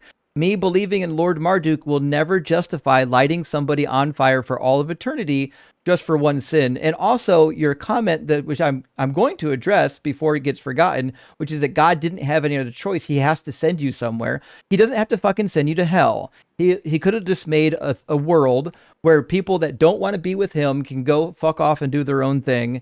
And there's no fire, there's no torment, there's no punishment there. That's something he could have done. You're introducing what's called a false dichotomy, saying, well, it's either heaven or hell, but God's all powerful. He could have created thousands of different worlds to send people there. He didn't have to make it only heaven or hell. But Hose, let me ask you a question then. Let's say you're God, right?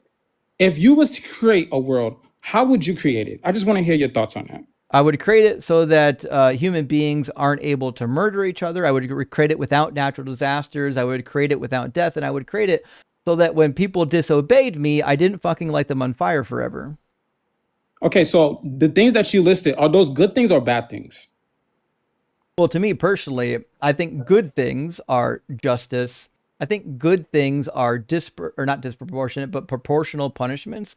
I think bad things would be disproportional punishments. Like if somebody commits a singular crime, I don't think we should light them on fire for eternity. I don't think we should gouge out their eyeballs. I don't think we should be killing babies, but these are all things that Christianity says is okay. Yeah, you're not answering my question. I asked you those things that you just listed. What things? Are those that you said I would create a world without murder, right? Okay, we'll leave that at that. Do you think it's okay to murder or not? So you're basically saying it's not okay to murder, right? Now, what I've told you, I already know the gotcha you're trying to get me into. So I'm not saying the gotcha. I'm not saying cut it gotcha. off at the pass. in my framework, yes, I don't think it's okay to murder people. Oh, And that is a subjective framework. No matter how much you dislike it, you'll never get to objective morals. okay, I understand you, host, but what I'm asking is that if you're gonna create that's why actually, if you're gonna create a world, right, and you creating these people that you don't want murder to happen, but because these people still murder, and I get it, you're not gonna, send them to eternity. But if a person just keeps on murder and they think it's still the right thing to do, what are you gonna do with that? How are you gonna deal with it? You can lock them up, you can segregate them, you can put them on an island by themselves. There's so many things you can do without torturing them.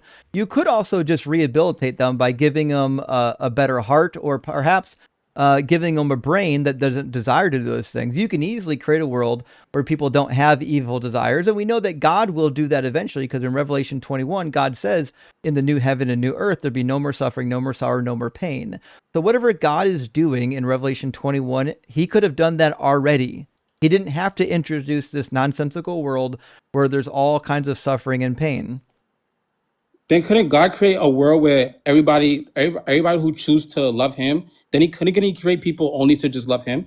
He certainly Instead could of have. In fact, people, if God made sense, rather than doing Romans 9, where he created vessels of wrath, he could say, listen, if this child is born, it's going to be evil. He could literally just make it so that only good children ever get born and evil children don't get conceived.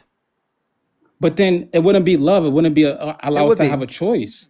Wrong. Choice But has God, nothing to do with whether or not somebody turned out to be evil. So, for example, I've never like committed evil, like Jeffrey Dahmer types of evil, right? But me not doing that doesn't mean that I can't love somebody. And in fact, if somebody took away my ability, right? If somebody took away my ability to go murder somebody, if they just said, "Listen, fucking, there's a force field around you now, and you're never capable of murdering somebody," this doesn't mean I don't love people. Like, you can't tell me that my inability to murder somebody is going to affect whether or not I love my child. What a nonsensical thing.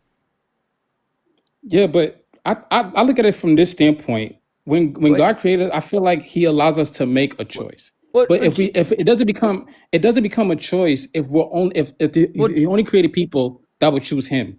Gene, you don't have a choice in Christianity. Your choice is love me or I'll light you on fire for eternity. That's not a choice. That's not free will. That's coercion. That's violence. It's like if I went to, I don't know if you have a sister, if I went to ask out your sister on a date and was like, listen, Gene, I'm going to ask your sister out. We're going to have the best time of our lives. I promise I'll treat her really well. But if she says no, I'm going to light her on fire. That's not a free fucking choice, is it?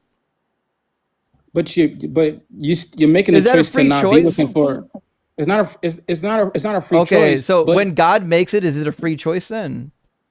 It is a choice. We have no, a choice. It's not. It's an ultimatum. Is it a free choice? It's a free choice because we're choosing. It's not a free choice. Him. No, wrong again. If your choice is love me or burn, you don't have a choice. It's an ultimatum. It doesn't matter if I'm making it or if God is making it. It's still an ultimatum. It's not. That's why I want to show you a scripture in Matthew 7, just to show you something. No one cares about your scripture. Try to follow along here. I'm not going to. I am following along. But I'm not going to let you move off this one, Gene. I need you to actually lock in for 5 seconds. I need you to lock in for 5 seconds. What is the definition of an ultimatum? What do you mean with the definition of an ultimatum? It's like when you definition of an ultimatum is like you're using something that's to basically like you have no choice of doing it. Like, no, you do have a choice. Nope.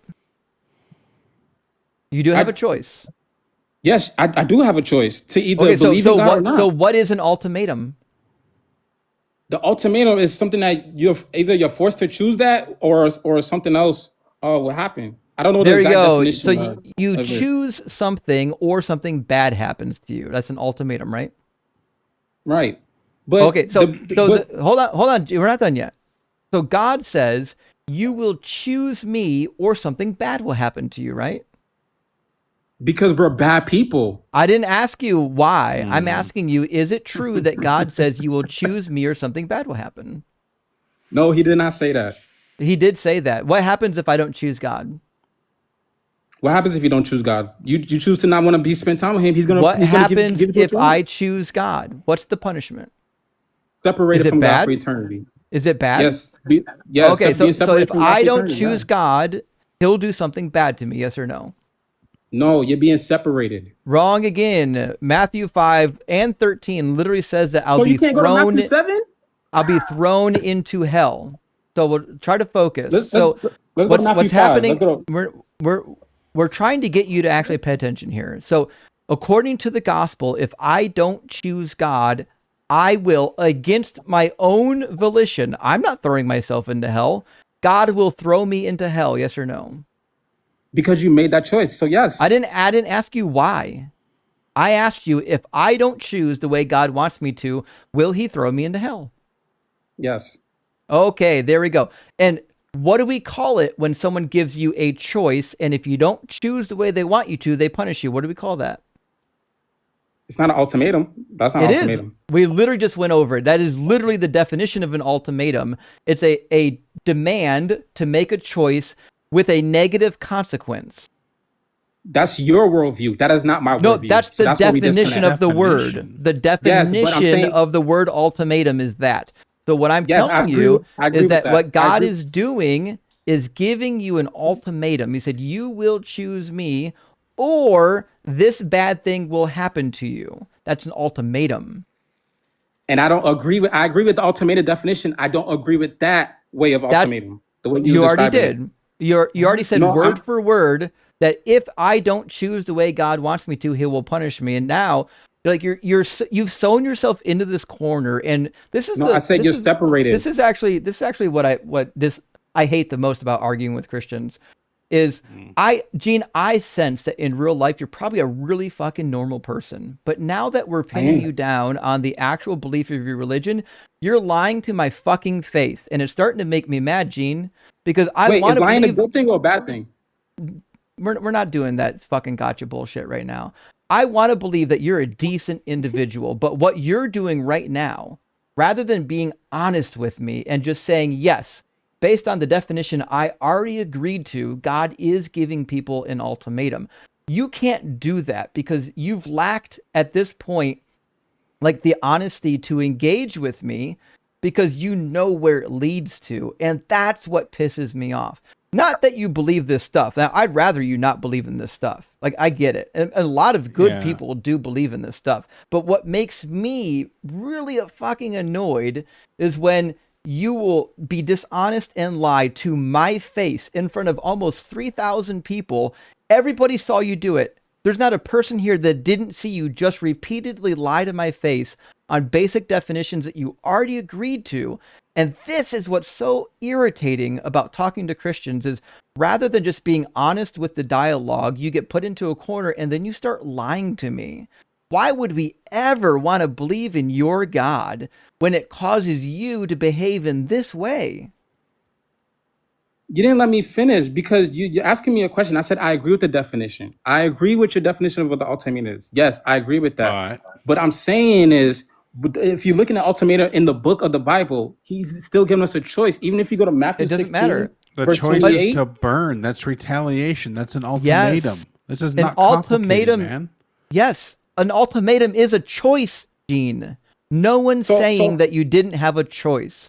What Mac and I are saying is that the choice that he gives you is an ultimatum.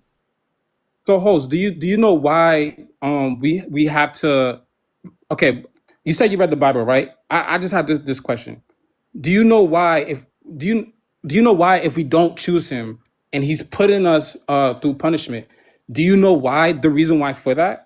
If he's putting us in a punishment? Because he decided. So every punishment that God gives out is something that he decided because God is all powerful, which means he doesn't have to do anything. Nobody forces God to do anything. God only does what he chooses to do.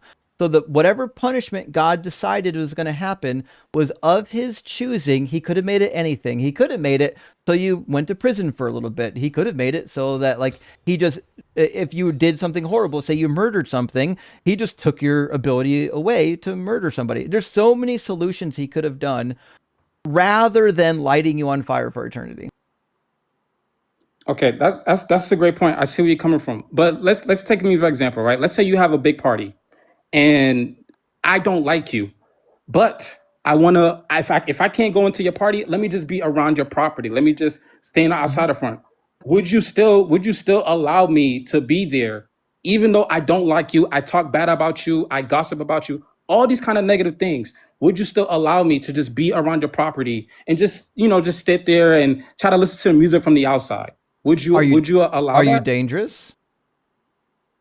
I'm a dangerous man. I don't No, like you. if you're dangerous, I'm going to remove you from the property. You know what I'm not going to do?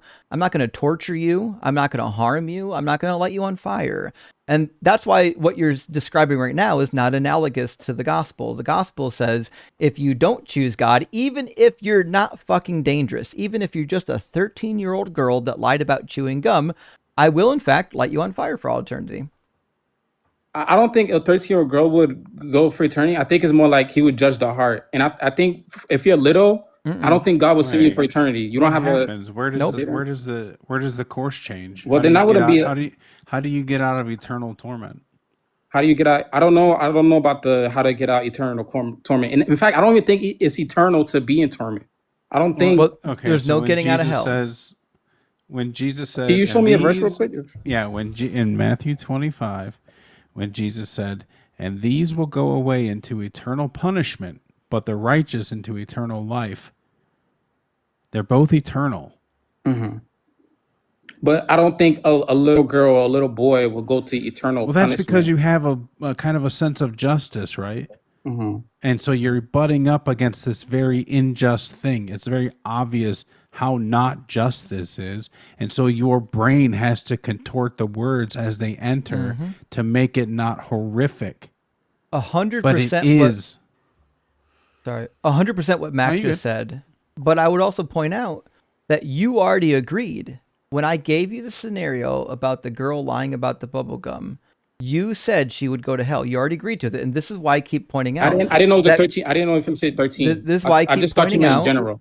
If I keep pointing out that your religion is forcing you to not be honest with me. You have to keep taking back things that you previously agreed to, because rather than just saying, listen, I get it, this is a problem, you can't admit that it's a problem, and then you have to keep going back on things you already agreed to. Whereas an honest person would just say, yeah, that's a fucking problem. Because you didn't allow me to express where I'm coming from. Can I just explain my reason real quick? I agree with the definition. I agree with the definition. I agree where you're coming from. But the way I look at it from a standpoint, if God created, the Bible said that God created the heavens and the earth. If he did not create, if he created hell, but it wasn't destined for us to be in hell, my only thing is we are having the choice. And I'm not saying you don't agree, but from my standpoint, I know from my standpoint, it tells me that he's allowing us to have a choice to either be with him forever or not. And if we choose on this earth to not want to spend time with him, then what's the point of coming into heaven if you know you're not going to want to spend time with me? That's how I look at it. Gene, I didn't say that he should force you into heaven if you don't want to go. I didn't say that. No, I didn't. I'm not saying that. Dichotomy. I'm not saying force. I'm saying it's a false dichotomy. God doesn't have to send a single person to hell. Not one. There's not a single person ever that has to go to hell. Then I think that's something that you have to talk to God about. If he is, it sounds like you need to talk to God about it. I don't believe in that sky carcass. But the thing is, I know why he has to do what he do. Why does he have to? Why does God have to send people to hell? Because it's interesting. Because in the Hebrew Bible, he didn't have to send anyone to hell. Now in the New Testament, all of a sudden he has to do it. Why does he have to do it? Why does God have to do a fuck thing? Like, you don't have to do shit. He's God. You don't have to do anything. Okay, because based you know on, what, Mac? But go ahead. Why does he have to do it? Mac, you and I have already made this point like 3 times. Yeah. It's wild that he didn't catch it any of those times. No, I catched it, but let me explain. So the way I see it, why does he have to do it? The reason why he has to do it, because it said that God is so holy and perfect. There's not even no one that could really come close. So this is what I'm saying. But I'm saying, why does that require hell? Because let's say I'm allergic to something. Would I want that thing that I'm allergic to come near me? Again, being allergic to something has nothing to do with torture. Try to follow along, Gene. I understand, but with sinners, every analogy I don't care. Every analogy you've made up so far is, well, God can't let us be around him.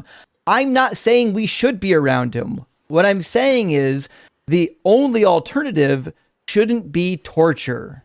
That's it. Like, listen, if there's a guy who wants to off me, I agree. I don't want that person around me. But you know what I also don't want? I don't want that person tortured by being lit on fire for eternity.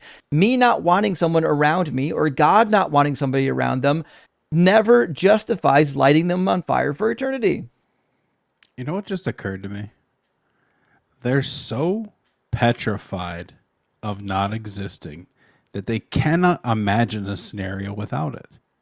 Right. Like, even if Wild. it's bad, you can't think of a third option where it's just, you're gone. Mhm. Right? Did that not occur to you, Jean? Like, he Yeah, could just say, no, you're done. Like, no torture. You just don't exist anymore. You're either trust with me, me in the bro. party or you don't exist. Trust me, bro. That's way more fair and just than eternal punishment. Yeah, trust me, bro. I even asked questions like, why do they have to suffer for eternity? That I don't even think that's okay. But you know what I still mean? believe in the God that does it. Because I believe in You it still because I worship believe the God that does it. because I believe what the Bible is saying, that we're not good people. And you may not agree with that, but Who I agree with deserves that. eternal punishment? Huh? Who deserves eternal punishment? Satan and his angels. And hell wasn't destined for us. It was. Is God on a mission? No, the Bible said that the hell was not created for humans. It was doesn't created matter. for Satan and his exactly. The So, day he created if it, it- you know, he was sending humans there. Yeah, but you gotta understand. That it was for us. Think yeah. about the question. Yeah, I understand, but you pivot away from my thought too. I told you that the Bible does. The Bible says that the hell was created for Satan and his devil. It doesn't say humans. So It show you that says God. that. It says that. It also says that God is just. It Yes, says a but- lot of things that aren't borne out by the facts. Yes, but in the beginning, Yeah, hell wasn't created for humans. So wouldn't you think that's how God knows? It doesn't matter. There's no such thing as God intending two different things. God has only one intention. When he created heaven and hell, if he knew that humans would be going to hell and he chose that future, that means God intended humans to go to hell. God doesn't get to change his mind. He only has Yeah, one because he intention. said he regretted making humans. He said that he no. regretted making humans. No, it depends. If God is all-knowing, you can't change what you know. So either He can't take God his- hold on. Either God is all-knowing or God can change his mind, but it can't be both. God can't be all-knowing and change his mind. Yeah, I don't think he could change his mind. It's just more like what he says and what he says, he puts out, it's done. That's it. Because even in the Bible says that he regrets go. making humans. So And if God knew humans were going to hell the day he created hell, and he still did it anyways, what that means is God intended humans to go to hell. That's what that means. No, I think he knew that out of our free will, there were people that would go against him. Nope, it's definitionally think true. If he didn't intend people to go to hell, he would have made it so sinners don't go to hell. He could have done that. He could have said, listen, I'm going to make heaven, I'm going to make hell. The wicked angels and demons are going to go to hell, and the humans are going to go somewhere else. He could have done that, right? But host, you telling me He that could have you done could make that, a right? choice and you don't regret it? He could have done that. Okay, so but that's what not he his- chose to do was not make that third alternative. What he chose to do is say, nope, humans are going to hell also, right? He didn't. It doesn't say that humans are going to hell also when he first Did created he the hell. choose? It doesn't matter. God's all-knowing. Whatever you Right. do as an all-knowing being, it doesn't matter what time frame you've done it in. You already know you're going to do it. If I buy a car tomorrow, and I know for a fact that if I'm going to wreck that car, sorry, let me rephrase that. If I buy a car tomorrow and I know for a fact that 2 weeks from now I'm going to wreck that car, I know it. There's nothing that can change my mind because I'm all-knowing. I know if I buy this car, I will absolutely fucking wreck this thing. And I buy that car anyways. What that means is that that wreck is intended. I intended to buy this car and also wreck it because I didn't have to choose to buy it. I could have chose to buy the car where I don't get into a wreck. Same thing with hell. If God knew the day he created hell that humans were going there and he could have sent them anywhere else and he chose that anyways, that means God intended from the beginning for humans to go to hell. It also doesn't fucking matter because I don't care if God has two intentions or one intention. The fact that in any point in time he decided that humans would go to hell, he intended humans to go to hell. I don't care when he determined it. But he also intended not people to perish. Do you also remember that in 1 Peter? No, he didn't. Because you said you read your Bible, right? Again, he didn't. Okay, let me go to First Peter real quick. I'll show you. Gene, it doesn't matter what First Peter says. If God is all-knowing and he chose the course of events that he took, that means everything that happened as he intended it to happen. God can't be all-knowing and then have multiple intentions. If you're all-knowing and you chose the events that are going to happen, then everything that happens as intended. It's just definitionally true no matter which Bible verse you bring up. Yeah, and you keep pointing to things that people are saying about God, and then we're showing you things that God does. I right? see. Hang I on, see. hang on, Jean. If somebody wrote a book about It's Gene. Gene, Gene, please. It Yeah. is Gene. Okay. Yeah, it's Gene. All right, I Frenched it up. I'll give you that. So if somebody wrote a book about me and said that I'm a good person, right? But then you see me in real life and I'm walking around and I'm slapping babies and kicking dogs, would you say that I'm a good person? I wouldn't say that you're a good person, but someone else will look at you. But someone in the book said I am. But that's what you're. But that's what you're doing. But Mac, are you a good person? I'm all right. He's desperate to get a gotcha on objective morals. He's No, dying I'm to not. do it. Why you keep thinking it's a gotcha? But here's the thing, right? There's none good but God. There's your answer. So if people saying a thing about a being, right, is just them saying it. It's a claim. The claim is borne out by the evidence, and the evidence is the action that the being takes. Right? So if we see a God acting unfairly, imposing punishment, creating hell, knowing people would go there, it doesn't matter if somebody else says his will is that none should perish. It doesn't matter because he shows you what's happening and it happens according to his will. He created hell for Satan and his angels and for people, knowing they would go there. He created vessels for destruction, knowing before they were created what their fate would be. You can't say that his will is none should perish if he also does that. So are you saying that as believers and people who believe in who's a Christian who follow the Christian belief, right? Are you saying that we're also bad people? Well, because we sided with God because of what we think what he does is right? No, I think you've been indoctrinated into a horrible belief system. I think most Christians are pretty good people. Okay. They believe horrible things, and they generally will ignore the really bad shit. That's generally how it goes. If you're not busy apologizing for it, you're busy ignoring it. Because you couldn't hold this belief if you just accepted it at its face. It's horrific. Right, but I was gonna say but we could say that for a lot of things, especially example like Trump. There's people who believe that Trump is a good person. There's also people who believe that Trump is a bad person. Same thing with you guys. You believe that God is not a good. Well, you don't believe that he's God, but based on the book, you think that he's not a good God. But there's people like me, for example, we believe that he's a loving God. Do you think it's good to build a torture chamber that lasts for eternity? No, it's not. Okay, but I'm not God. Then you don't think God does a good thing there? I'm not saying that God does a good thing. I know why he does it. It makes sense. But who am I, bro? It doesn't make sense. You're not thinking about it. You're stuck in this binary thinking of that you have to live forever, and you're either going to go to the good place or the bad place. Because we're that's limited overall. Thinking. That's not the product of an omniscient mind. It's not even about that. It's like using our logic to understand that we're bad humans overall. This world will always be at war, and we will always be at war with each other. The acronym for war is "We are right," because at the end of the day, we will on our own perspective. Gene, you've already told us that no human being can be perfect, which means it doesn't matter what you think. We have this in nature. It's impossible for us to be perfect, and if we're not perfect, God's going to give us this punishment. But there is a way out. I don't think you guys are matter, not, Gene. It doesn't fucking matter. It doesn't matter so if there's a way out. Why that part then? It doesn't matter if there's a way out because the fact that you're being punished for something you have no control over is the problem. What do you mean? If a person goes out there murder, they have control of that. No, they have control of. I didn't say anything about murder. It doesn't matter what sin you commit. It doesn't matter if you lied to your mom. It doesn't matter if you called somebody a bad name. It doesn't matter what fucking sin you commit. If you commit one sin, even if it's just lying to your teacher, That's imperfection. That's something that is going to land you in hell. Ate a grape at the supermarket. Correct. Yeah. I agree. Do But you think that eating this is a fucking great example, Mac. I can't believe I've never heard of that.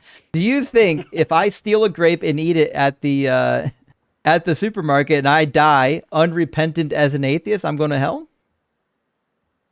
do I think you're asking personally me, right? Yeah. Just want to make that clear. Personally me. I don't think you deserve punishment because of what you just did right there. That's I me. That's didn't my ask. opinion. I said, am I going to hell? Are you going to hell? I don't think so. I don't think for what? So Jesus died for nothing then. That's one of the 10 Commandments. What do you mean? So one of the 10 Commandments is thou shalt not steal. Thou shalt not steal. So out of you your can you can sin and still go to heaven. I mean, we're all sinners, but one must believe. To be clear, you can sin and still go to heaven without believing in Jesus. Yeah, you can sin without believing in Jesus. Oh fuck! You that Sky Card is useless then. Fuck that guy. I'm out. because you have no relationship. We don't need Jesus at all. It doesn't matter. I don't need one. You just said I can go to heaven without it. Cool. All right. Well, glad we got through that. Gene, listen, it's been an hour and 10 minutes, and to be fair, I think you've been fun to talk to, but I don't want to beat the dead horse and bore the audience. But please do come back sometime. When you host again? When do you host a live again? Typically Monday, Wednesday, Friday. All right, then I'll see you then. Thanks for having me, guys. All right, cheers, man. Later, man. Yeah, I didn't want to poison the well or whatever you want to call it. But yeah, that's pretty much how it goes with him. That's wild. Oh, you've talked to Gene before. I've had a handful of times that it's just like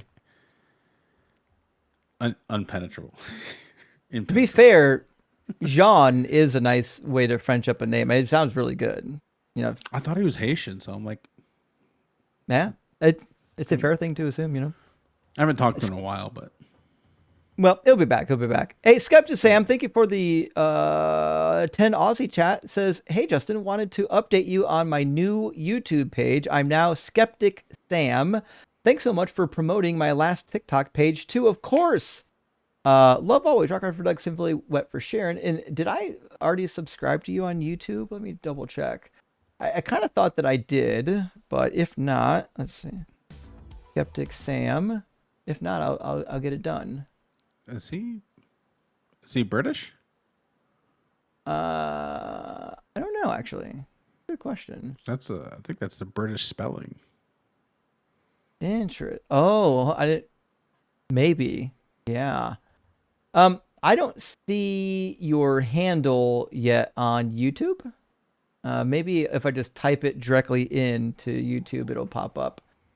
When you get a new channel on YouTube, sometimes it takes a while for it to even come up in searches. It's just one of those situations. Oh yeah, it is Skeptic Sam, and your page is called Sammy Aid.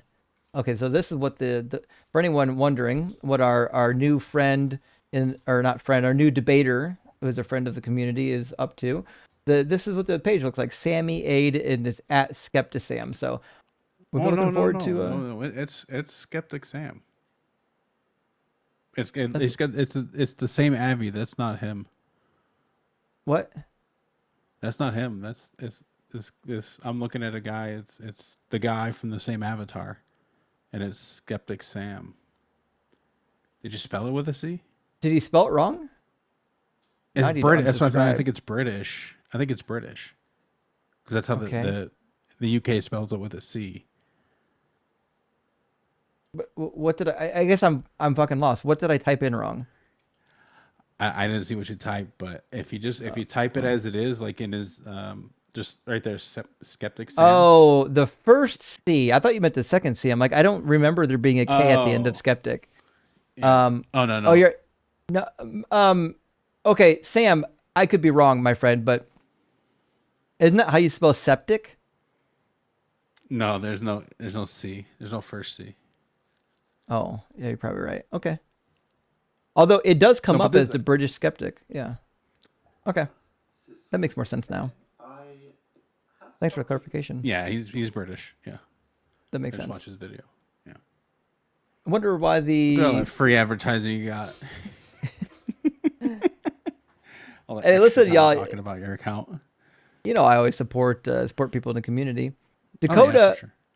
thank you so much for the $10 super chat. Says Justin, please remind people that using God as justification for committing atrocities against people groups because they are quote unquote evil is exactly what the colonizers did against my people, Native Americans. Indeed, they did. In fact, we've got like papal bulls and things like that, basically granting them that you can go do this bullshit. Like, hey, if we got to go grab this land and colonize it for the Lord, and that's how you get atrocities. Got the Doom Diversus in Africa. Mhm. You got the Intercatera in like the Americas. Yeah. Horrific stuff. Bad. Not the Bible. Jason says, could you imagine everyone dies just doing squats, just a few inches closer? Help me out with this one. Ever dies doing? You mean like in the gym, like doing squats in the gym? I'm not sure. That had to be something that was like very context heavy, because I understand what's being said, but I don't get it as a standalone. I'm not grabbing it either. But the follow-up says the creator of the entire cosmos is also confused and slightly scared of yeast. Yes, scared of fucking yeast and can't handle iron chariots and obsessed with thick skins of mammal species on a tiny galaxy pebble. Am I the only one confused here? You're not. The fact that there's a god that's like bigger than the entire universe and is like looking at like the speck of dust he calls humans and like, oh, the fucking look at what he's doing with his pee over there. That's some crazy stuff. Also, Symphaluette for Sharon, we are absolutely with you. And Martin says, if Christian says you have to understand one more time, I think my head will explode. It is interesting that they use that phrase so often. Like it just inherently assumes that A, we don't know the theology or we haven't read the book or that we're just stupid. It's wild that Christians can't get up here and debate us honestly without assuming that we're dumb or we just haven't read something. It's a weird, I don't know, weird thing. Yeah. Atheist Dude says, ex-Christian here. Thank you, Justin, for your content. Christians are entangled with emotions of Jesus rather than being intellectually honest, and that is the case. To be fair, guys, Christianity, especially when you first convert, it's a very emotional affair. It's a real thing. And when you experience something with deep emotions, it's hard to let that go. So I get it. And not the Bob Jason again says, a gentleman and a scholar, you say. Well, I am sometimes a gentleman, but I will never call myself a scholar until I finish my PhD. In the academic world, I would always be hesitant to use the phrase scholar, even though in the non-academic world, you technically can do it. But also says, oh, why do I have 2 cheat sheets? Because you're subbed on both channels, and hey, I love you for it. Also, Smack says, you said the other day you want to see pups and miscellaneous cute animals. Where do I post pics of my awesome border collie so you'll see them? The best way is to email me. Listen, if fucking you email me photos of your beautiful pets or your newborn baby, that fucking make my day. In fact, I'm pretty sure it lowers blood pressure almost instantly. Berkeley says, Discord channel. Yeah, or in the Discord. I'm really up a backed new up on channel. Discord right now, though. We should put a Discord channel together of people's like puppies, kittens, and baby pictures. How great would that be? Yeah. All right. It's free therapy. Yeah, if we have any mods that are listening right now, if someone can make that thread possible, man, I would really appreciate that. That'd be really cool. Berkeley says, praying has been proven by the Templeton Foundation to not work, or in some cases even reduce positive outcomes for those prayed for. Yeah, not just that, but also like in all other experiments as well. I'm going to read one more super chat, and we're going to get Elizabeth in here. Kyle says, yep, my entire family, friends, church prayed for my mother to be healed of bone cancer, and she died anyways. Yeah, because, listen, it's because this God isn't real. It's either that the God isn't real or the God is a monster. I think the more likely scenario is that the God isn't real. I think believing in Or your mom took a grape at the grocery store. Fucking grapes at it. I got to steer clear of the produce aisle, I think. It's too tempting. They're just right there. Yeah. Welcome in, Elizabeth.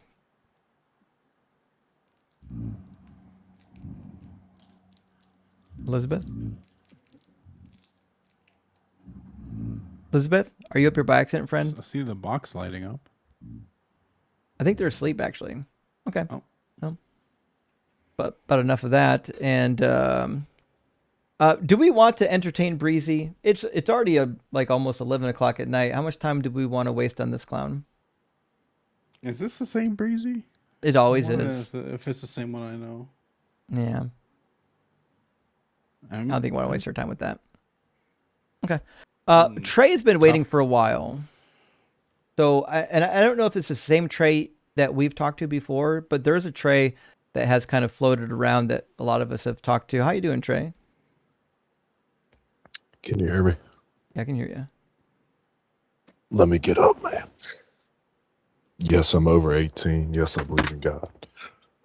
Okay. And which God do you believe in?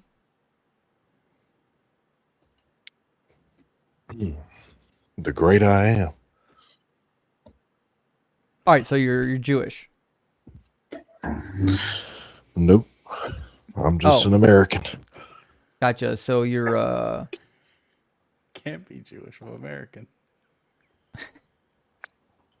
It's actually fucking crazy. I didn't catch it. That's crazy. Not to derail the conversation, Trey, but you know that there are Jewish Americans, right? Man, I don't know. Doesn't really matter. We're all human, right? You don't know if there are Jewish Americans? No, yes, of course there's Jewish Americans. They live in New York and all over the country. Great. So and are you one of them? There's a special line. No, I'm not one of them. Okay. So what God do you believe in? Wait. A special the line? God of the Bible. The whole Bible? The God or that the is Hebrew stated Bible? in the Bible. Okay. That's what I was raised on it. Just like you said, I've been listening to you tonight. Just say I'm a Christian. Just say I'm a Christian. Because the reason I don't say I'm a Christian, bud, I do agree that it is a religion, and Christian was a term that the Roman Empire, threw on us. And a believer and a follower of Christ. What? The Roman Empire didn't do that. The Book of Acts says that they were called Christians at Antioch. All right, cool. A Christian is a person who follows Christ. That's it. All right, great. Well, I'm a Christian. Gotcha. Fantastic. Glad we can get that out of the way. Fantastic. Okay. So if God is imaginary, then I'm imaginary as well, Justin. That's adorable. What do you think is the best evidence or argument for the Christian God being real? You ever followed orders? Sometimes I do. Sometimes I don't. You ever had to follow orders? You ever had to be responsible for actions that pretty sure you volunteered to be a part of? I've had to follow orders before. It seems to be part of. Have you had to be accountable for things that you have to carry that were against your will? No, obviously you haven't. Perhaps being on the football team, maybe, but no, this has nothing to do with football. In most real life scenarios, like if you're being forced to do something for somebody else, it's because someone's having their way with you. Like you're doing something that you don't want to do. No, you're told to do it. You're enlisted. You're conscripted. I mean, I had parents. My parents told me to do things I didn't want to do. Your viewpoint on Christianity is that you were conscripted and enlisted into it against your will. That's not my because viewpoint. of your world viewpoint. No, that's how I take it. That's not my worldview at all. My worldview is that the Christianity is an ultimatum. You're not conscripted. Like God's not going to. When you're conscripted, it means you're taken against your will. God's not taking you to heaven. You talk like you were taken against your will, Justin. You talk like you were taken against your will. Certainly don't. Sounds like you're confused. I'm not. Yeah, I think you are, and that's why you have to have this channel so that you can deconstruct your confusion. I have this channel because I know the Bible is not true, and I can prove it. Yeah, I've listened. I don't think you've listened very hard. And that's fine. Everybody's entitled to an opinion, right? They're like assholes, right? You want me to? I'm not here to prove you wrong, because you're going to disagree with me no matter what. Sounds like you're actually in the wrong place then, because what the background says is prove me wrong. If you didn't come here to prove me wrong, it sounds like you're just stumbling around concussed. I can't prove someone wrong who will not admit. Give me the evidence. That's not true. If God is imaginary, then so are we. No. Okay. That makes Then there you less go. than no So sense. then that's where we're at. It literally Demonstrate that. was the dumbest argument I've Oh, you ever just read heard. that was Well, good. I'm This is glad I could be this that is now person, the Justin. 2026 dumbest argument. God is real because I said so. That's what you just said. Nope. I said if God is real, That's worse then than so are that. we. Wrong again. Neither of those two claims are true. But that's what you just said. No, it's not. What I said is God is imaginary. When I say God is imaginary, what I'm saying is that you can demonstrate God to exist in your imagination because many people can imagine God. What you can't What's do imagination? is demonstrate that God to exist outside of your imagination. And that's really the thing that I'm hoping you came prepared to do, is give an argument for why God exists outside of the imagination. I mean, you either If can or you I can't. before I all right, hold on. If you're going to build a house, what do you do prior to building it? Obviously, you're going to make blueprints. You're going to study the territory and find out whether or not, like, you can even put a house there, or whether or not it's going to, like, sink into a bog. There's all kinds of things. You need some fucking permits, all kinds of things. That's all conjecture. Depends on where you are on the planet. If you Are don't you do going to those drive things, every nail? you're an idiot. If you don't, Conjecture? yeah, if you don't get like a permit and like actually do No, that's only in America, buddy. That's only in America. Do a survey on the land to make sure that it doesn't sink into the bog. All right, let's keep this simple. Let's keep it simple and let's not let your words complicate this. But I think so you've if you're going to already build a house, you have to demonstrated plan, simple. right? Yeah, good. So if you're going to build a house, you have to plan, right? I think that's and you have exactly to set what I things in just motion. said. Wow, that you have to set things in motion the entire time. When you set things in motion, what happens? It depends what thing. For a god. Hey, What'd you say? I What- feel I can't like hear the he's. other guy. I think he's going to do an argument from motion. If I had to guess, he's No gearing up way. to do the argument from motion, but he doesn't actually No, know I'm the not. argument. I'm not. I don't even know what the argument for motion is. He doesn't even So- know what the argument for motion is, which makes it even worse. It'd be Yeah. wild. Yeah, haughty-minded fuckers. It's Uh, impressive all to right, watch you mock oh, and no. scoff. Like Here y'all comes the simplify crash out. scripture. All right, We knew just it was do coming. the argument. Do the argument from Natty Light.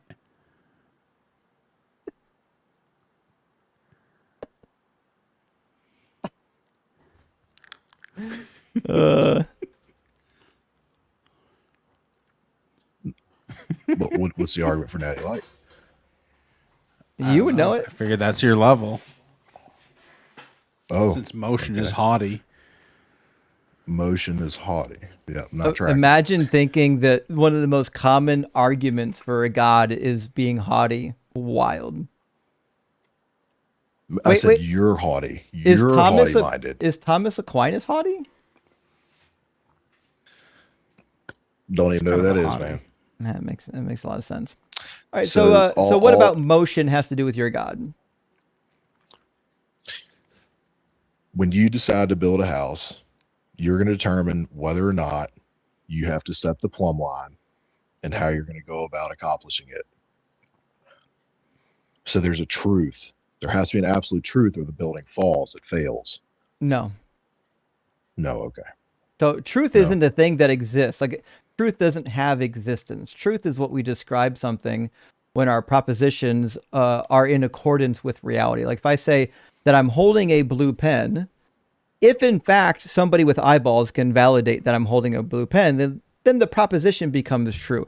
Truth is a description of things. It's not a thing that has independent existence.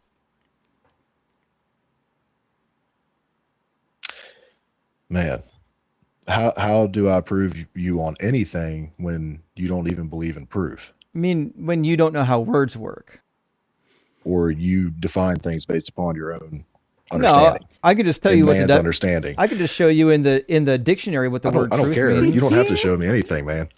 I'm not here to be shown I can, anything. I can I'm here to read it for prove you. you. I'm here to prove you that your mocking and scoffing solidifies I am prophecy. absolutely mocking and scoffing because your God is an absolute sky carcass that fulfilled zero prophecies. He's your God and as is well, a buddy. Whether you total like it or not. joke. I know The it upsets definition you. of truth is the quality or state of being true. So truth is not a thing that exists. It's a quality or a state of typically propositions. That's why it says that which is true or in accordance with reality. Well, we don't live in reality, do we? You don't live in reality, that's for sure. You definitely don't either. I certainly do, which is why I can tell you the evidence for my belief system, and you can't tell me the evidence for your belief system. There's nothing real Still- about this reality. Still waiting it's for all the evidence. based. It's sound based. Oh, there it is. And it was spoken into existence, was it not? Is there sound in outer space? Sure is. There's not. What do you need for sound to work? Prove it. Have you been to outer space? Do you know? Yeah. No, you haven't. I don't need to go to outer space. Nobody's to know been this. through the firmament, so don't even. Oh, you're a fucking flat earther too? Of course he's a fucking flat earther. I gotta put this in my notes. Hold on. Not only is he dumb, but he's also a flurf. There we go. Crazy. I'm glad to know that you're willing to put that over top of me, even though I did not say what I is was. sound? When I call up a radio and I ping it off the ionosphere, Nope, there is not a a curvature radio. to the I'm earth. asking about sound. What is sound?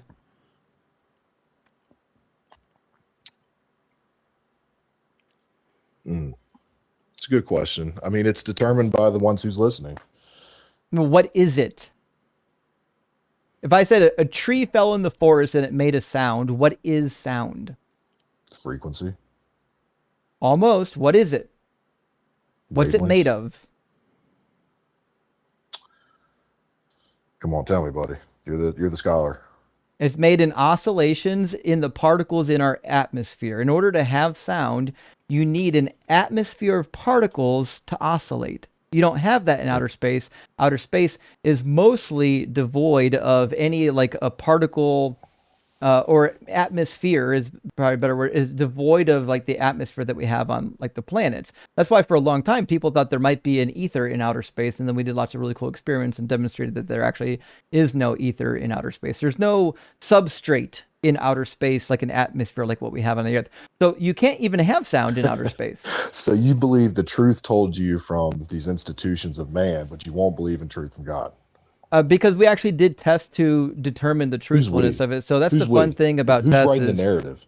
The fun thing about tests is like you can reproduce them. So like if I was in like when I was in engineering school and I had to do like tests, like electrical lab tests, I didn't just read a book and be like, oh, well, the book said it, it must be true. We actually did the tests. We validated that what the book said was actually true. The same is true with physics, with astronomy, with all this stuff.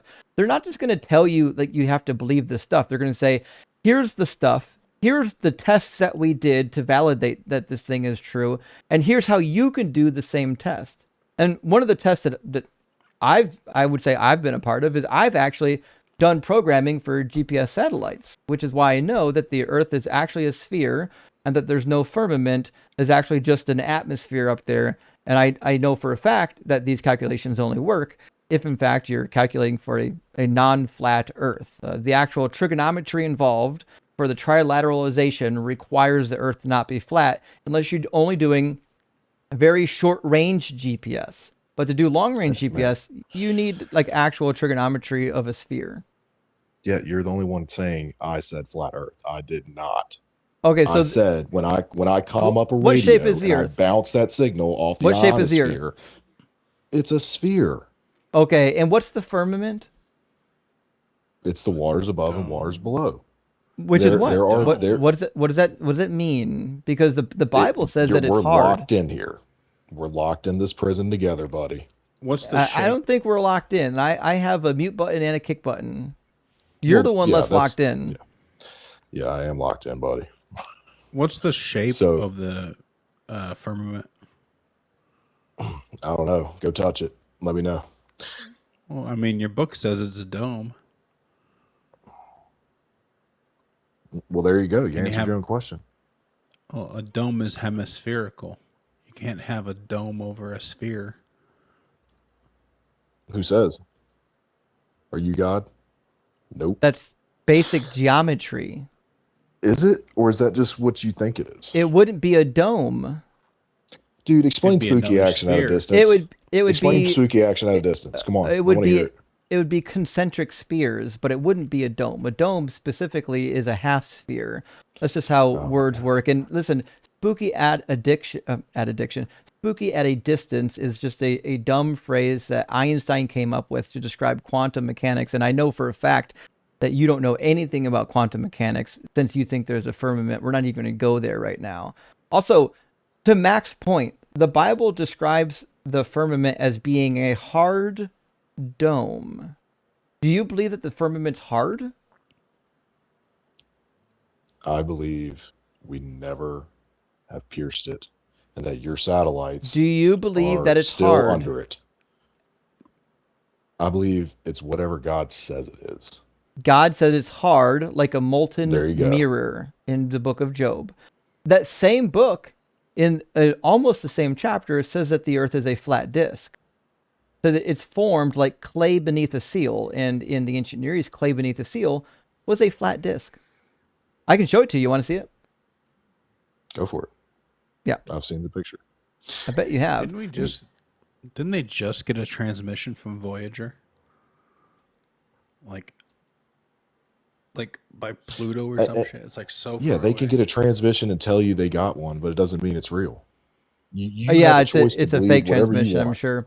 So There this you is go. the seal of Hezekiah. This is what a seal looked like when the Bible was being written. That's what it says the earth looks like. Which is why they thought that the I don't even know what firmament I'm was a looking at. dome. That's freaking. It looks like a freaking insect.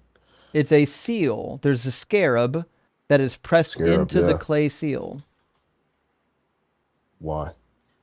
because that's how they made seals. No, why? Why a scarab out of all bugs? You have to talk to Hezekiah about that. He's the one that chose this particular imagery. Why he wanted a scarab is irrelevant. What I'm saying is that seals in the ancient world looked like this. So when the Bible says that the earth is formed like clay beneath a seal, this is what that clay looked like. All right. Which is Well, why I take Isaiah this as 40 back then they could not go further out. There was no conquest across the planet like there has been now. It has nothing So, to of do with course, what we're they could- talking about. We're talking about whether or not the Bible says true things about the planet. So the Bible says that it's a flat does. disk. Isaiah 40:22 says the same thing. It says that the earth is it's a flat disk. God sits above the circle of the earth, it says. But that's 2D. That's not a sphere. That's a flat disk. It matches what we find in Job. They could have said ball. Dur in Hebrew is what they could have said for ball. They didn't say that. So according to the Bible, the earth is a flat disk with what Max said, a dome over top of it. Okay, it doesn't really matter to me because we're still under it and we're all still here together. Well, except that we're not. Oh, we're not? Yeah, we're not. You know, there are literally reflectors on the moon, right? What, the Soul Cube? No. What are you talking about? Reflectors, like little reflectors that you can shine a laser at and have it bounce back. No, I didn't know that.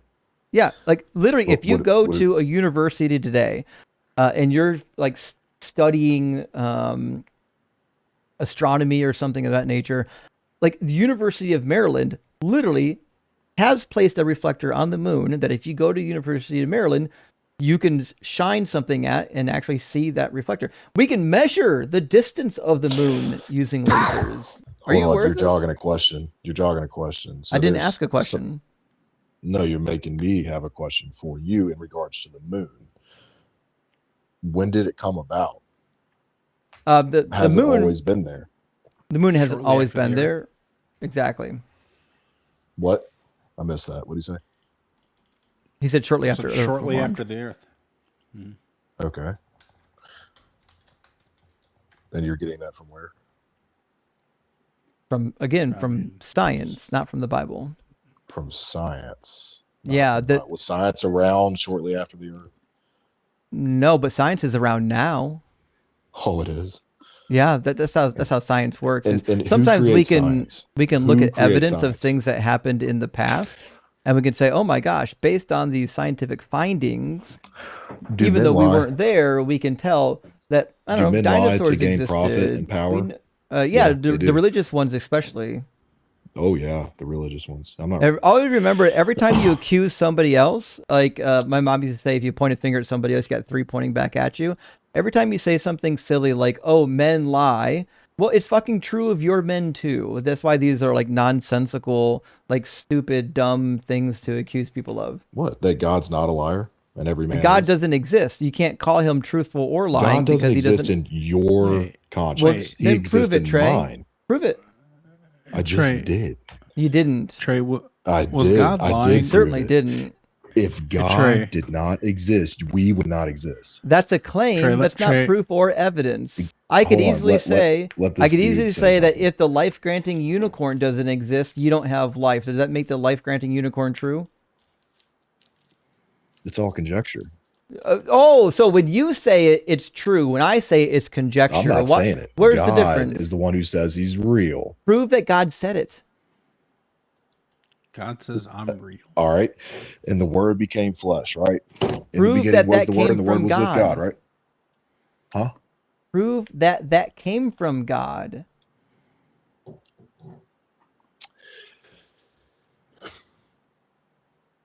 Can't do that.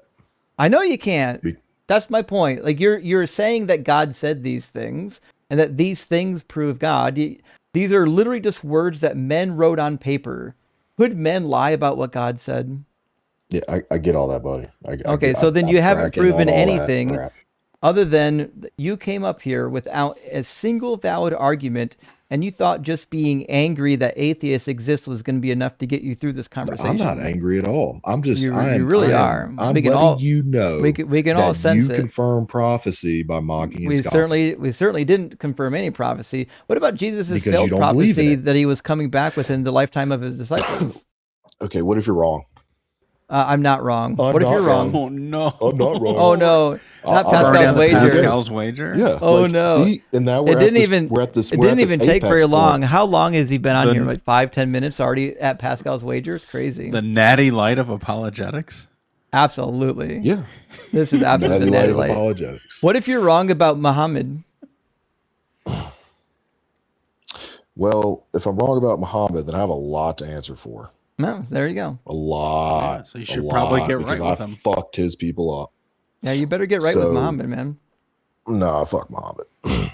Well, I he's just the true- don't. I he's don't the know true what, prophet. what point. What are you trying to prove? By Actually, coming on Muslim here hell and is doing not this? just hot. Your skin in Muslim hell, your skin regrows as it burns off, so the pain never goes away. Great. That's great. Cool. Well, it's true. Don't care. Oh, cool. It's true because you say it is. No, the Quran said it is. Right. And that was wrote by who? Well, the same people that wrote your book, men. Yeah, man. Men. Yeah. Inspired So by all of God. a sudden, It was divine all of a revelation. sudden, yeah, exactly. All of a sudden, holy books don't count for God's word. I don't subscribe to other holy books. And I don't subscribe to yours. one. Right. But you Because did for a it's- while. Because it's full of lies. Based upon your own I mean, predisposition thoughts. I can just prove it Like to you. You want me to prove it to you? I'll just No, prove I it don't to you need to since prove it to me. since No, I you're don't need you to you're prove it to actually me, 'cause I allergic to reading the text. I'm going to force you to read a You're passage with allergic me, and to I know somebody for a being fact that against you've you. never actually Like read you- this. I'm allergic to people blushed. being against me, which is why I get up here and ask people to come and disagree with Exactly. me. You The- can't. You cannot. the stand lack the of fact that there's logic in this people guy's brain that is like disagree a with you. monumental level. Read this passage is. with me. It says, "Thus saith the Lord, a voice is heard in Ramah, lamentation and bitter weeping. Rachel is weeping for her children. She refused to be comforted for her children because they are no more. Thus saith the Lord, keep your voice from weeping and your eyes from tears, for there is a reward for your work, says the Lord. They shall come back from the land of the enemy." Now, this is in Jeremiah 31. Knowing what you know about Jeremiah, which it might be nothing, but knowing what you know about Jeremiah, what do you think he's saying in this passage?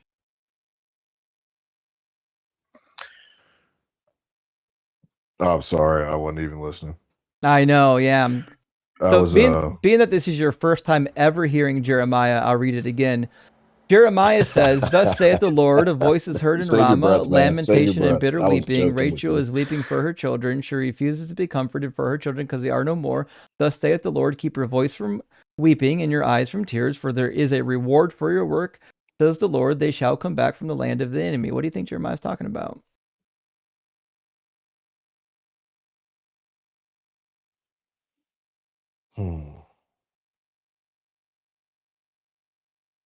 Occupation.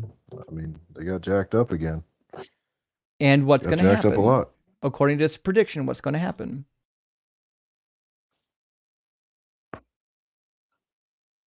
They're gonna get jacked up again.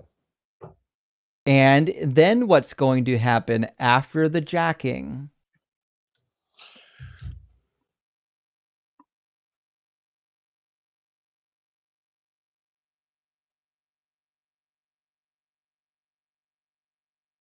You can do it. I don't know, man. Let's hear it. The words are right on the page. I believe in you. Verse 16, what's going to happen? What do you want me to say? The answer to my question, what's going to happen after this getting jacked up?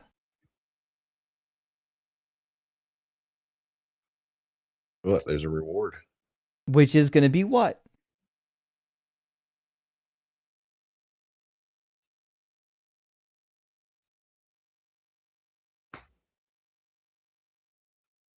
I don't know, man.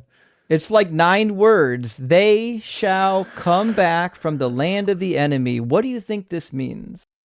I really don't need to spell things out to you. Like, I don't need to play this game. You actually do, because no, what really this is doing is exposing a really big problem, not just the problem that you can't read, but also the problem that Matthew can't read either. So according to the prophecy in Jeremiah is maybe I just like the children of Israel. If you think this is squirming, I think you're incredibly confused right now. So in Jeremiah 31, Jeremiah says that after they're taken captive, because remember 2 chapters earlier in 29, he says they're going to be captive for 70 years and then they're going to come back. So in chapter 31, he's repeating it, isn't it? He's saying, hey, after this period, they're going to come back from the land of the enemy, right? Yep. Okay, and the land of the enemy is what, Babylon? Amalekites, Canaanites, Babylon. Babylon, it's Babylon. There you go. Okay, so we agree then, according to Jeremiah 31, this prophecy is about them returning from Babylon, just like it is elsewhere in Jeremiah, right? Yep. Cool. And the reason why I ask you that is because all you have to do is flip over to Matthew chapter 2, and we're going to discover a really weird passage that seems to disagree with you. So, when the babies are murdered in Bethlehem by Herod, Matthew says, then what had been spoken through the prophet Jeremiah was fulfilled. A voice was heard in Ramah, wailing in loud lamentation, Rachel weeping for her children. She refused to be consoled because they are no more. But we just read Jeremiah 31 where that was quoted, and that didn't have anything to do with babies being killed in Bethlehem. It was clearly about the children of Israel returning from captivity. So what the fuck is Matthew talking about? Christ being born. This doesn't say anything about Christ being born. Try to focus. Well, that's what Matthew's talking about.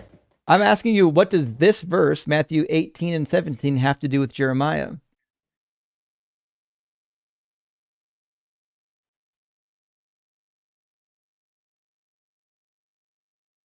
I mean, obviously, she went through some really hard shit.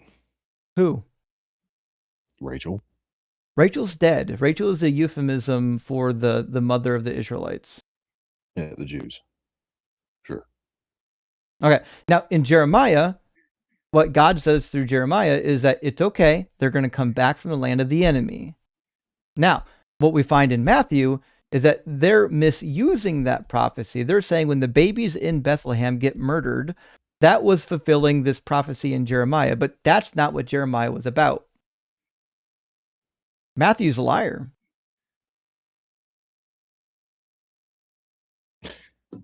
Okay. That's my point. I mean, that's why this religion isn't true. Also, I have one thing that I wanted to point. It is my point. It's your point.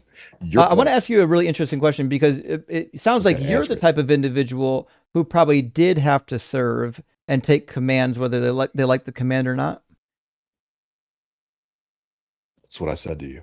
And I asked you, had you ever been in that position? You didn't tell me whether or not you served. I assumed that you did. Now, so also, I would imagine that you would apply the same logic to God. Like if God gives you a command, like you pretty much have to follow it, right? Without a doubt. Sure. So yes. if you're an ancient Israelite and God says, listen, I'm using you as my instrument of justice, and all of them, and don't bring anything back. Yeah, so if he says, "Listen, I need you to murder these women and murder these All of babies them. and rape the mothers," you would do it, right? I am not privy to the raping stuff, but if God commands me, deuce fault. Okay, so you So would. Okay, cool. Just making sure. So one of the reasons why we do these live streams is to illustrate that this religion not only is not true, but it also causes what might be otherwise normal individuals to be turned into absolute fucking barbarians that lose their brain at the door on the way in, and then they admit that they would do atrocities like raping women and killing babies, which is never admitted to that. the kind of brain rot we would expect Stop from saying I somebody would in rape this people. religion. You just said you would. I mean, We- you said No, you would if I it was did not. commanded. What are you talking? Yeah, we just watched him fucking do it. I think we're done with him now. I'm not gonna get. I my mean, live when you stream- brag about when you brag about killing brown people, like He I don't was, know. too. I might my expectations for you are pretty fucking low, but you managed to like plunge even deeper. the second he bragged about murdering the Muslims, I knew I was gonna try to get him on baby killing and rape. I just didn't know when I was gonna bring it up. You knew he was gonna double down on it. He had to. Yeah, that's his whole like self-image. Right. Yeah. Real tough guy. Okay. Listen, friends, it's 11:30. Fuck, it's late. I'm going to read what's left of our super chats. I got a bunch of them. I'm sorry. We had a bunch of decent guests tonight, so I really, there's a bunch of super chats left to be read. So, thanks so much for being here and supporting the show. I really appreciate it. I probably got, if I had to make a wager, I probably got like another hour of super chats in the show. So stick around if you like the interaction with the super chats. I think it's fun. I know some people don't like to do it. Like I know on the line only a couple nights a week they read the super chats, but I enjoy it. Like you get really? to actually interact with the community. Yeah, like on Sundays they don't read any super chats. That's interesting. I think for the sake of time, maybe. Yeah, I mean, like it's like AXP was like that's like a hard 90, but line is more freeform, right? Okay, just whatever it is, it is. Yeah. But they don't want to be there for 4 hours. I get it. I get it. Yeah, different business model. Hey, Hank, buddy, thank you for the 501. Says 0930 hours, so 9:30 here in Australia. Time for some cold cans and some roasted hobbypologists. Yeah, we got a couple tonight, actually. You know what? We went through quite a few guests tonight, but we got a couple juicy ones, I think. And I actually got a couple things I want to run by you. Yeah. A prophecy that I was presented with the other day on my friend Sork's live. It's apocryphal, so it's like already out there. But are you familiar with Wisdom of Solomon? Chapter 2. Mm-hmm. Yeah. Yeah. What is your? Go ahead. So most scholars will tell you in Wisdom 2, what they're talking about is the abuse of the Jews by the non-Jews.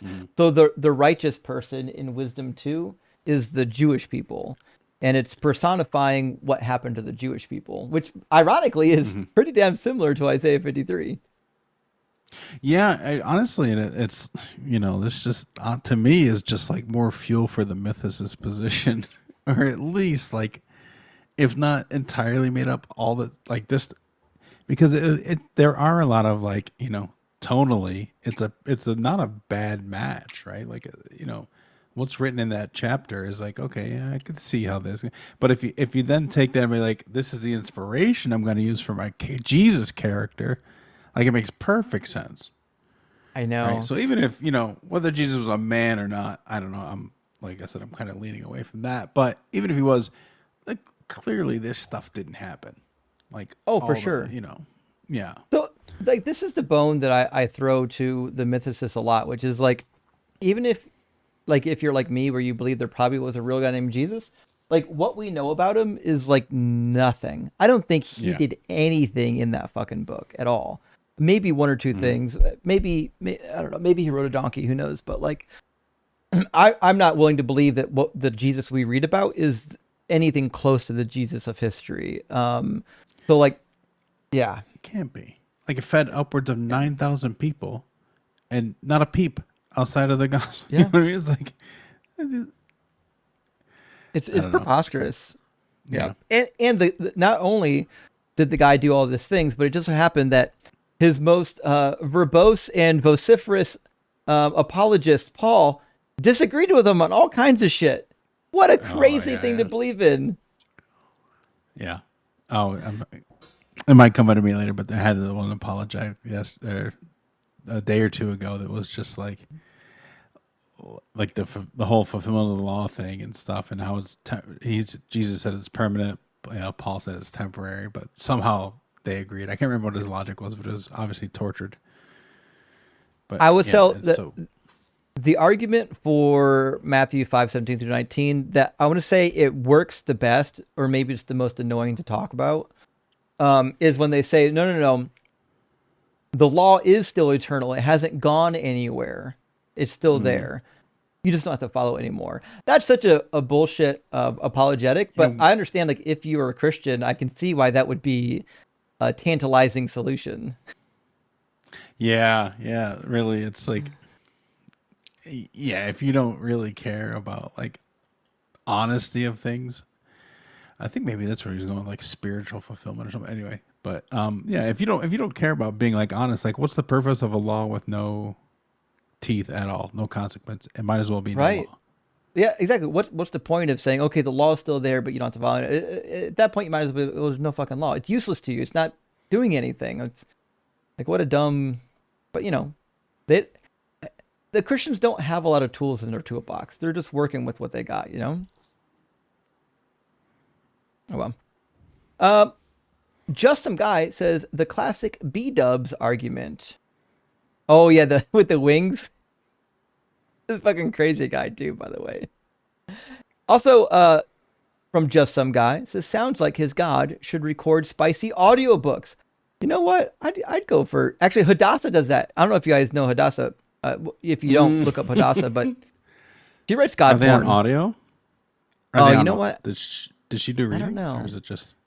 You know what? If she did the audiobook, like she actually read it, I'd buy it.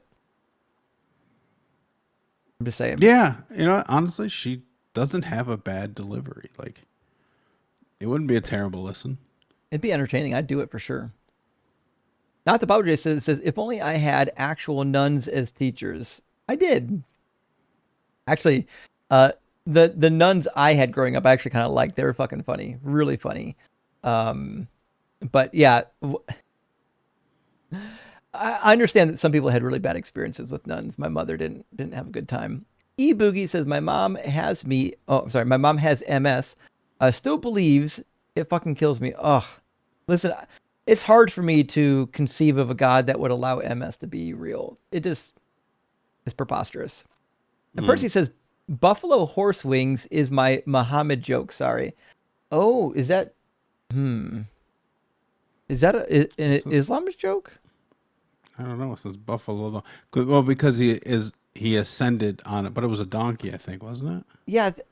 Well, I don't know if it's clear. Or was it a horse with it had the face of a man and it had wings, so he ascended on it. But yeah, because the Quran isn't very clear about it. You have to read the Hadith to get the additional information. Yeah. Hold on. Brizzy says, it's my wife's B-day today. We love this channel. Can you shout out Shannon for her? Stay rock hard, Brug. Shannon, happy fucking birthday. Huge W for surviving another year around the sun. Hope you enjoyed tonight's barbecue. We tried to get some barbecue going. And I should remind everyone, since you're still here, if you haven't followed MacLuster on TikTok, you're doing TikTok wrong. MacLuster is a member in this community. He's on a lot of people's live streams. So he's out here just kicking ass, taking names. yeah, I'm actually being forced into hosting my own live tomorrow night. As you should. Yeah. Kicking and screaming, 7:00. I love it. Actually, you've got a really good voice for live streaming. I think sometimes you just need a louder mic a little bit. Like Yeah, I don't know. Like I've got this. It's a good. I don't know.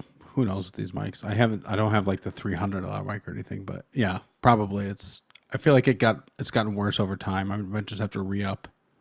Well, the one that I sent to Dalton to use is in the same family as yours. It's made by Fifine. but Oh, it's okay. got the output on it is much higher, and so Oh, okay. yeah, that's definitely a good replacement. Also, are you using the USB or the XLR? USB Okay, yeah, directly into the phone. that should be loudest. Okay, yeah, I would just Okay. switch to the other Fi-Fi mic. It's only like 48 or $49. Oh, well, I mean that's pretty much what this one was. Yeah, it's about the Yeah. same price. Yeah.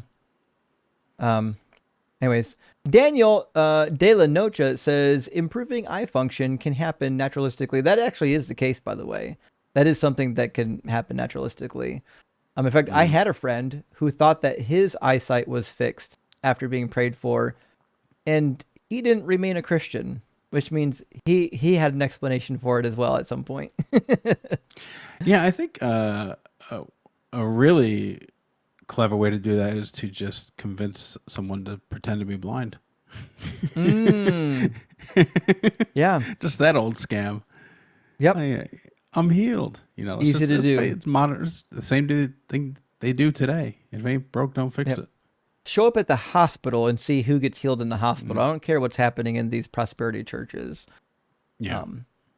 Space Lord, thank you for being here. Thank you for the super chat. It says irony is your church asking you to give them money to solve church problems, but advising you to pray to solve yours. Oh yeah.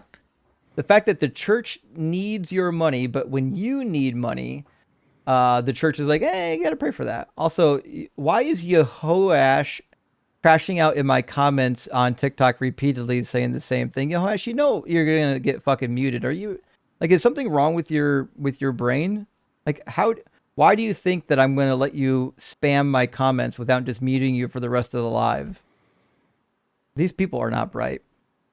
Anyways, Simeon it's weird. says, don't have anything to say, but I changed my PFP to just show off my dog to y'all. Well, we appreciate that. He's got his best sweater and bow tie on in the photo. What a just a handsome fucking devil you got there. Give your dog some pets and scratches for me tonight. Huge W. And Bugat says, caller, how do I get a hold of you? Justin, look at the link trees. Fucking amazing. +1 to look at the trees counter.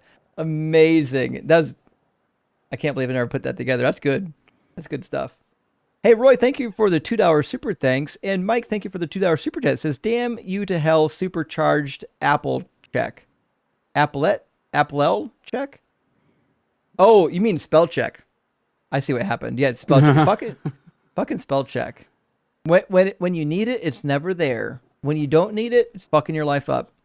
Dr. Fudge says, just tell people who want to talk about abiogenesis that there's no point unless they can point to anything that life does that isn't chemistry. That's a fair point, but you know what? When you tell them that life is chemistry, I don't know if they grab it. Like, I don't know if it sinks in what you're saying.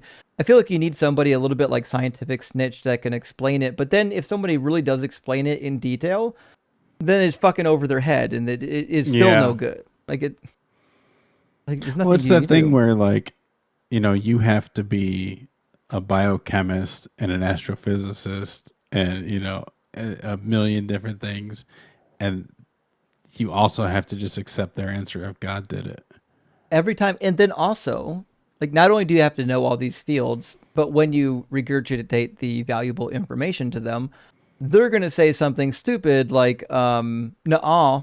Like, valuable retort. It really did a whole lot to tear apart my argument. The nuh-uh being deployed is a Christian's best friend, probably. Mr. Rogue says, bring back the schism. Wait, what schism? There was a schism? I don't remember no schism. Hail the great Gretchen, blamed Blips, palate cleanser, rock hard for luck, simply wet for Sharon, gay for Justin, Delta G, that God? Delta God equals NFE, Volta and Faraday. Oh, what's the N for? Is that just a variable?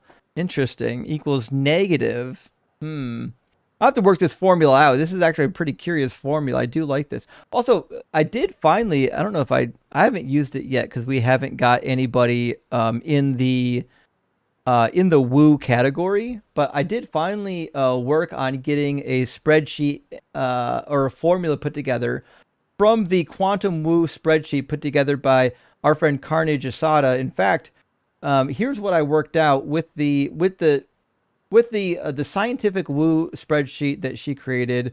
I did plug in a formula for the unified quantum woo equation. So now, I haven't put this on the cheat sheet yet, but now we can plug in people's woo variables, like the quantum consciousness quota and the transcendent energy vibes, and we can actually come up with a mathematical figure for their MSRI value, the Mysterium Solar Resonance Index value. And I think we can put this to use in the community. I will, friends, I'll get this put together in the cheat sheet here this week so that y'all can access this and really, I think, maybe have some meaningful conversations with people that are on the woo spectrum. I think it'll be important. Rock hard for Doug. I'm sorry, Piranha says rock hard for Doug. If you're into horror, check out Mandela Catalog. Oh, interesting. In its universe, the angel Gabriel is replaced by a demon who tries to enslave humanity. Oh, fuck. Really? That's a thing? Okay, now I gotta look at this up. Mandela.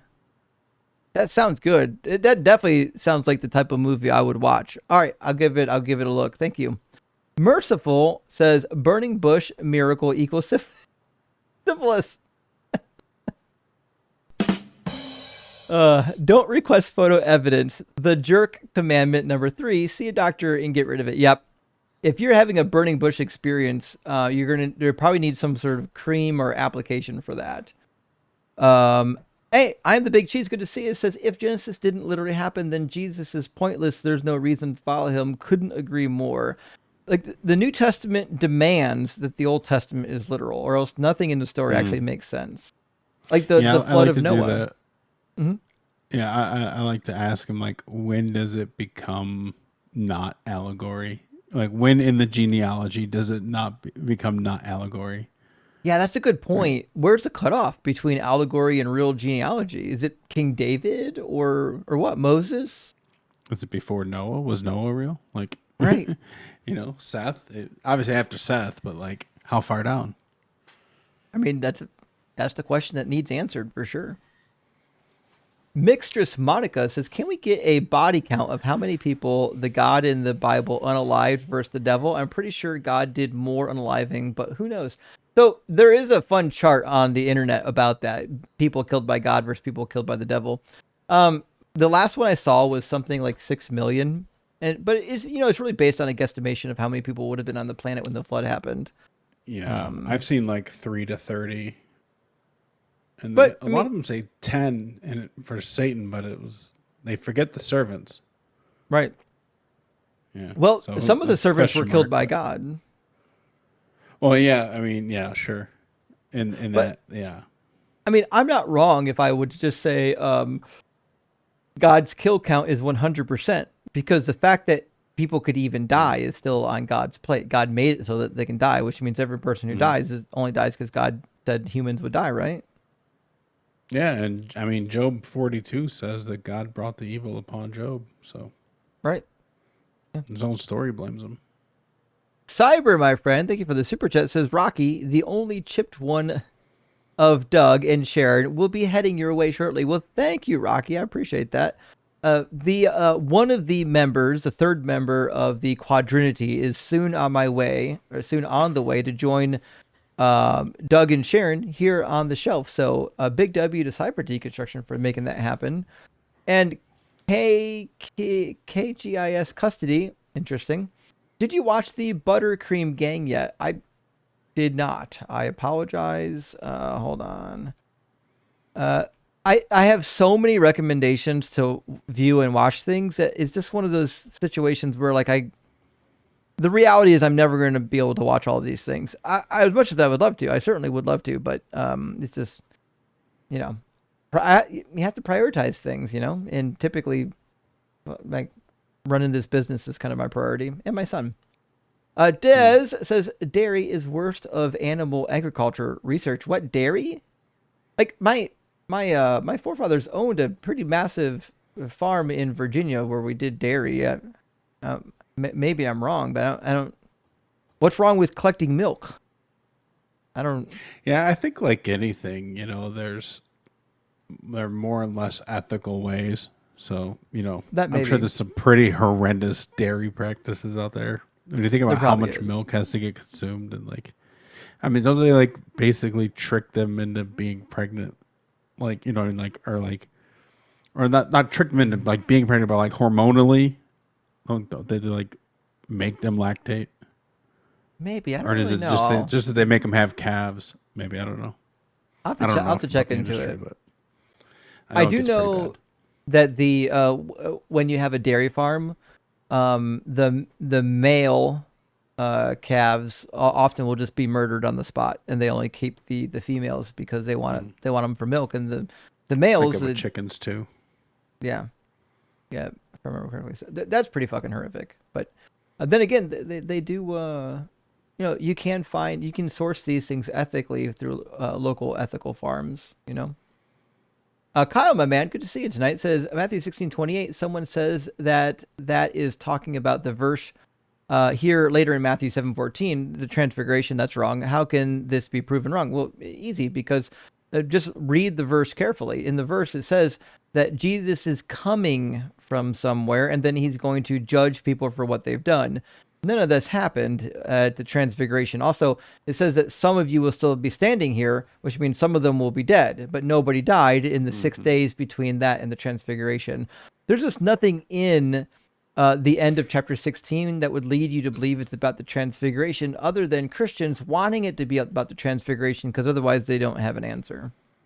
Yeah, that one's a fun one. The second reason you gave, because then you get to get into them pretending they don't know what the word "some" means. Yeah, isn't that crazy? That every time you get a Christian up here and you start pinning them down, all of a sudden words just have no fucking meaning anymore. And I don't know what "some" means. I don't know what "come" versus "go" means. Crazy. But Yeah,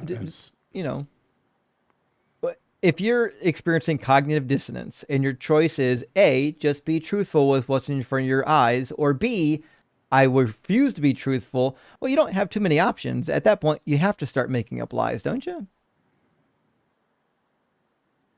Yeah. A lot of choices. Game Guy says, did you know that members can use the Google Sheets app to view the cheat sheet in a mobile-friendly format?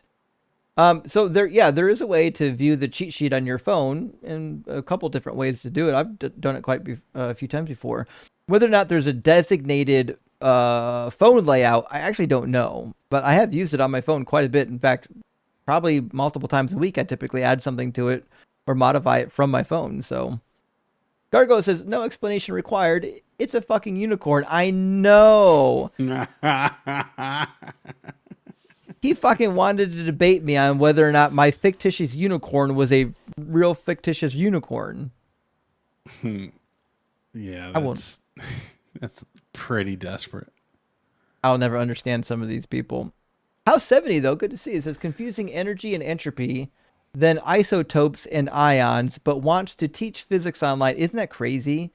That we've got these people that have learned these scientific buzzwords and have completely misused them, and they just can't bring themselves to believe that their nonsense is nonsense. But I mean, to be fair, it's I guess for what I'm doing, it's job security. There's no shortage of dumb know-it-alls out there. Yeah, the isotopes one got me. That was funny that he had to go Google it and come back with it. The minute he brought up don't have the isotopes, boots. I was like, we are not fucking doing isotopes. We're not doing this. I'm like, there's no way this guy knows isotopes. Oh, well.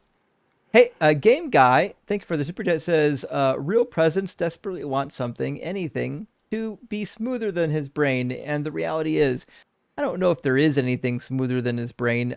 Even a freshly polished bowling ball might give him a run for the money. Enu says, if I ever have the balls to tell an electrical engineer they are wrong about electricity, send me to the hospital. I had a stroke. I know, it's crazy to me. People will literally get up here and tell an electrical engineer that I fundamentally misunderstand what energy is. Okay. All right, sure thing. Lynn, thank you for the $5 super chat. Says Justin, Kraken may be good, but apple teenies are the way to go. Listen, here's the deal. Apple teenies are fucking really good. They are really good. If I was going to do a division, though, I would say Kraken in the winter, apple teenies in the summer. Apple teenies kind of crisp and refreshing. You want that in the summer. In the winter, you want something like thick and cozy, warming. And that's where Kraken comes in. Love you. Love your work. You have given substance to my conclusion. There is no God. Rock hard for Justin. Well, thank you, Lynn. I appreciate that. One of the things I want to do with my live streams, one of the things I hoped I would do with my live stream is to give people the tools they need to feel validated in their disbelief and then also be able to articulate it to others. And Jay says, Jesus whispered in my ear that he loved me, wants to come inside my heart. I said, okay, but you've got to wear protection. I mean, that's fair. That is fair. Valid. And House 70 says, taking shots every time he said energy. Now I need a new liver. In fact, not only that, that's been like 2 hours ago. I assume at this point you're hospitalized. If you're still there, send word. We'll make sure a hospital or a emergency vehicle gets you to the hospital. And Bend Over says, a stick of TNT can blow your hand off. If lit, otherwise, it's just a stick. Agreed. Potential energy is not the same thing as actualized energy. Come on. Hey, Flustered, thank you for the super chat. Says, sorry for the duplicate. Praise Doug. No worries. Duplicates are perfectly fine here. Fuck people who prey on others. I appreciate how you share your knowledge. Time to really take bad peeps down. Well, thank you. And I agree. One of the reasons why I feel so passionately about deconstructing believers is because I think when you deconstruct from Christianity, you start to deconstruct from other harmful ideologies. Like horrible, like some of the horrible right-wing ideologies. But certainly there are others. And Adam says, nothing to say. Detox soon. Well, best luck at detox. Hope it will help this time. Keep cooking. Rock hard for Sharon. Sometimes it takes more than once. I've had families that have really struggled with addiction, and it's hard. It's one of the hardest things you're ever going to do. Sometimes you got to detox more than once. So it is what it is. Heart goes out to you. Best of luck to you, Adam. Let us know if you need anything. Amazing, bro. Thank you for the super chat. Says a lot of Christians say only the Bible has eyewitnesses. Eyewitnesses. Oh, eyewitnesses of the resurrection because everybody who saw it became Christians. So that's why there's no outside sources. Oh, that's an interesting apologetic. I've actually never heard of that. Have you? No, like the greatness of it pulled everybody in. Yeah. That's amazing. That's crazy. There's some contorting going on. Desperate times. That is pretty desperate, actually. So, like, that's weird that there are so many opponents of Christianity early on. If it was so powerful, everyone who witnessed it converted. Well, they were jealous. They got left out. That's what it is. Definitely jealousy. Beryllian says, so you made up your own morals then, caller. Doesn't sound biblical at all. I know most of these people really do have their own made up moral code. They just can't bring themselves to kind of admit that. And Chip says, yay, another session of Christian-splaining the Old Testament despite never having read the Old Testament. Isn't that the fucking craziest thing, Chip? Christians will get on here and tell you that they know what is in this book and they know what it means. And then you read it to them and they've never fucking seen this passage before. Because these people, they're insane. I'll never understand why somebody can get on a live stream with this many people, make definitive claims about something that they know they haven't read. I am the Big Chief says, God unsaid that the Jewish God is epistemically different than Christian God or even the Father alone. It is annoying how people lump them together. I mean, it does seem to be the case that the Bible is putting Jesus up as being like fundamentally a separate being from God. But I get it. If you're a Christian and you're reading the book, like it'd be easy to think otherwise. Man, I got to tell you, I had the best time like an hour or so before I came up here. I just was like, this live popped up on my, For You. I went and checked it out, and it was a Christian live, but he's a Unitarian. and he's just debating Unitarian versus Trinitarian, and what he was doing to those Trinitarians was it was just poetry. Oh, was it Mike? He's a weird little guy. No, Okay. I don't think it's Mike. I don't remember the guy's name. It was like God's friend or something, I think his name was. Okay. And it was just, but it was so they couldn't answer, but then he couldn't quite drive it all the way home, so then he just kicked him. But I'm telling you, if you need entertainment, just go stand in the hallway of a Christian live where they're like infighting. It's so good. Oh, his name was Jesse, I guess. Okay, thanks, babe. I'll have to check him out. Yeah, they get so good. And then my favorite subgenre is when a Muslim goes up and does the same thing on a Christian live. I love good. it. I love It's watching so the Muslims good. and the Christians debate each other. Yeah. Because it's funny too, because every argument that a Muslim makes against a Christian, an atheist can use. Every argument that a Christian makes against a Muslim, an atheist can use. So when we watch these two religions fight each other, like we can just sit here and take notes. Say, oh, these fucking arguments That's work. exactly what I did today. I got a little spreadsheet going with like key verses of what the Unitarian, because like, because I don't know, I would probably be that too, like a Unitarian more than Trinity. I don't think there's a lot of evidence for the Trinity. No. I think it's all just shoehorning and conjecture. It really is. Yeah. Chris, hey, thank you for the super chat. Cute Kitty says, I've been told stoning of the... Oh, there's a space there. I've been told stoning of the children passage are overstatements. Are there extra biblical sources that confirm this was ever carried out? Well, it's kind of irrelevant. And first of all, yes, there are passages of individuals getting stoned in Jewish literature and in other ancient literature as well. Fuck, people are they're doing it right now in Muslim countries. They're stoning people. Mm-hmm. Like, but I mean, like, isn't all of this an exaggeration? Like, isn't sure like this kingdom of Israel like a huge fucking exaggeration? And like, you know, these laws that I mean, in reality, do these laws really even have an effect on anybody? Or is it like somebody's like fantasy, like utopia writing? yeah. So that is the problem. We know, like, obviously these laws weren't given by God, right? But the only way that we can address it is as though that it all is true according to what it said. The minute you start going back and say, well, they didn't actually do it, the law wasn't actually important, these weren't actually laws that God wanted them to follow. Well, at that point, like, you can't be a Christian anymore. You can't be a Jew anymore because, like, according to the book, this is what the book says. So if the book is saying things that are not true, then it's not doing anything for you. Just get rid of the book, get rid of the religion, and just be a generic theist and call it a day.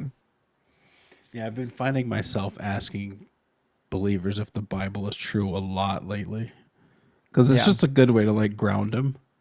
Be like, no, you're leaving your text, right? So if you tell me this, you're telling me your book is lying. It actually works pretty well. Like, it's not like some, you know, game changer, like, you know, mic drop thing, but it's like it will kind of reel them back in to, like, you know, stop just making up this shit and say, look, you're arguing with your book, not me. Is this book true? And then you can get back on course. Just like a little thing. Lahir says, why debate the morality issue when Christians don't even have any? Just say, sorry, no need to be moral at all. End of debate. I mean, to be fair, like, if they believe in divine command theory, they don't really have a moral system. They just have flat obedience, which is, I think we demonstrated pretty well with that last guy. And I'm the Big Cheese. Thank you for the follow-up. Says, to be Christian because it makes you feel better is literally hedonistic. It's just more socially acceptable hedonism. I never fucking considered that. That is an interesting point. If losing God leads you to hedonism, but you believe in a God because it makes you feel a particular way, that's just fucking hedonism.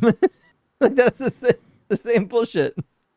Yeah, there's so many like little like paradoxes like that. That's wild. Like when they tell you they believe, but they're not scared of hell. I gotta say you believe because you're scared of hell. They say I'm not scared of hell. And you say, yeah, because you have Jesus, right? But that's like saying I'm not scared of the dark because of a flashlight, right? But you got the flashlight because you're scared of the dark. Precisely. Like, it's all the same thing. These people are wild. Hey, amazing, bro. Thank you for the $5 super chat. It says 1 Samuel 15:3. That's the killing of the Amalekites. It says if Tag says God grounds truth, how do Christians rule out Descartes' demon? I don't know Descartes' demon. Maybe God lied in Titus 1:2 about his nature and actually loves dead babies. That's a fair point. Like, listen, if the God of the Bible determines what is good just by uttering it, then wouldn't it make more sense that we just accept that murdering babies in war is good? Like, isn't that the logical conclusion of this particular like moral philosophy? It seems like that's the logical extension of it. Yeah, or is it limited to like the great great great great great great great great great grandchildren of people who did something? Right.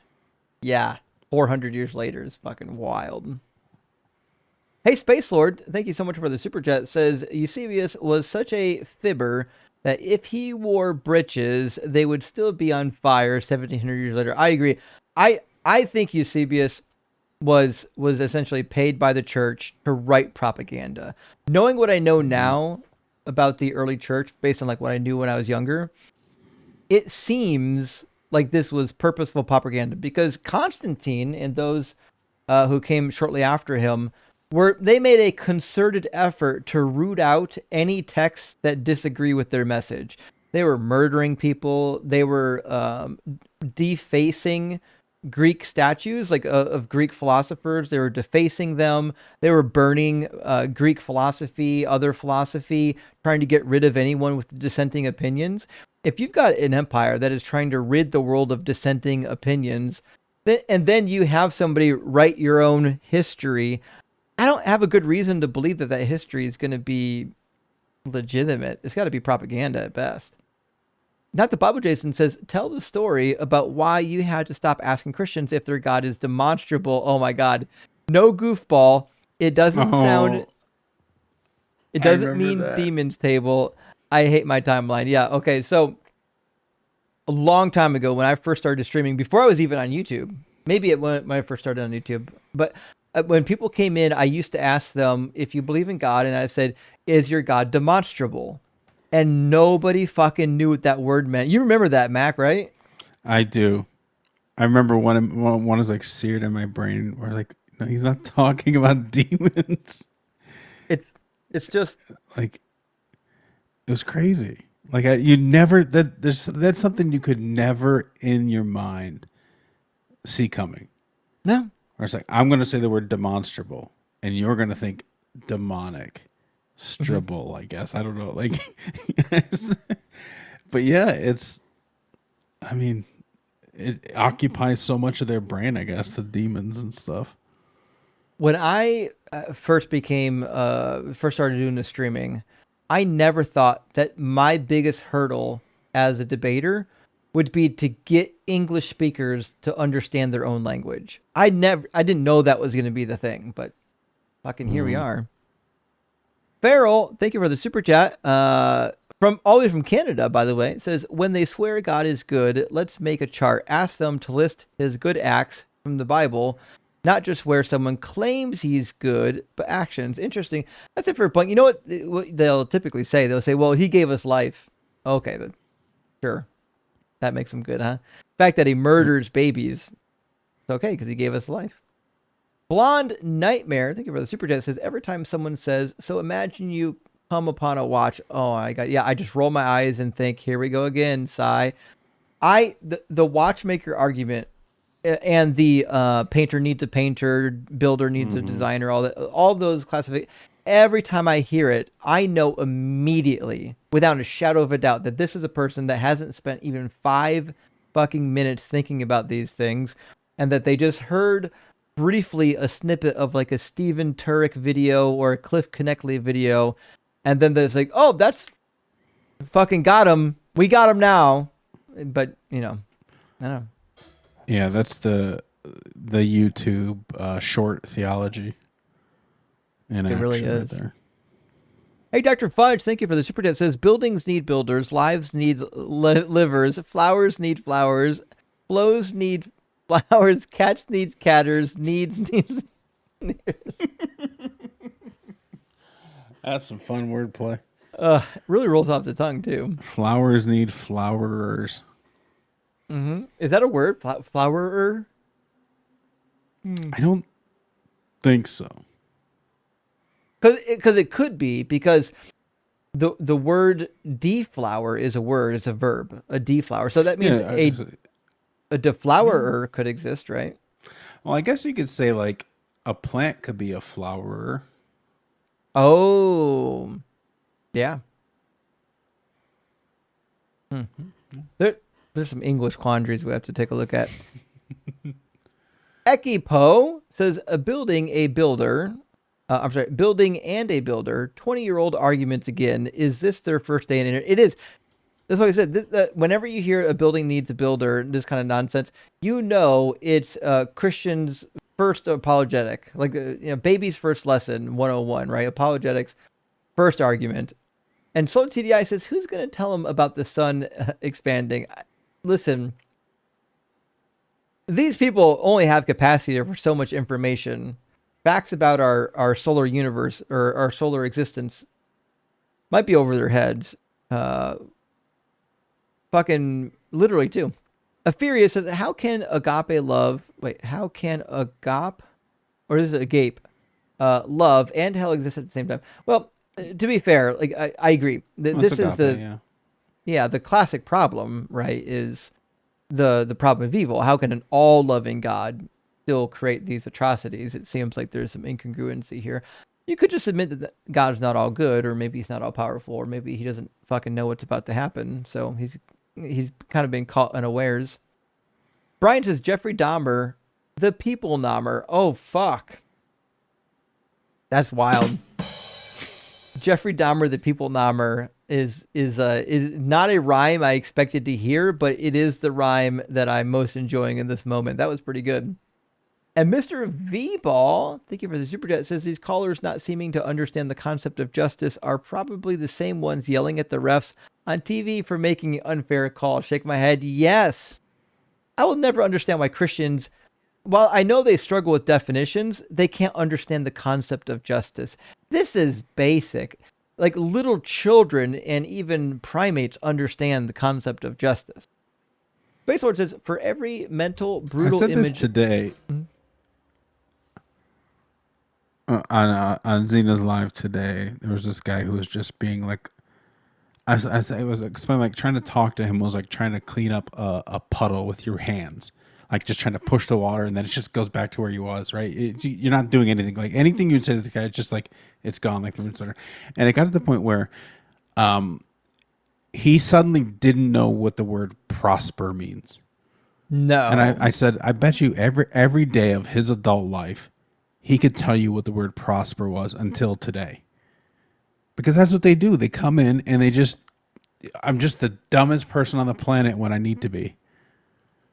Yeah, it was just really frustrating. But yeah, it's the same thing. It's just it's not ignorance as much as it is dishonesty, but using the ignorance as like the way to levy that. It's such a weird, well, like you said, it's such a weird thing that immediately when they start considering their religion, all of a sudden they just don't know how words work. Like it's like it's crazy. It's a protection measure, right? Right. It's just preservation. Right. Yeah, self-preservation for sure. Space Lord says, for a very metal, brutal image of hell, I suggest Sinners in the Hands of God. In the Hands of an Angry God by J. Edwards. I thought that was a famous line from Soren Kierkegaard, right? Hold on. Maybe I'm wrong. It's showing right now that it's from, is that Jonathan Edwards? Yeah. Edwards. I must have I got the wrong guy then. I got the wrong guy. Thanks for the clarification, Space Lord. Insane sermon like a death metal song. I'll have to check it out. Actually, I've never read it. I've heard of it.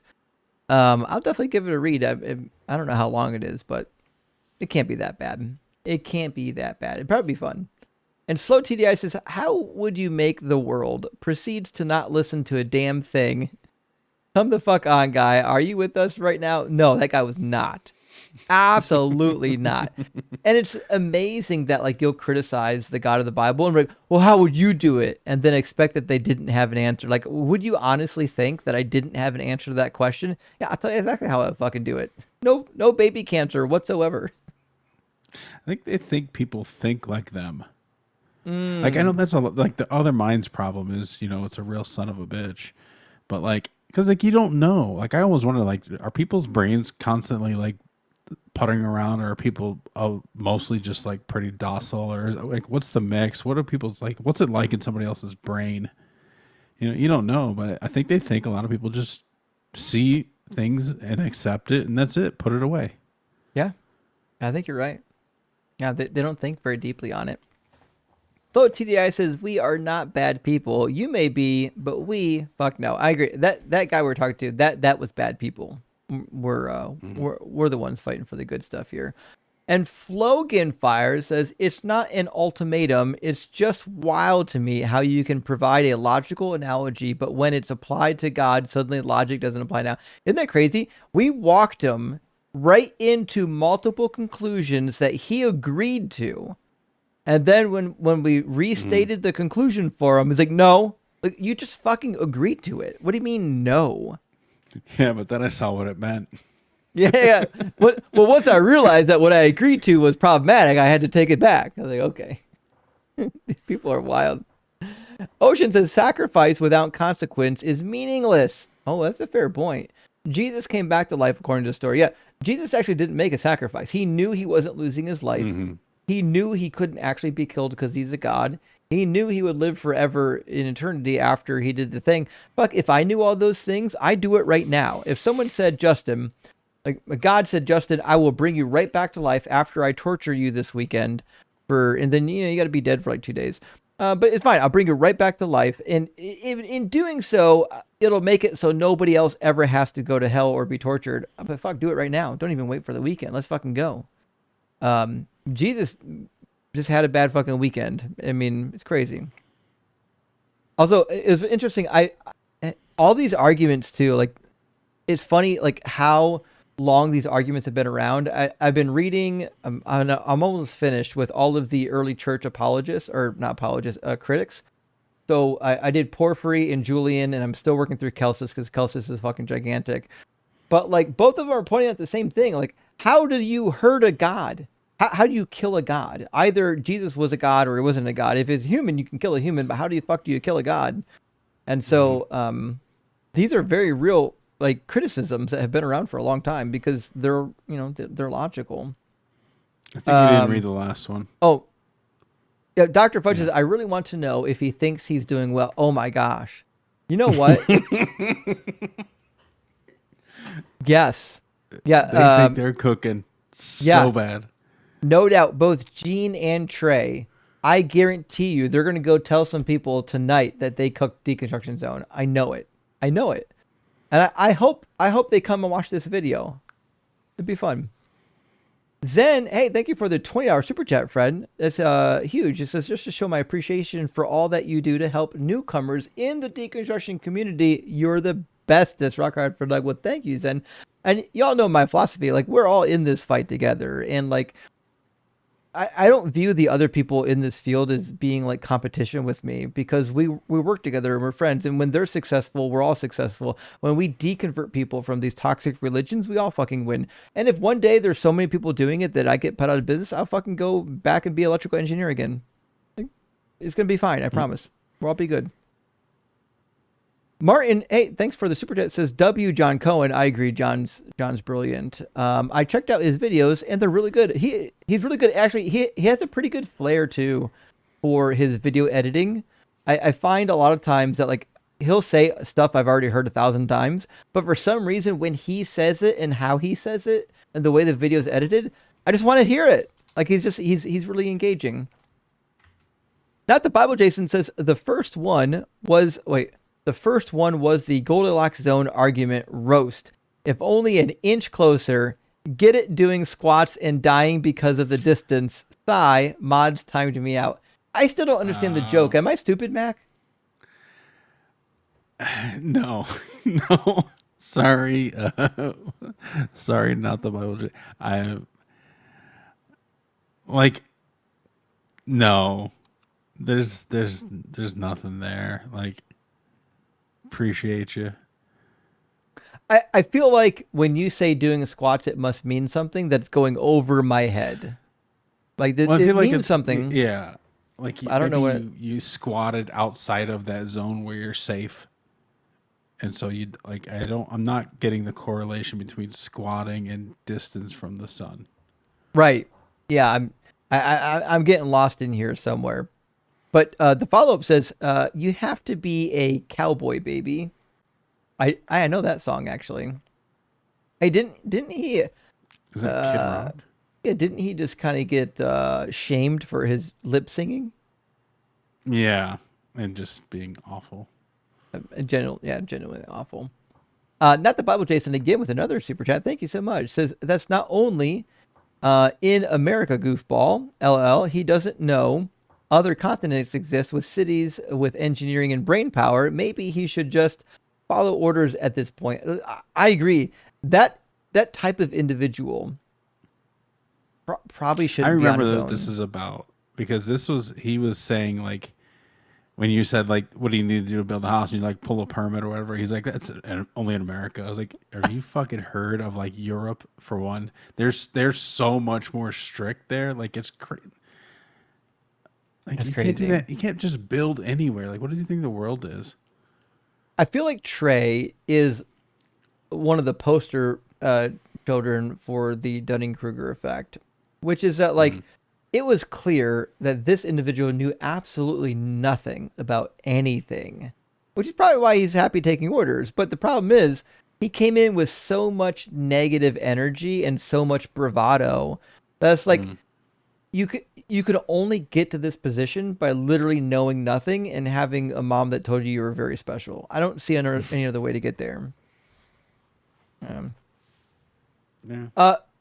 Peace, love, and cake. I can agree with this, actually. This is a sentiment I'm 100% down with. W Cake. Thank you for the $10 super chat. It says, your channel and knowledge have been pivotal. I can't say that. Pivotal in my deconstruction, and I'm very grateful. Well, I'm happy for that, Peace. That's what I did the channel for. Also, I just read all of Job for the first time, and 42:11 is some pretty damning evidence against God's good nature. I forget what's in That's the one 42:11. where his friends consoled him for the evil that God brought upon him. That's the one I referenced earlier. Okay. Says then there came to him. Then there came to him all his brothers and sisters and all who had known him before, and they ate bread with him in his house, and they showed him sympathy and comforted him for all the evil the Lord had brought upon him, and each of them gave him a piece of money and a gold ring. Wait, what? It's just saying like God did all this shit. That's basically the crux of that one. Oh, that's a fair point, because even the restoration that was given to him wasn't actually by God. Like, he had to assume another wife and new kids, and Well, it's the wife thing's unclear, right? Because like she's presumably still alive, and he had made her have 10 more kids. yeah. But after all those kids, you think she's gonna have all the extra kids? Maybe she could, but I was It doesn't assuming say it he was had a a second new wife. It said he got new hot kids. True. His kids were the fairest in the land. That's the upgrade. See, people think he got double, but his kids were just twice as hot. Oh no. That's the Yeah, because his wife is last mentioned in chapter 31, verse 10. Let me see what it says. It says, if my heart has been enticed by a woman and I have lain in wait at my neighbor's door, then let my wife grind for another and let other men kneel over her. Oh, that's an erotic fantasy. Okay, interesting. But so, yeah, we're not, I don't think we're told at all that there's another wife at hand. Maybe it is the same wife. Maybe. Zena May, beautiful kitty. Good to see you tonight. Hope you're doing well. It says, love the show. I always learn so much. Trying to be like you one day.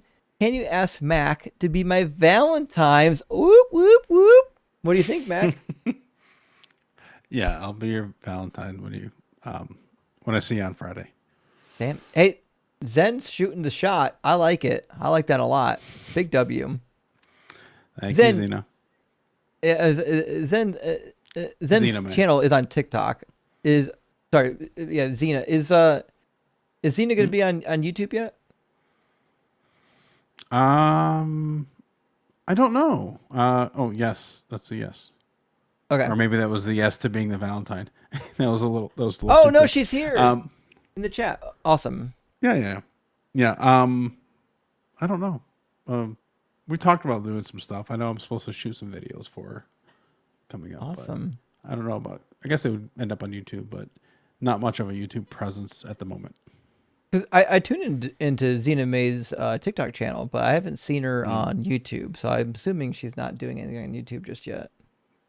Yeah, not yet. Okay. Might have But to in go the that future. way, the way that TikTok is acting. Yeah. Yeah. TikTok it's got some problems right now. Dr. Fudge, thank you for the additional super chat. Says Trey just asked, "Were you military?" So creepy.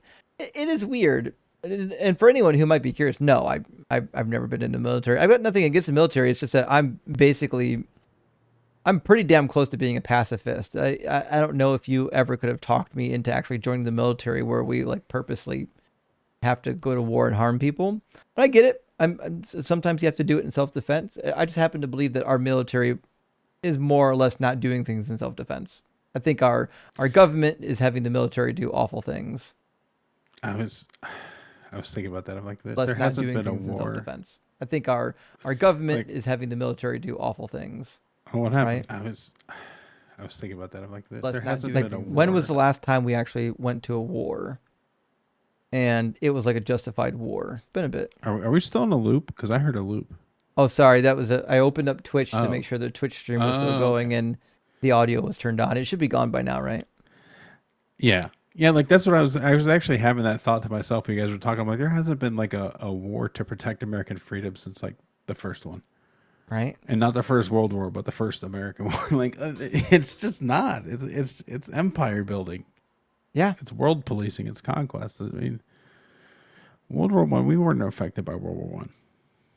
No, not really. Or two. Like Russia did so much of the like the grunt work and the heavy, like, it was like 85-90% of the casualties in that were on the Eastern Front. Mm-hmm. Like it was just a bloodbath over there. But they say like Americans came in and saved the day. It's like, right. True. But that's one of the reasons why we were able to push back Russia in so many fronts, was because they already had weakened themselves. You know, they were at the forefront of the fighting. You know, Dave, thank you for the $10 super chat. Says the word woke is similar to the word sin. It's an over-encompassing gaslighting term used by people who want others to hate something they don't like without having to explain why, and that is the case. It's a blanket term for badness. You're a sinner. You're woke. You know, it's a way of using coded language, insider coded language to say that person bad, very bad. Archibald Watt, thank you so much for the $10 super chat. Says if God isn't real, how come there's a Christian Baal but not an atheist Baal? Oh fuck, I think you got me. Checkmate, atheist. This is a better argument than what Mr. Conscription has come up with. That is the case. Mr. Conscription did not come up with much, like at all. That dude was. It was terrible. To be fair, though, I am impressed he actually knew the word conscription. Yeah. Yeah. I probably heard it a bunch of times. Oh, yeah, for sure. It's so funny when they try to like big dog you. It's so, pretty wild. It'll never not be funny to me. Just like, dude, what are you doing? You're on a computer right now. Like, what are you doing? Well, it's such a funny thing. Like, I'll never understand internet tough guys. It boggles my mind that people think that trying to intimidate somebody physically over the internet is like a sensible solution to anything. Drop your address. Although Hank, I think, has nailed it. Hank says ICE rejected this guy for being too dumb. Oh no. That's tough. Absolutely. Absolutely nailed it. Gentleman Viking says Trey thinks Justin is a hottie. Oh, maybe. Oh, do you think he was crushing on me? Yeah, I think you use big words, so you're a hottie. Yeah. fuck, That's what- how that conversation went. I don't think Trey was my type. Complex terms. I like somebody with a little more intelligence, not really into the dumb grunt types. But I don't know. He could rehabilitate his image and shoot his shot sometime in the future. We'll see. Kenneth says he's a troll. Please drop him. Boring. Kenneth, the funny thing is, like, I can understand why you might think he's a troll, but I actually don't think he was a troll.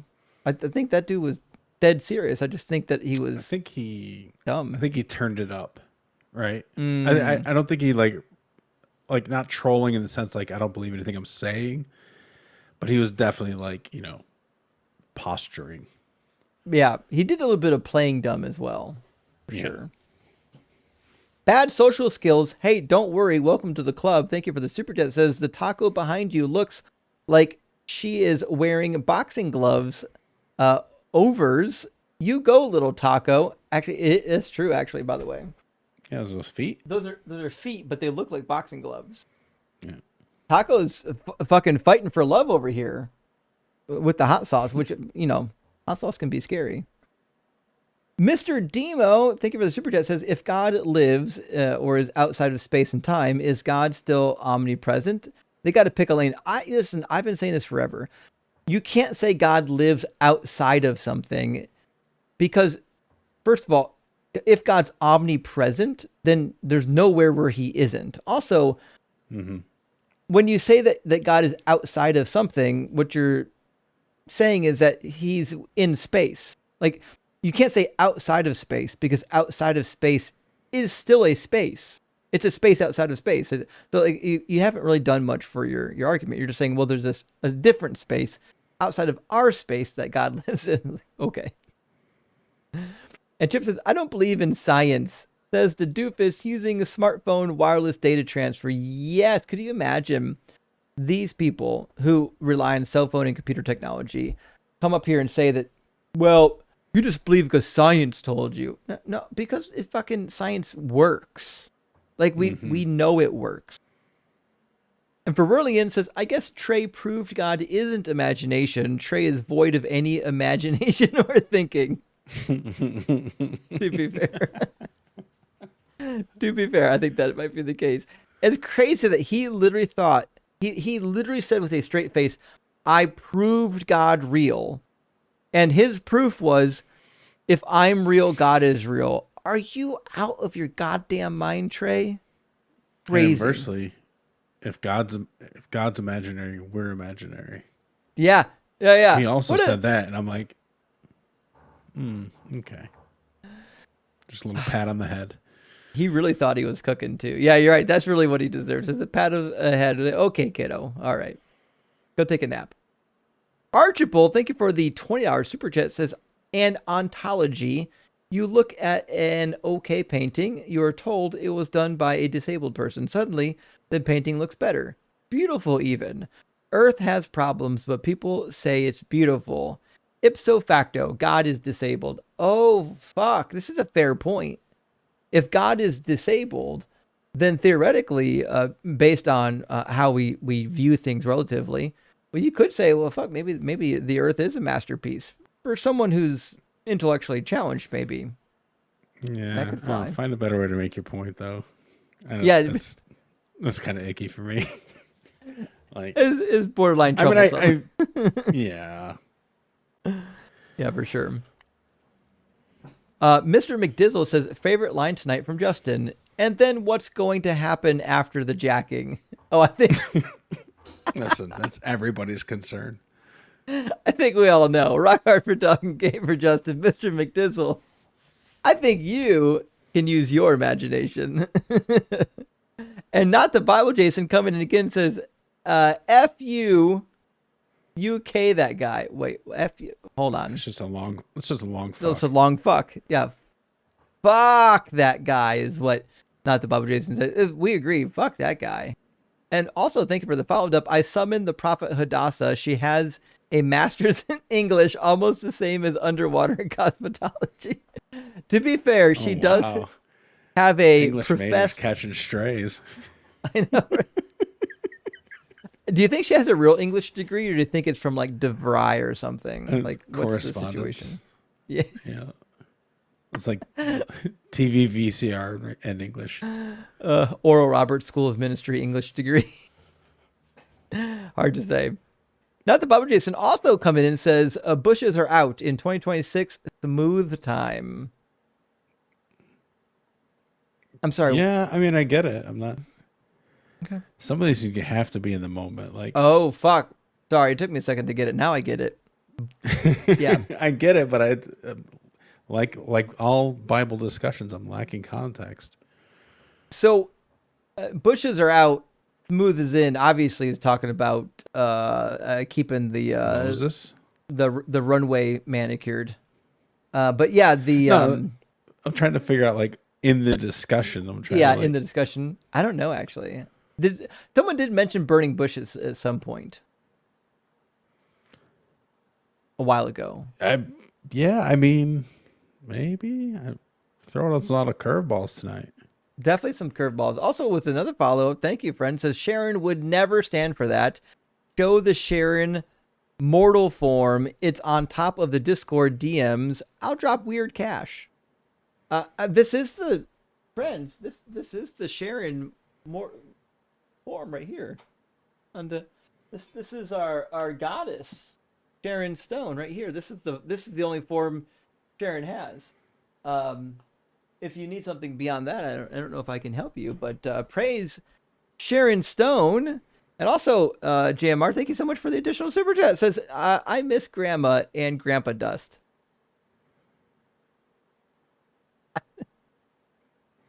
I think this is in reference to the what human beings are made out of, but I think I've lost track of this one. But This is not to fear. This is a Rosetta Stone. This really like is years a from now. Rosetta- People are going to decode this. What's that Well, hold movie, Mr. Police? I gave you all the clues. There's one more. JMR, thank you so much, not the Bible Jason, for the $50 super chat. Let's see if we can make sense of this. It says, okay, Mr. Justin, do you know the argument they say if the Earth was only an inch closer or farther away, everything would die? Okay, now imagine doing squats, and we are all dying from the inches difference. If I have to explain this again, I'm a fucking step. Inches different in what? So it is what I said. It is what I said. Like if you go too low on a squat, but like you're trying to get as low as you can, but then you go a little bit too low, then the consequence is you die. That's what that would be like. Are we Thank talking you about like so much for that gift. like squats in the gym? Yes, doing So squats. if I okay, let's see if I can work this one out. Okay, doing squats, we are all dying from the inches difference. Inches difference between what? Like your bum in the ground? Yeah, like you want to what's the range of motion, right? In the rep. And then like you try to push it to like the extreme range of motion and then you die. Look, I'm sweating over here working on this one. So like you'll definitely get some bodily injury for sure. I've actually seen somebody snap a ligament doing squats before. It's pretty gruesome, but like I don't know I've seen how you're dying. You ever see the one where the guy like loads up the sled and like his knee goes the other way? That one's the most painful to look at. There's another one of a girl doing it. It looks like a scrawny girl, must have been no older than 20 or 20 something, but like just almost immediately after she pushes it, one of them just gone. I feel like I saw that. Hard to watch, man. Yeah, the guy had like two G's on there. Like plates on plates and then stacked like all over the back, like 6 deep on the back. I mean, to get to that much weight, you have to have it's not worth it. You got to have like over 40 plates. Yeah. It's never, no matter how much you think you can lift, it's never worth it to lift a dangerous amount, because if you make the wrong calculation, you never get to lift again. You're done. Yeah. And for what the range of motion is like 8 inches on those max. Like they don't do a full rep. You actually get a much better workout by lowering the weight and trying to do a full range of motion. Go all the way in and all the way out. Make sure you stretch all the muscles real good. Like you don't have to like. Yeah, you don't have to go crazy. You don't have to like hurt yourself to get stronger. There's a lot of bodybuilders, you'd be surprised, are lifting less than people that are even smaller than them. Yeah, it's just one of those things. If you really want to get the benefit from working out, you don't have to kill yourself, friends. Then please, by all means, don't hurt yourself working out. I'm a big fan of going to the gym and working out, but like hurting yourself it's never worth it. Like career's over, you know. Somebody say they gave an explanation. Distance to the sun. Yeah, Oh, no, we understand. We understand now. Somebody said they had an explanation in the comments, but I'm not. I'll look at that. You can keep rolling. Dynamite Poop, thank you for the super chat. Seeing that Jesus is cited as describing an apocalypse, does it make sense that Romans would persecute them for causing panic that the world is ending? And this is fair. That certainly is something. It seemed to be that the thing the Romans were most upset with were the fact that these people, they would have been considered Jews, but they're like a sect of the Jews, were running around saying that there's another king other than Caesar. We even see this in the book of Acts, like chapter 17, I think. So like, this idea that like, oh, there's another king. Well, now there's competition for the actual ruling body, and they're like, no, we're gonna stop that shit right now. So I think that's what they're worried about. I don't think they're worried about apocalypses. Apocalyptical cults were pretty popular even back then. Like if you read like the Sibylline oracles, you'll kind of catch a flavor of it. So like, I don't know if the Roman government would worry too much about that, but a direct threat like another king, yeah, they're coming to fuck some people up. Drago says, to quote the Orange Mussolini, aka POTUS, orange ass clown. It took me a second to grab that one. They're not sending their best. That is the case, aka the Christians. Indeed. Well, it could be more disturbing, actually, Dragos. It could be that God is sending his best, and this is just the best that he's got. And that might make it worse. And I'm inclined to believe that this might really be the case. Simply Wet for sharing. Keep up the good work. Thank you, Justin and mods. Definitely big W out to the mods. Also, I did activate on Nightbot on DZ debates. I did activate Nightbot to give me some commands. Let me see if any of them work. To give responses is the right word. So if I type in the word cheat sheet, it's supposed to spit out a link to where you can get the cheat sheet. I don't think it works.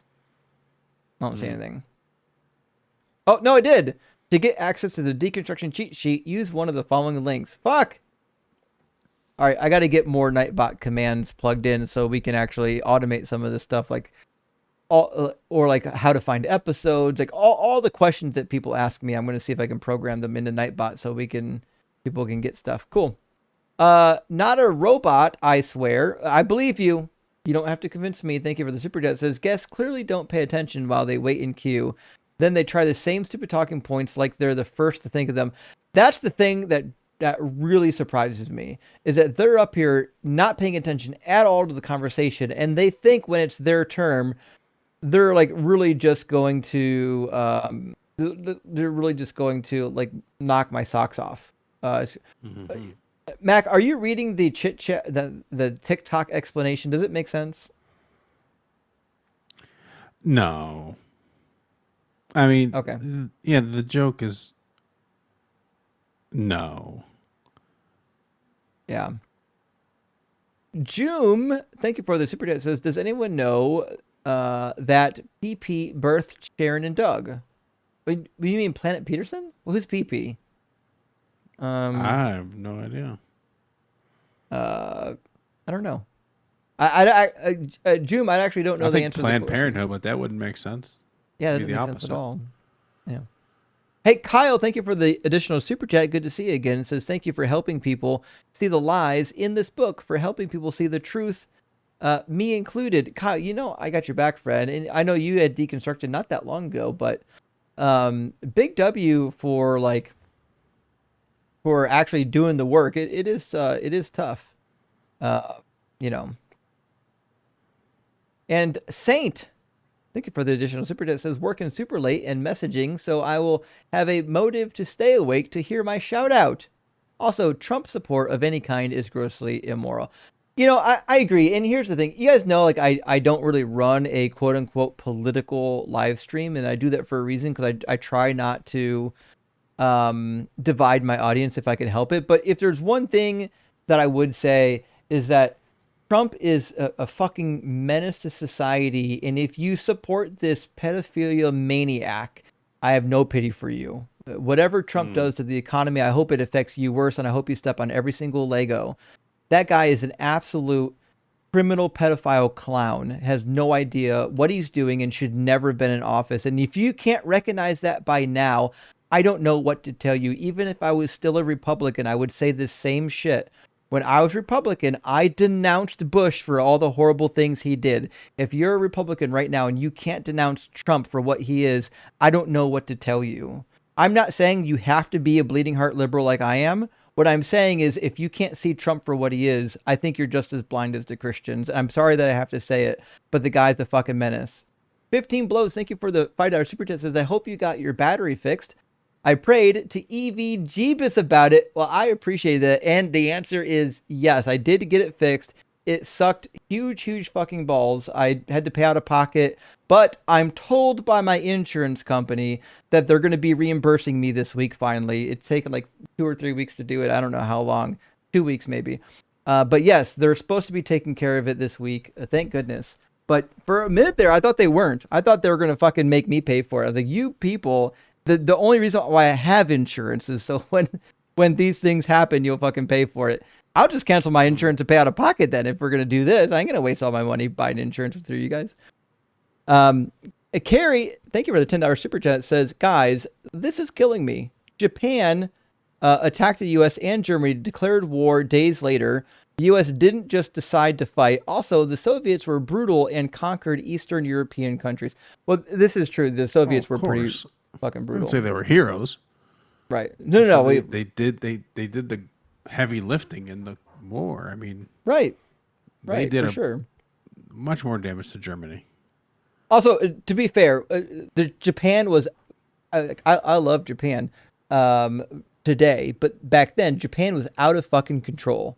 They were so far out of control that like I can see why our government was like, I don't know, fucking maybe we nuke them. What they were doing was crazy. They were doing crazy like Nazi Germany stuff. It was wild what was happening over there. Check out like Unit 731. Is that what they called it? Hold on. Unit 7. Yeah, I mean, look at what they were doing in China as well. Yeah, y'all. Just tonight, go to YouTube and type in Unit 731. It's fucking insane. They were doing the same thing that the Nazis were doing, but a lot of times they're sort of their own people.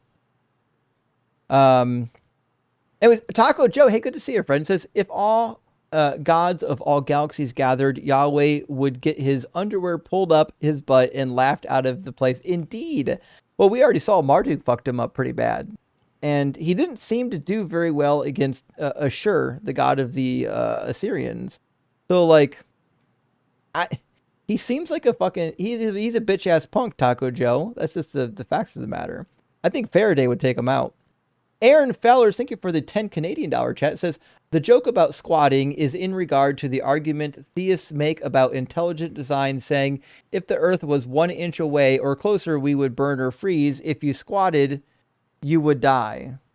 I don't know what you mean. Okay, so you mean okay. So you standing on the surface, if you squatted, you would be further from the sun and be cold. Yeah, and freeze to death. There we go. That does add up a little bit. Yeah. And I guess if you jumped, you would burn. Right, exactly. If the 1 inch is the difference between the sun doing what it's doing and not doing what it's doing, then yeah, anytime you climbed a ladder or squatted, jumped or anything, yeah, the sun would either fuck you up or it would leave you altogether. That's a fair point. I think that joke was over $100 in the telling, at least. It gets worse, Mac. Hold on. It gets worse. the last super chat from Not the Bible Jason is $100 fucking. Thank you so much, Not the Bible Jason. I really appreciate and love you for supporting our stream so much. I really do. That's amazing. But that was a puzzle. You really gave us a puzzle to put together, and we did finally put it together with the help of the audience and Mac and I having to put our heads together to get it taken care of. But I think we finally got to the finish line. And to be fair, despite being a little bit of a puzzle, is a really good fucking point. If somebody says if the Earth was like a foot or an inch or some measurement away different, then we would all be fucked. Well, I mean, then literally, like anything we do here on Earth is going to fuck that up. It's the craziest thing. It's a really, really good point. Not the Bible, Jason. I just think it was communicating it was a little bit of a difficult journey, but we got there together, friend. Did we not? And thank you so much for being here. I really appreciate it. Hey, Mac, who's live right now that we can go raid? I think I saw Mezzo. Let me see if the Empress is live. Love her lives. Yeah, I see Empress and Mezzo. Oh, actually, not the Bible. Jason had to up the ante with another super chat. Thank you, my friend. Wow. Since that was a $275 joke, now it's and worth every penny. Now it's $325. Shit, man. JMR's paying for my battery pack replacement. Thank you. All right, you're gonna have to slip me like $50 for playing dumb and milking that. I got you, buddy. Thank you so much, not the Bible, Jason. You're as always a fucking blast.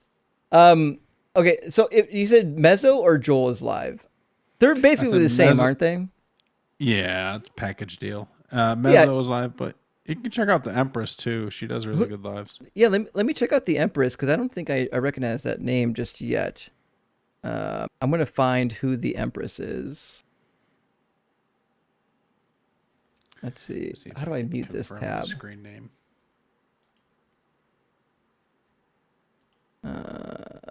There's the live button.